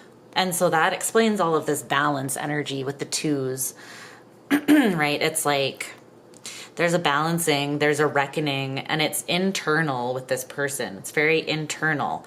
Like they're aware of their path and they're accountable to themselves, and they're constantly weighing in with themselves and the world around them. Not because they are like self-involved in like a narcissistic kind of way, but because there's the weight of, I don't know. I feel like this person could be quite powerful maybe, energetically. Just, well, everything is energy. They're just very powerful. I feel like they have a lot of strength, but it's one of those things that if it were to be misused, it could really hurt them and other people because they are so all in. So when they like push that energy, that passion, that force, that intention with their soul and their heart behind it in a specific direction, it can either nearly destroy them or other people, I feel like. And they are held accountable karmically, as we all are. But this person could have strong Saturnian energy in their chart maybe as well. But they have this tie where they definitely feel the weight of that. And it's almost like they see it before they do something, right? It's like they have these almost premonitions. This person could be claircognizant, clairsentient. So it's like before something happens, before they make a move, they can like feel and see into the future how that would affect them or the karmic debt that they would need to pay. It's almost like they see the ripple effect that their actions could possibly have through space and time. It's really interesting. This person is gifted for sure. Spiritually gifted.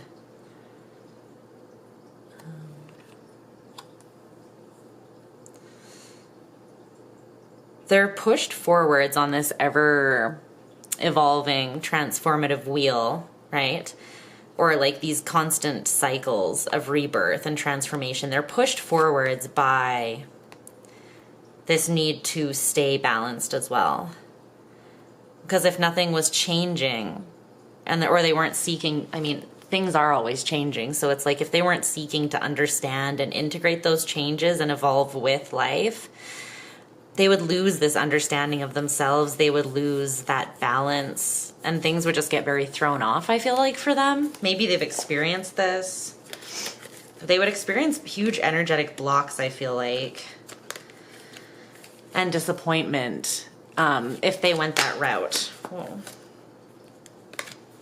What's that? The Devil in reverse and the Wheel of Fortune just flew out. I don't know why. I wasn't asking anything. I feel like it's part of this person's like destiny or path in this life to break their own barriers of self-limitation and oppression almost with the devil. They're here to very much see themselves clearly, and like that includes the shadow, that includes the darkest parts of themselves.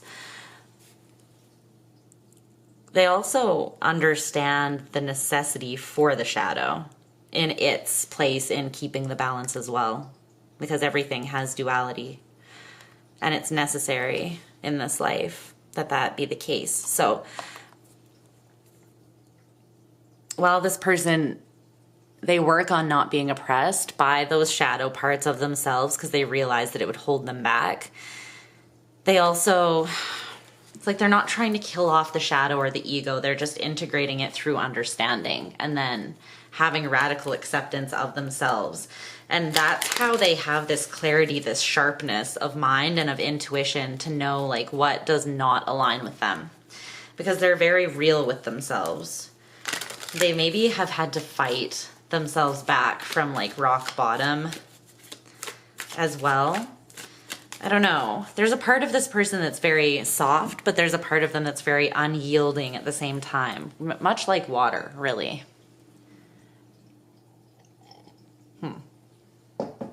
Okay. This person's greatest strength, or one of them, is the action or the Knight of Cups. Yeah, more water.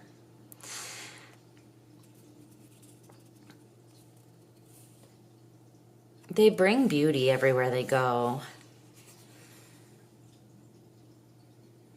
It's interesting, even the dark places or the unknown spaces that they go, it's because this person is kind of constantly in bloom. And even if they're going through that season of death, like a winter season, right? Like a plant, they understand that it's like the roots are still underground and it's going to blossom again when the summer comes. It's like the moon falls and the sun rises again every morning, right? So again, this person, they understand the dark. They're not afraid of it.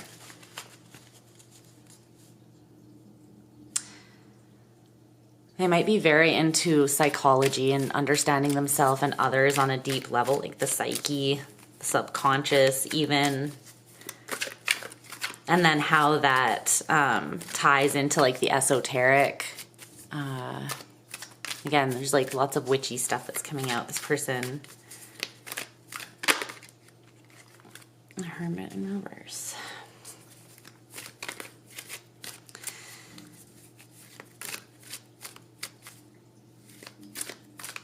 It's interesting. This person's quite public with their transformation. It's not so much an internal. It's not always so internal with this person, which is quite interesting. There is a lot that happens internally, obviously, but I feel like it's part of this person's strength and their path or purpose in this life to, I don't know. With the Hermit in reverse and the Knight of Cups, it's coming through as like, allow others into their process. their process of grief, their process of transmutation, their process of healing, their process of imbalancing, like assessing and then bringing balance to the areas that are out of harmony. There's something here about maybe other people learning from that, or I don't know, but their ability to go to these dark places and bring their own light and growth there. It's maybe inspiring to others. There's something about it that is meant to be, and it's quite brave of them, I feel like, the parts of themselves that they put out there with the Hermit in reverse. It's like, it's beyond just having their heart on their sleeve. It's like having their whole process on their sleeve to some degree. And I'm sure this person has intimate things and moments that, and details that they don't share, right? That they do keep to themselves. But for the most part, they're kind of an open book. What's the Queen of Swords in reverse? Why is that here? The Moon in reverse.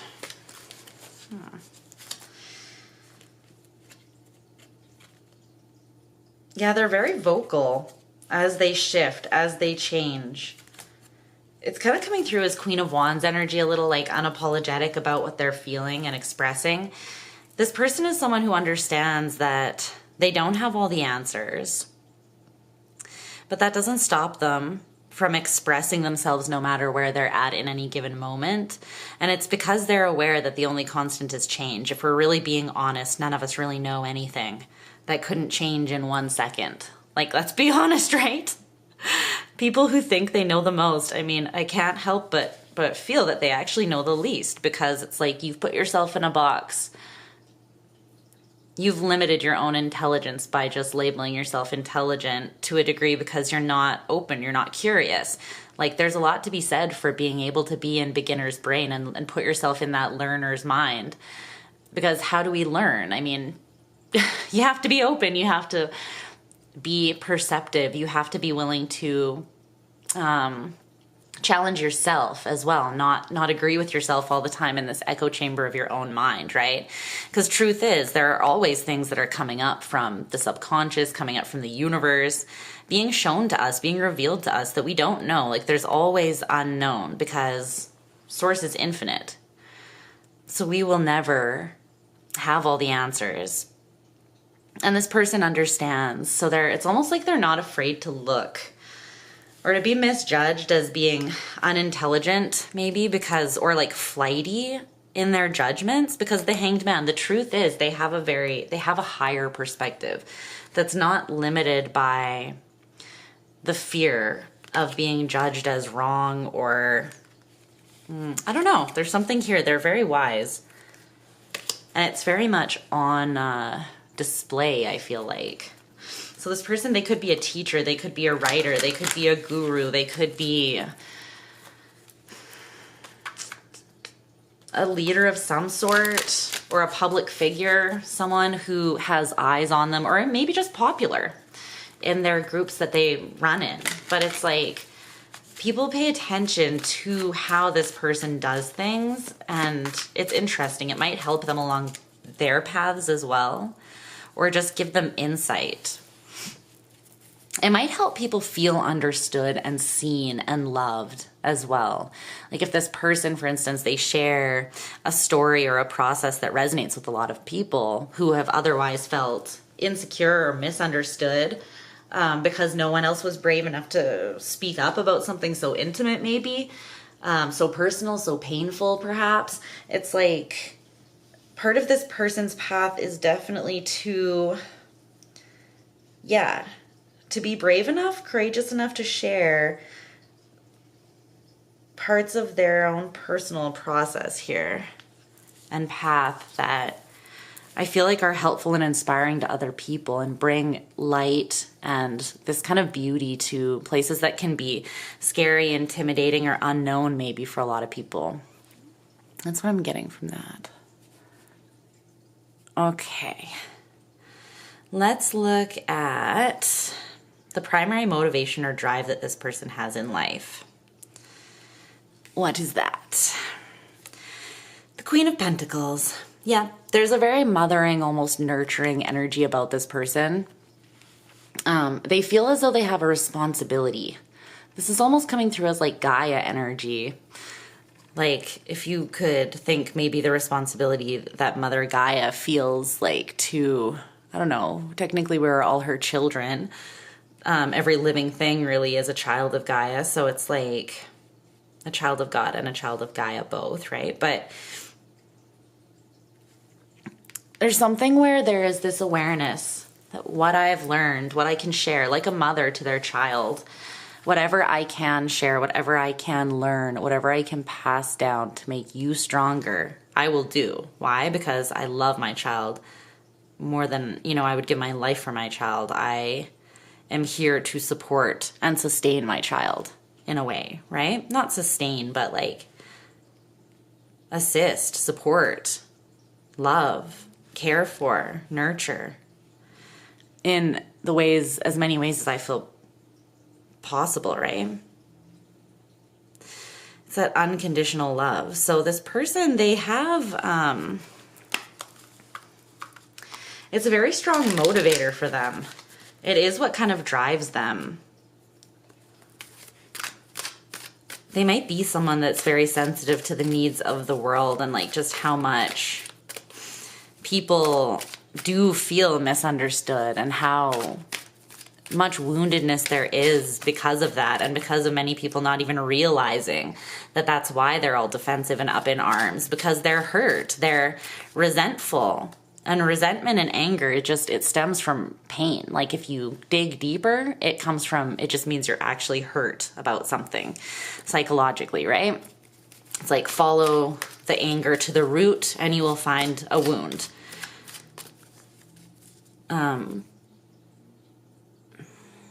I feel this very much in my solar plexus. It's like the wound of the world that this person kind of feels, or one of them. They want to help people feel seen, nurtured, understood, loved, and themselves, I feel like, capable. Tell me about this Queen of Pentacles, sorry. The Ace of Swords. They're very perceptive. They see the truth. They might see people's potential and also see how their woundedness is holding them back. And it's like they want to patiently nurture the people that they're in close engagement with, I feel like. Maybe this person has learned that the best way or the most effective way they can do that is just by simply being open and making themselves vulnerable in a way. Just sharing those intimate processes and their own personal path and struggles, right? Yeah, the Hierophant, exactly. Strong Taurian energy here. But the Hierophant is the teacher of deep spiritual lessons. It's like they have experience, they've formed sort of a structure of values and morals and alignments that are really, really beneficial for adding that stability, and it's like structure that goes beyond the physical. It goes to like a soul level, like what brings worth and value to your life on those deep levels that keep you in place when the world gets a little shaky. It's having a truth that you can follow and rely on, fall back on. This person, they have a lot of wisdom to share. And I feel like it's pretty beautiful because their motivation is to do it in such a way that is tender. There's like a tender, like I said, like a nurturing, motherly kind of energy about this, very divine, feminine energy coming through. Okay. I like it. I like it.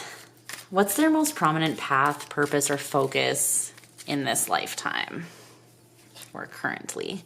The Nine of Wands in reverse.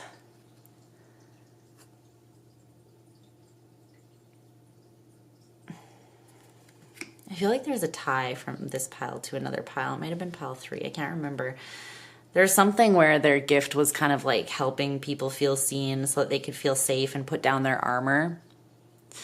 that's kind of coming through the same way, but on even a grander scale. Like, yes, they do this in their intimate relationships, but it's also like a gift that they want to offer the world or a greater group of people. The Nine of Wands in reverse is like, how can it be easier? Where is it like, where is life full of strife and tension and resistance, and it just is not necessary, right? The Page of Cups in reverse, the Two of Cups in reverse. Yeah. It's because of a disconnect from the heart and the soul that this person sees people struggling. There's something that's very childlike and innocent about them, but also very, very deep and wise at the same time. It's an interesting combination, or like duality with this person. They have a lot of dualistic energy, so they definitely could have either Gemini, Libra, Pisces.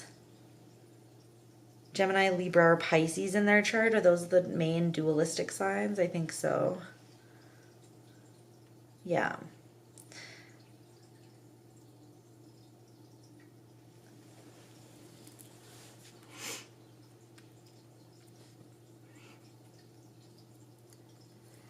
There's something here about admitting the desires of the heart and soul, and how people either are not comfortable with admitting or acknowledging those to themselves, like their true desires, because they feel as though they need to function a certain way in the world. Like, they feel like they can't be soft, or they can't give their emotions or their heart or their soul time or credit or priority, and they can't walk away from things maybe that make them miserable, or that are really like increase the struggle in their life, because they feel like this is how it has to be. It's like the sense of feeling as though life has to be hard and that's just the way it is. It's a dog eat dog world kind of thing. What are you going to do about it? But then it's almost through people, they see people doubling down on that rather than infusing things into their life that could actually alleviate some of that, like support from others who truly see and understand and like make time for them and provide attention. Like attention, time and attention is really the most valuable thing that you can offer someone. There's nothing more valuable than your energy, your time, and your attention being directed at something. I feel like this person tries to give to people just through offering themselves what they've learned so far, their own nurturing, open-hearted energy. Their heart really is what it is. It's like this person wants those that they come in contact with to understand that it doesn't have to be as hard as it is. It could be because this person, they have gone through many difficult things and they've sorted this out for themselves. There may have been a time when they themselves were very disconnected or out of touch with their own heart, or just a phase where they were disconnected from it or numb.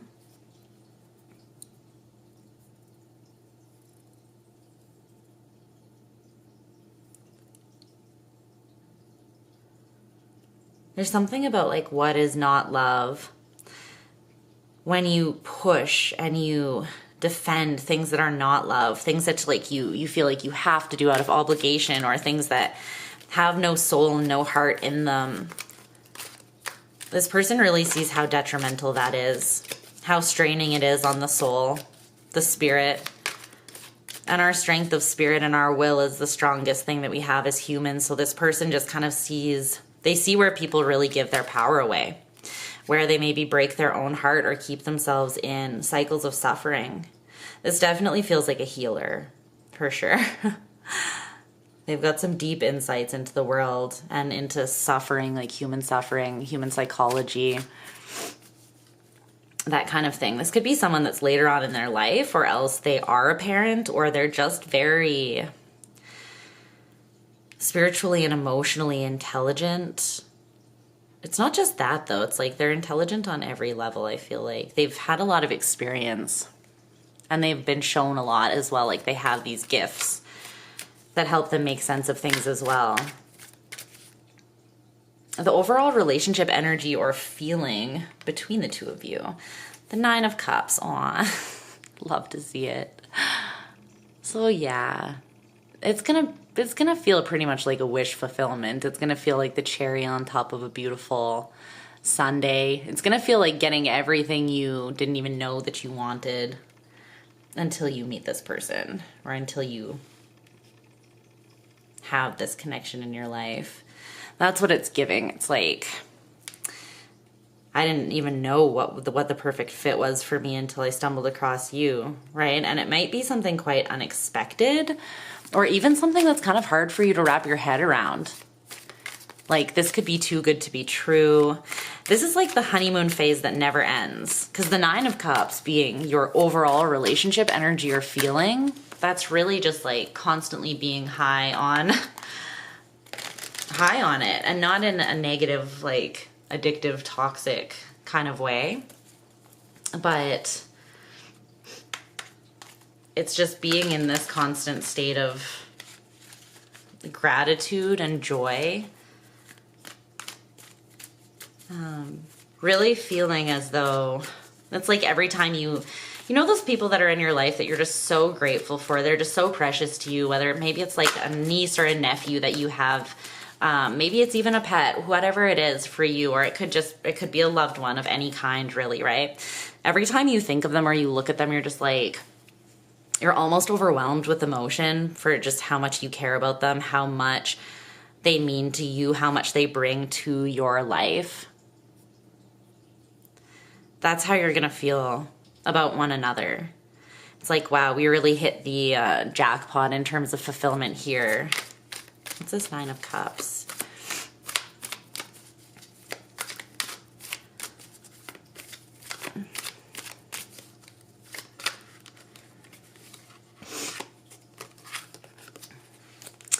The Lovers in reverse, the Fool in reverse. It's not going to be like anything that you've ever had before. Yeah. I feel like you've only experienced things that, it's interesting. You might have had kind of a difficult path so far in regards to your relationship specifically. The Lovers, the Fool, the Wheel of Fortune, all in reverse. But then at the bottom of the deck is the Queen of Cups. Unconditional love. You could be very similar to this person in that you have a lot of depth, you have a lot of intensity, you have a lot of love, genuine, pure love to give. You could also be very all in, or again, it's just the intensity of your energy. When you point it in a direction, it's like, it can be a lot. You may feel like many of the leaps that you've taken into love or different connections in your life thus far have been, I don't know, I heard epic fails, so maybe that's the way that you consider it, but like just decisions that have taken you places that you wish kind of in hindsight you hadn't had to go. And although I do feel like you understand the need or what you learned or gained from those experiences, there's something here about feeling like you've only ever been trampled under love. You've never been fortified, honored by, or uplifted by love. There's something here about that where you're looking for a new experience of intimacy and connection, and this person is going to bring that. This person's going to be, like I said before, everything you didn't know that you needed or were looking for. But it's kind of like, I don't know how to explain it, but it's almost like your energy has been manifesting or crying out for this without you knowing. It's like not a direct thing, or maybe it's when you sleep or, fantasizing, daydreaming, dreaming, and like thoughtfully considering. All of those are forms of manifestation, strong, powerful forms of manifestation. That's why Pisces is such a fucking boss at manifesting, because they do all those things very consistently, right? But yeah, it's those are all forms of manifesting. So it could have even been that you just Sometimes you drift off and you daydream about like the kind of love that you have to give within you returned to you. And although you don't know what that would look like, it's like that is you sending that out into the universe. So when this person comes in, I think you're going to eventually have this aha moment, if not right away, that like, oh shit, like I called you in. I manifested you and I didn't even know maybe that I was doing it, or maybe I wasn't expecting you because I didn't manifest the way that I normally do. Like, here's exactly what I want it to look like. It's structured, blah, blah, blah. This is more something that your soul and your heart asked for directly from the universe. And the universe is going to deliver with this person. But that's a way that you mutually feel. You're mutually going to want to pour yourselves into one another. And it's that energy with the Two of Cups too, where it's like the Two of Cups and the Nine of Cups it's not even 10, it's 11 when you put it together, which is like, again, it's like not just having the full level of fulfillment that Sunday, but having like the cherry on top as well. And it never fades. The feeling never fades. The butterflies never go away. You never stop looking at this person and being blown away by how fucking in love with them you are. And that's beautiful. That's like the people that end up, they're like, we've been married 65 years. And it's like, what? How? Like, that's crazy. But I feel like it's beautiful when that can still happen in this day and age, when people are so committed to truly understanding and seeing and holding space for one another. But it's like with you and this person, you understand, or you feel that like the more you pour into yourself, you're really pouring into them as well. And the more you pour into them, you're really pouring into yourself as well. Because the two of you are so connected, you're one unit. So when you service that unit, whether you are taking care of you or them, it's like it's all still benefiting the same thing, essentially. So I see this really like opening up new levels of fulfillment between the two of you, because it's like you're not only fulfilling yourselves and feeling very happy and being able to move forwards with your heart open with one another, feeling safe and seen and cared for, nurtured, but there's also, you do that for each other as well. I love it. Okay. The attributes that this person will most complement or amplify in you. The Ace of Wands. Okay. Yeah. Lust for life. Just like a desire to... I feel like you're going to see the romance in life again, the magic in life again, because this person's so full of it. There's the Hierophant again. Yeah. See, they're not only here to teach you with all this energy that they have... It's like, and it's not even teaching you, because that makes it feel like one person's the teacher, one's the student, but it's like you're both the teacher and the student in this relationship. There's an equality, there's a balance, there's an honor, there's a respect, and it's mutual. And you might go through phases where like one person is being infused with more lessons, or one person is learning more, one person is in a state of contraction and one person is in a state of expansion, or one person is in a state where they can support and assist the other, and the other person is the one that's mostly going through some sort of change or evolution. It's like a team. It's very much like a unit here. You're going to kind of function as one in a lot of ways. And it's not like, it's not really a teacher dynamic, but it is just... It's naturally you're sharing experiences with one another, and then your shared experiences as well teach you both. It's just an openness that lends to so much depth of understanding personally and of the connection. And it's like a constant infusion of more life into things between the two of you, which I feel like is why this Nine of Cups is just sustained. Right? Because it's like there's constant infusion of fresh energy that is keeping that sustained. And it's coming from this very pure, high vibrational, like loving, soul-based place. It's like your spirit is lit up constantly. I feel like you're going to be very inspired by this person. This is definitely like muse energy. You could definitely be Yeah, you could feel inspired. You could see this person as somewhat of a muse. Maybe you both are kind of inspired in that sense by each other.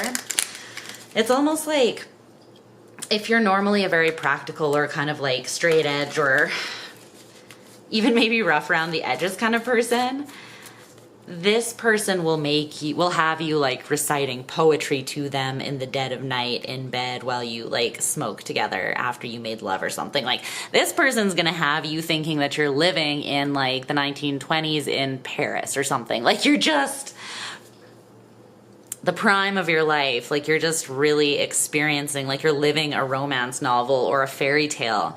And that's not saying that there's not going to be difficulty, because that's just life. Like there's ups and downs, struggles and high points for everyone in life. But it's like, as long as, no matter the weather, you face it together and you glean like the diamond from every situation. I feel like you help one another see the diamond in the rough within each other as well, when you're struggling to see, like, what is the lesson in all of this? What is the point? There's like a gem that the other person is able to point out if you can't see it yourself. That is, I don't know, it just feels like such a healthy and healing relationship, such an open and clear relationship. It's like this person could be your eyes. I feel like if you were blind and you needed to take a leap of faith, you would trust this person to be your eyes. There's going to be huge amounts of trust here. It's really beautiful. Wow. Okay. We're going to take a look at the sexual nature of the connection now. So if you are in any way not down with that, or uncomfortable by these themes, just maybe skip ahead. I'm gonna look at these two cards, so you can either skip ahead or maybe click off now. But thank you so much for being here regardless. I appreciate you. Okay, so let's take a look. I might have to use some of my little crystal friends to cover up some things that YouTube's stingy ass deems inappropriate, but we'll see. Okay, you have the Two of Cups again. And you have the Knight of Swords in reverse. The Knight of Swords in reverse, the Two of Cups. I kind of like this, I'm not gonna lie. Mm-hmm. Kind of vibe with it. Okay.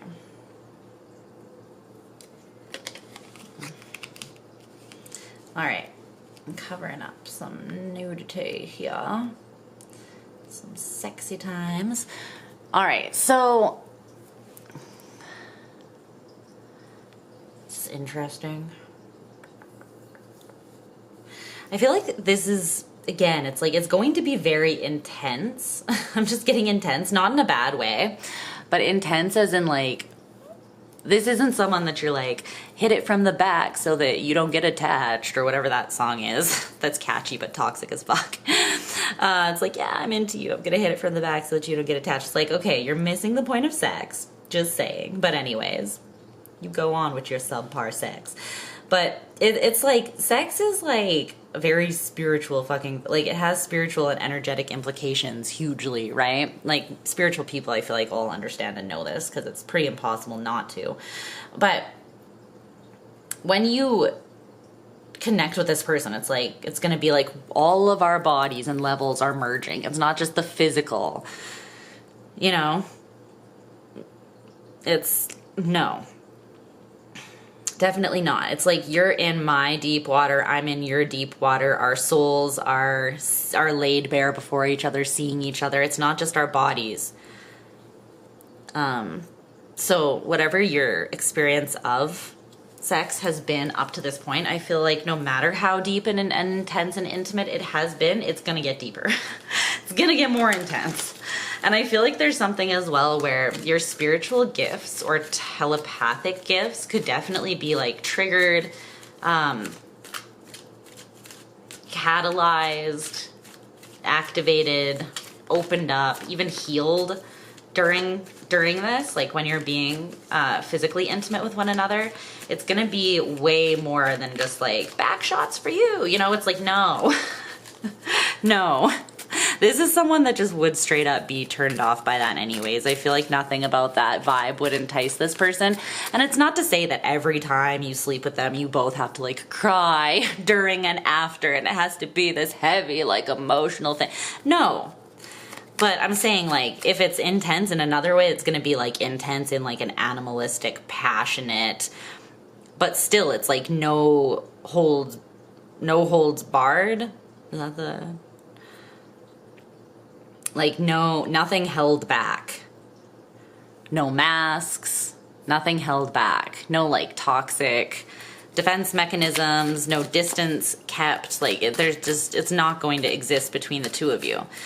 I feel like a lot of the time you won't be in your mind at all. You will totally transcend that part of yourself. So if you're someone, if both of you maybe are very psychological or people that, again, you're very self-aware.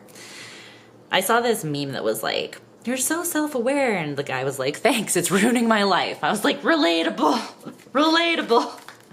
Because sometimes you can't turn it off, and sometimes you just see everything and you're like, I wish that I could live one day in peaceful, blissful ignorance. Can I get an amen? Although these people generally would never change, ultimately they would never choose to exist in another way. And I think I said at the beginning, they couldn't even really wrap their head around existing in another way. At times they're like, why did I choose this life? You know? You know? But I feel like this is going to get you, it's gonna get you in your body and in your feelings and in your soul and just out of your mind. Out of fear, out of any heaviness. Like, you guys might transmute a lot during sex as well. You could both be quite alchemical people. Like, you could both have Scorpio, you could just both know how to transmute and work with alchemy and magic. You might get into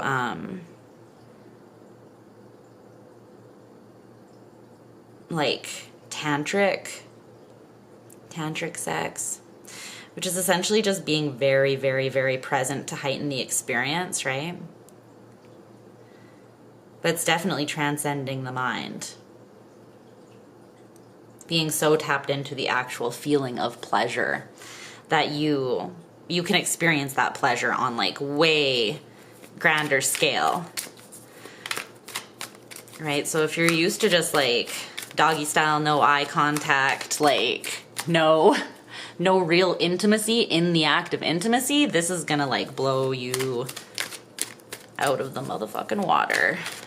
That's for sure. Yeah. Tell me about this Two of Cups. Yeah. Kind of sexy. The Lovers. I mean, yep. The Lovers. The Lovers and the Two of Cups. The Ace of Wands. I mean, it's gonna be bomb. The sex is gonna be bomb. The Page of Swords. Experimental too, because there is that safety element. Like, you're gonna feel safe. There's also something about like communicating as well. I feel like being physically intimate or like some sort of sexual engagement with this person, because it's so much deeper than just the physical for you, it's very much an expression of your love. It's like, it's not just, yeah, I just want to bang you because I'm turned on in this moment. It's not that with you guys. And again, that's not that you can't have those experiences every once in a while. Like, sometimes it just is, I'm really turned on. Like, I'm horny, and that's just is what it is. But overall, for the most part, it's so much deeper. It's so much more rooted in, like, emotion and your soul. And I don't feel like you guys can really detach from that so much.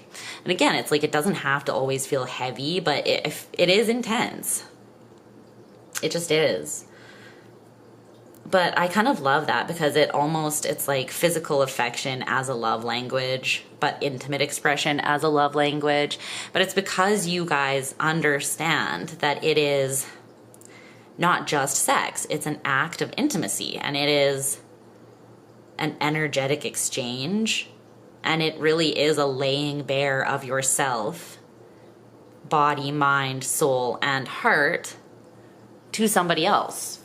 Right? That's how deep it can be. Not everybody takes it that deep, but that's like how deep it very much can be.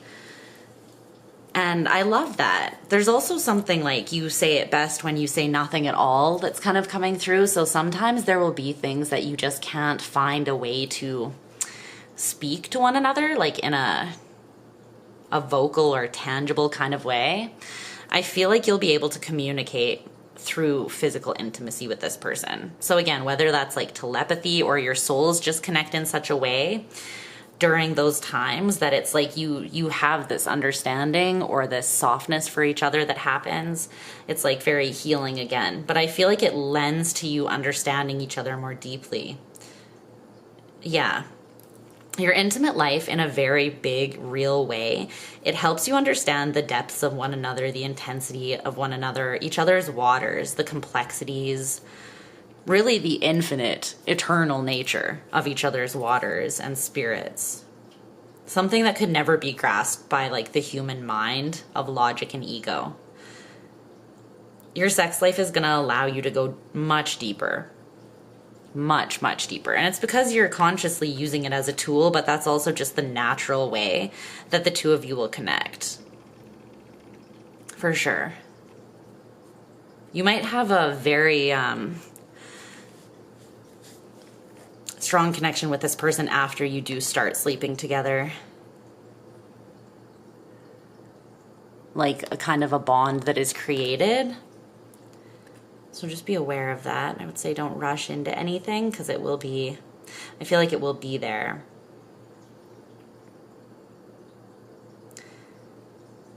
Yeah. It's beautiful. It's beautiful. 100%.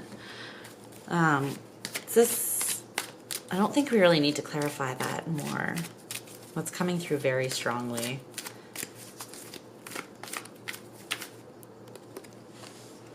Very strongly. Okay. So, advice for you to align you with this love if you're not fully calibrated to it yet. The Eight of Swords in reverse. Okay. So I feel like there's some sort of fear that you're still working through liberating yourself from. Let's see what that is surrounding. It could be surrounding commitment here with it right under the Hierophant, or just your belief that something, like you might very much believe in love, but not be so certain about its like lasting factor. Like how likely is it that you find someone that is as loyal and committed as you, for instance, or that something can stand the test of time with that Nine of Wands in reverse and the Hierophant. It's like there's a fear. It could be that you experienced maybe like your family splitting up, your parents divorcing, or just that none of your relationships that you've strongly committed to have necessarily lasted. There's something here that it's formed a bit of a fear, a lack of hope, or maybe a lack of resilience or desire to really like fully put yourself into something, if that makes sense. It's a bit of a nihilistic energy, honestly. Like nothing lasts, so nothing matters anyways, so why would I even bother, you know? So just watch that. It could be like a little bit of a hardening or a loss of hope that has happened specifically around this. You might be comfortable with acts of passion, or you might just expect things to be short-lived. Like if it feels good, it's not gonna last, and that's just life, right? So you might need to explore some of the fears that are related more deeply to these beliefs. Because this is the kind of love that like, no, it does last. Like I said before, it does last. It can last. Tell me about this Eight of Swords in reverse for group 4. Well, the High Priestess in reverse, the Wheel of Fortune in reverse. Yeah, exactly. There's something that you may have convinced yourself is not possible or just not in the books for you, in the cards for you, no pun intended, in the stars for you. I think you just got sick of thinking or worrying about the potential of something, being at war within yourself about it, so you kind of put your hopes for something on the back burner. But there is an intuitive block with the High Priestess in reverse, and kind of a projection. It's almost like a self-fulfilling prophecy is sort of reoccurring here, it feels like, in a loop.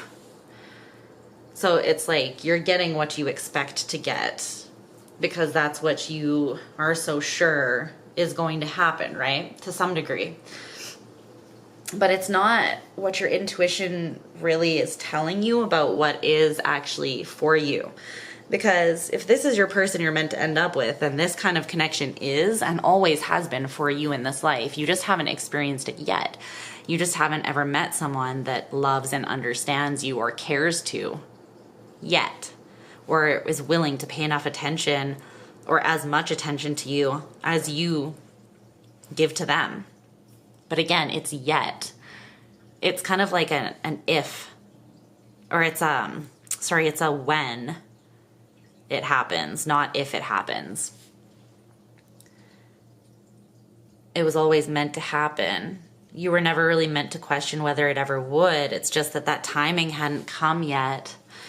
And I feel like there's something intuitively that you need to maybe differentiate between, like, do I really feel like, have I really ever truly felt at the core of me and my heart and soul and intuition like this is not for me? Or did I just convince myself that out of fear and getting sick of being hurt and disappointed in all the same ways, which is totally understandable, honestly. Completely understandable. But this is telling me that this is some prep work that you might have to do before you are able to come into like an alignment that will actually stick with this person.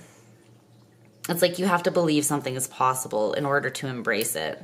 Otherwise, you will continue to find ways to push it away, to downplay it, to disregard it, to see it through a skewed lens, and therefore limit it, right? So there has to be that acceptance and that openness and belief in it. That's what I'm getting. Okay, very deep, very interesting connection. We're gonna take a look at your oracle cards now to get more of a summary on this person and their energy, as well as, like I said before, try to see if maybe we can get a vibe for where you might be at energetically when you meet this person, when they come into your life, something along the lines of that. Let's see if we can get you some information on this. Let's see.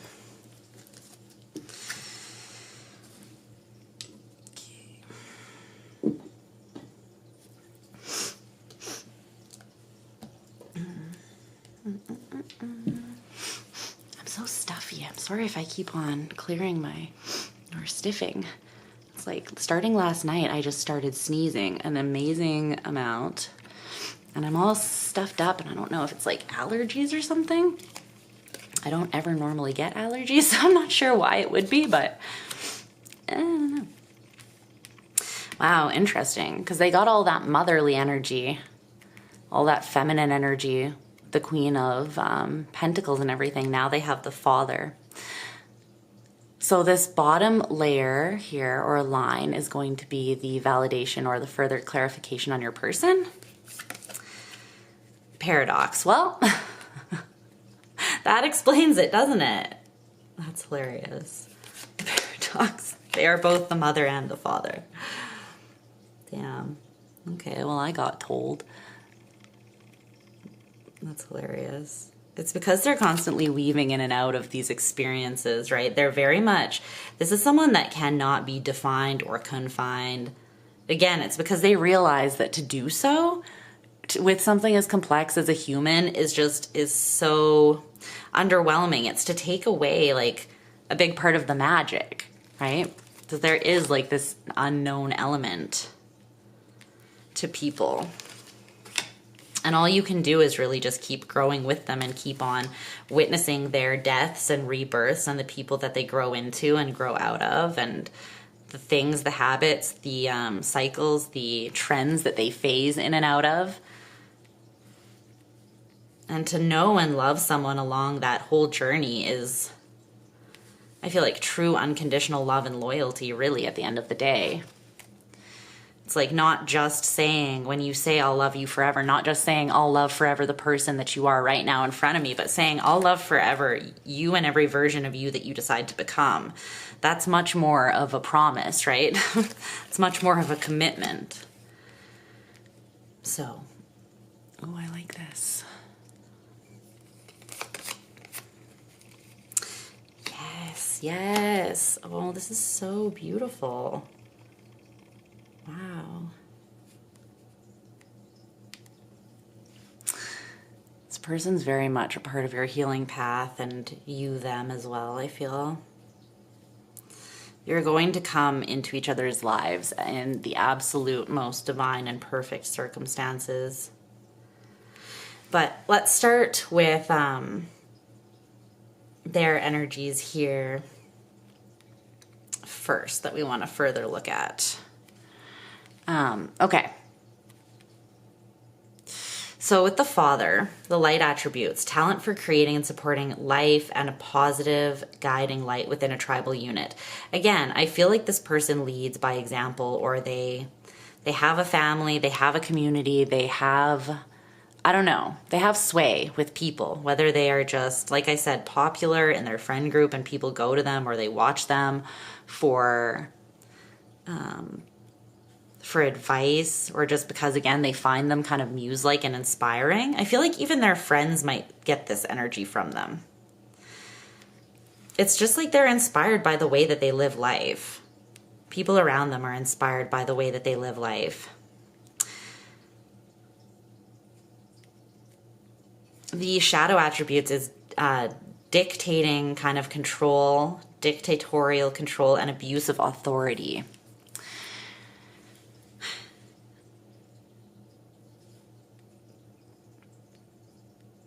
Talent for creating and supporting life.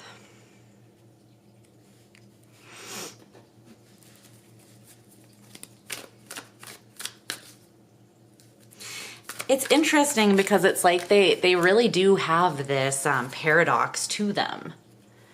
Like in a lot of ways, they kind of are the ideal with this energy. They kind of are the ideal. I mean, there is no like ideal human, because just part of being a human is being human, right? Which is being flawed inherently. And that's okay. We're never meant to be perfect. But there is something about this person where they're quite balanced. It's almost like ideal energy levels here. And maybe that's come from a long process of refining.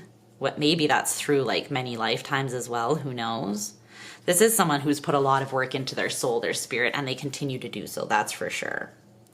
Because to be self-aware, again, it's like, it's not easy. It's not easy. It takes a strong person to be super self-aware.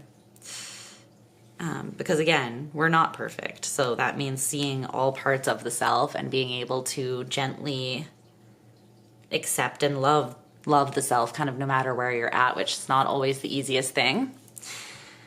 But this person, it's like they have that talent for creating life with that feminine energy, but then also supporting it and guiding it. So it's like they are able to birth things, like maybe through their own experience, but then also sustain, support, and guide other people through that. So in many ways, they are both the mother and the father.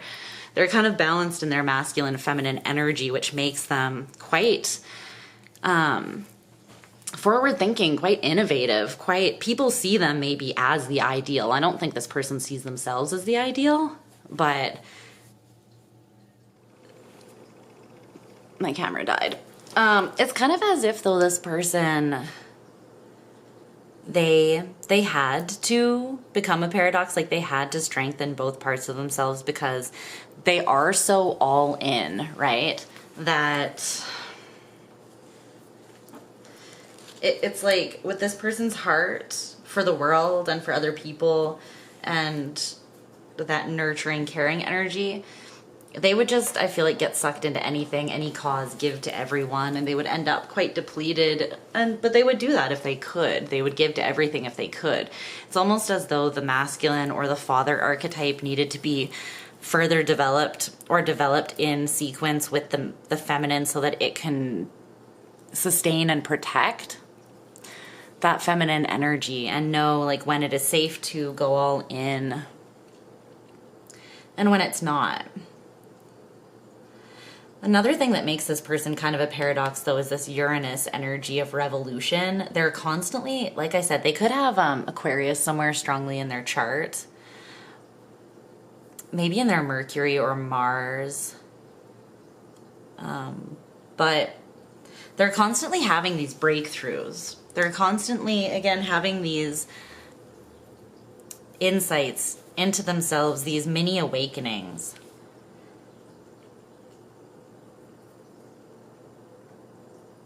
That are revolutionizing them from the inside out, and it makes them original even with themselves. Like I said, they have to keep getting to know themselves because they keep on changing and evolving.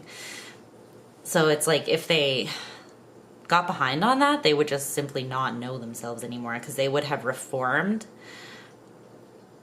and they would just continually be a surprise to themselves if they weren't checking in with themselves. They might still be surprising to themselves sometimes. Like maybe this person, they don't realize that they've ruptured something, they've broken through something, and then they start acting or speaking in a different way. It might sometimes take them a second to catch up to themselves. It's almost like this energy is so fast moving.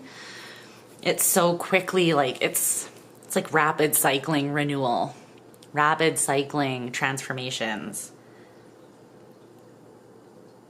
This person is like, I could be a completely different person tomorrow if I had a breakthrough, like if I changed my mind or perspective or was shown or experienced something that brought in new information. And they're not afraid to shift.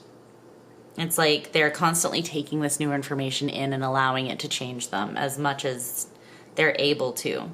And it's because they do see every adventure, every little mini exploration as an opportunity with this sextile and the explorer energies over here. It's like they see life and their experiences as a collaboration, which it is. It's an engagement with their environment, an engagement with the universe, which is very much alive and constantly showing us things, right? Or an engagement with themselves. They're always seeing how something is being explained to them, how something is happening to assist them, how they can synergize an experience or an opportunity to see how it's creating more potential, how it's opening doors, how it's making something possible that wasn't before. It's because they have such this constant revolution or growth or evolution that's always happening. It's like they have to see it as something that is bringing positive insight, as something that is always communicating a message to them for their highest and best good, or helping them develop, right? So that they can welcome that. Otherwise, I feel like it would intimidate, it would maybe scare or exhaust certain people, even this person. It's like if they chose to see it and be fearful of change, or fearful even of themselves and what they could see within themselves or the world around them, someone with this deep of sight, if they have to be very careful which about the perception that they choose to take with things, because what you focus on expands, right? So if this person chose to focus on all these things have happened to me, not for me, or this is I'm afraid, I'm not curious, right? For instance, that makes all the world of difference for this person. So they've had to have this balance strike. They had to strike a balance within themselves or within their perspective, and they have to keep themselves accountable and hold themselves to that. Otherwise, I almost feel like this would be like a speeding train going off the tracks. Because again, there's a lot of energy. It's intense energy. It's powerful energy. It's rapidly shifting and evolving energy. And that's not always, while it is brilliant, while it is beautiful and healing and expansive and all these things, it could be overwhelming. It could be a lot, for sure. But this person is complex. They are not one thing or another. They are like and or. They are both simultaneously, or they have the duality and they could be one or another. And it doesn't make them any less honest, authentic. If anything, it makes them more authentic. Because when people say like, I am this, not that, that's not really true. You're infinite. You're capable of being anything, right? You can synergize to any energy that you experience, and you can choose to express yourself in that energy. But we define ourselves, or we limit ourselves so that we can make more sense of ourselves, or so that we're easier to explain or digest for other people, right? I don't feel like this person necessarily is so concerned about that. They care that they make sense to themselves and in the bigger scheme of things, and that they're aligned with their path. I don't think that they really care if they're considered confusing, inauthentic, or paradoxical, like a walking contradiction to other people. This person is very aware of the truth within them that they hold, and that is what sustains them.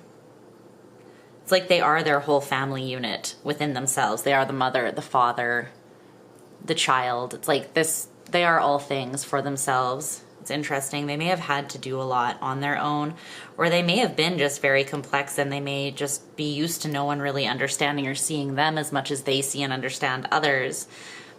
And so as much as they point that energy of revolution and insight outwards, they also, it starts with them. It starts internally. It starts with the self, and this person knows that.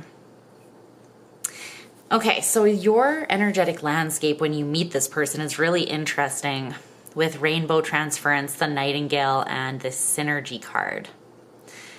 You're going to be coming into a more fierce and liberated space, where I think you're going to be singing from the heart. You're going to be stepping into more of a courageous and fearless voice, an authentic voice. I feel like you're going to be speaking and communicating more freely, or finding words maybe, or ways. Either you are having a deeper understanding of yourself and the way that you work. Maybe you will have downloaded or received some sort of message from your higher self with this rainbow transference. It's like receiving good energy or receiving clarity about how you work, or maybe you've gone through some sort of ascension around the time that you're going to be meeting this person. But I see you almost calibrating with something higher, with your higher self, with your higher truth, because the nightingale is associated with air and the throat chakra. And it's about almost like poetically expressing yourself. Expressing yourself in a way that is real and honest and healing, because it acknowledges the depth, the complexity, the light and the shadow of self. It's like a bridge between the heart and the voice. So you're gonna meet this person at a time when you are growing increasingly less afraid to say what you need to say, to sing out your truth, to turn up the volume, and to just let it out, let your truth out. The more you synergize with this deeper understanding of yourself, I feel like the more you become connected to this part that's not afraid to say and do what you really feel, which is beautiful. I feel like this person is mostly in that energy as well, as much as they can be as a human, an imperfect human, right? So it feels like you're going to meet this person when you are in kind of a compassionate and understanding, accountable version of yourself, where you're allowing yourself to see the fullness of you, the complexity, the highs, the lows, the humanness, the divinity, all of that. You're accepting yourself, and you're expressing yourself more clearly or more authentically. I feel like there is something about a spiritual ascension or an energetic like up-leveling here as well, with synergy and the rainbow transference.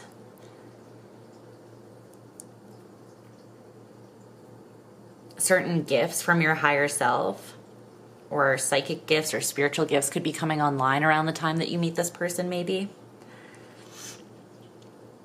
You could be already like on the path towards this, but then when you meet this person, something kind of clicks with that synergy energy. It's like maybe they are the one that kind of transfers some sort of energy to you, either through something you witness in them that makes you realize that you don't need to put yourself in a box. You can also be this paradox, because that is what it means to be human. There's something liberating about this energy though. You're gonna feel liberated. Either this person catalyzes that, or like I said, you're already on that path and something else has put you there. And then this person kind of enters stage left. But I see their energy being very supportive of this path. Like they aim to give that support through making other people feel truly seen. And you guys very much have that energy between the two of you, like we talked about, right? So they kind of enter at the perfect time. It does feel very healing, very divinely kind of guided when this person comes more into your line of sight and your energy. But that is what I'm seeing for you, group number 4. I hope that this reading resonated and was helpful. If it was, if you think that this person sounds pretty all right, you can let me know how the reading resonated for you in the comment section. You can like the video, subscribe if you want to vibe with me more often. But I appreciate you just being here for this reading and trusting me with your energy and letting me bring these messages through for you. So yeah. I hope you're doing well. Stay safe and well until we speak again, my friends. And hopefully that is sooner rather than later. Mwah. I'll talk to you again. Bye.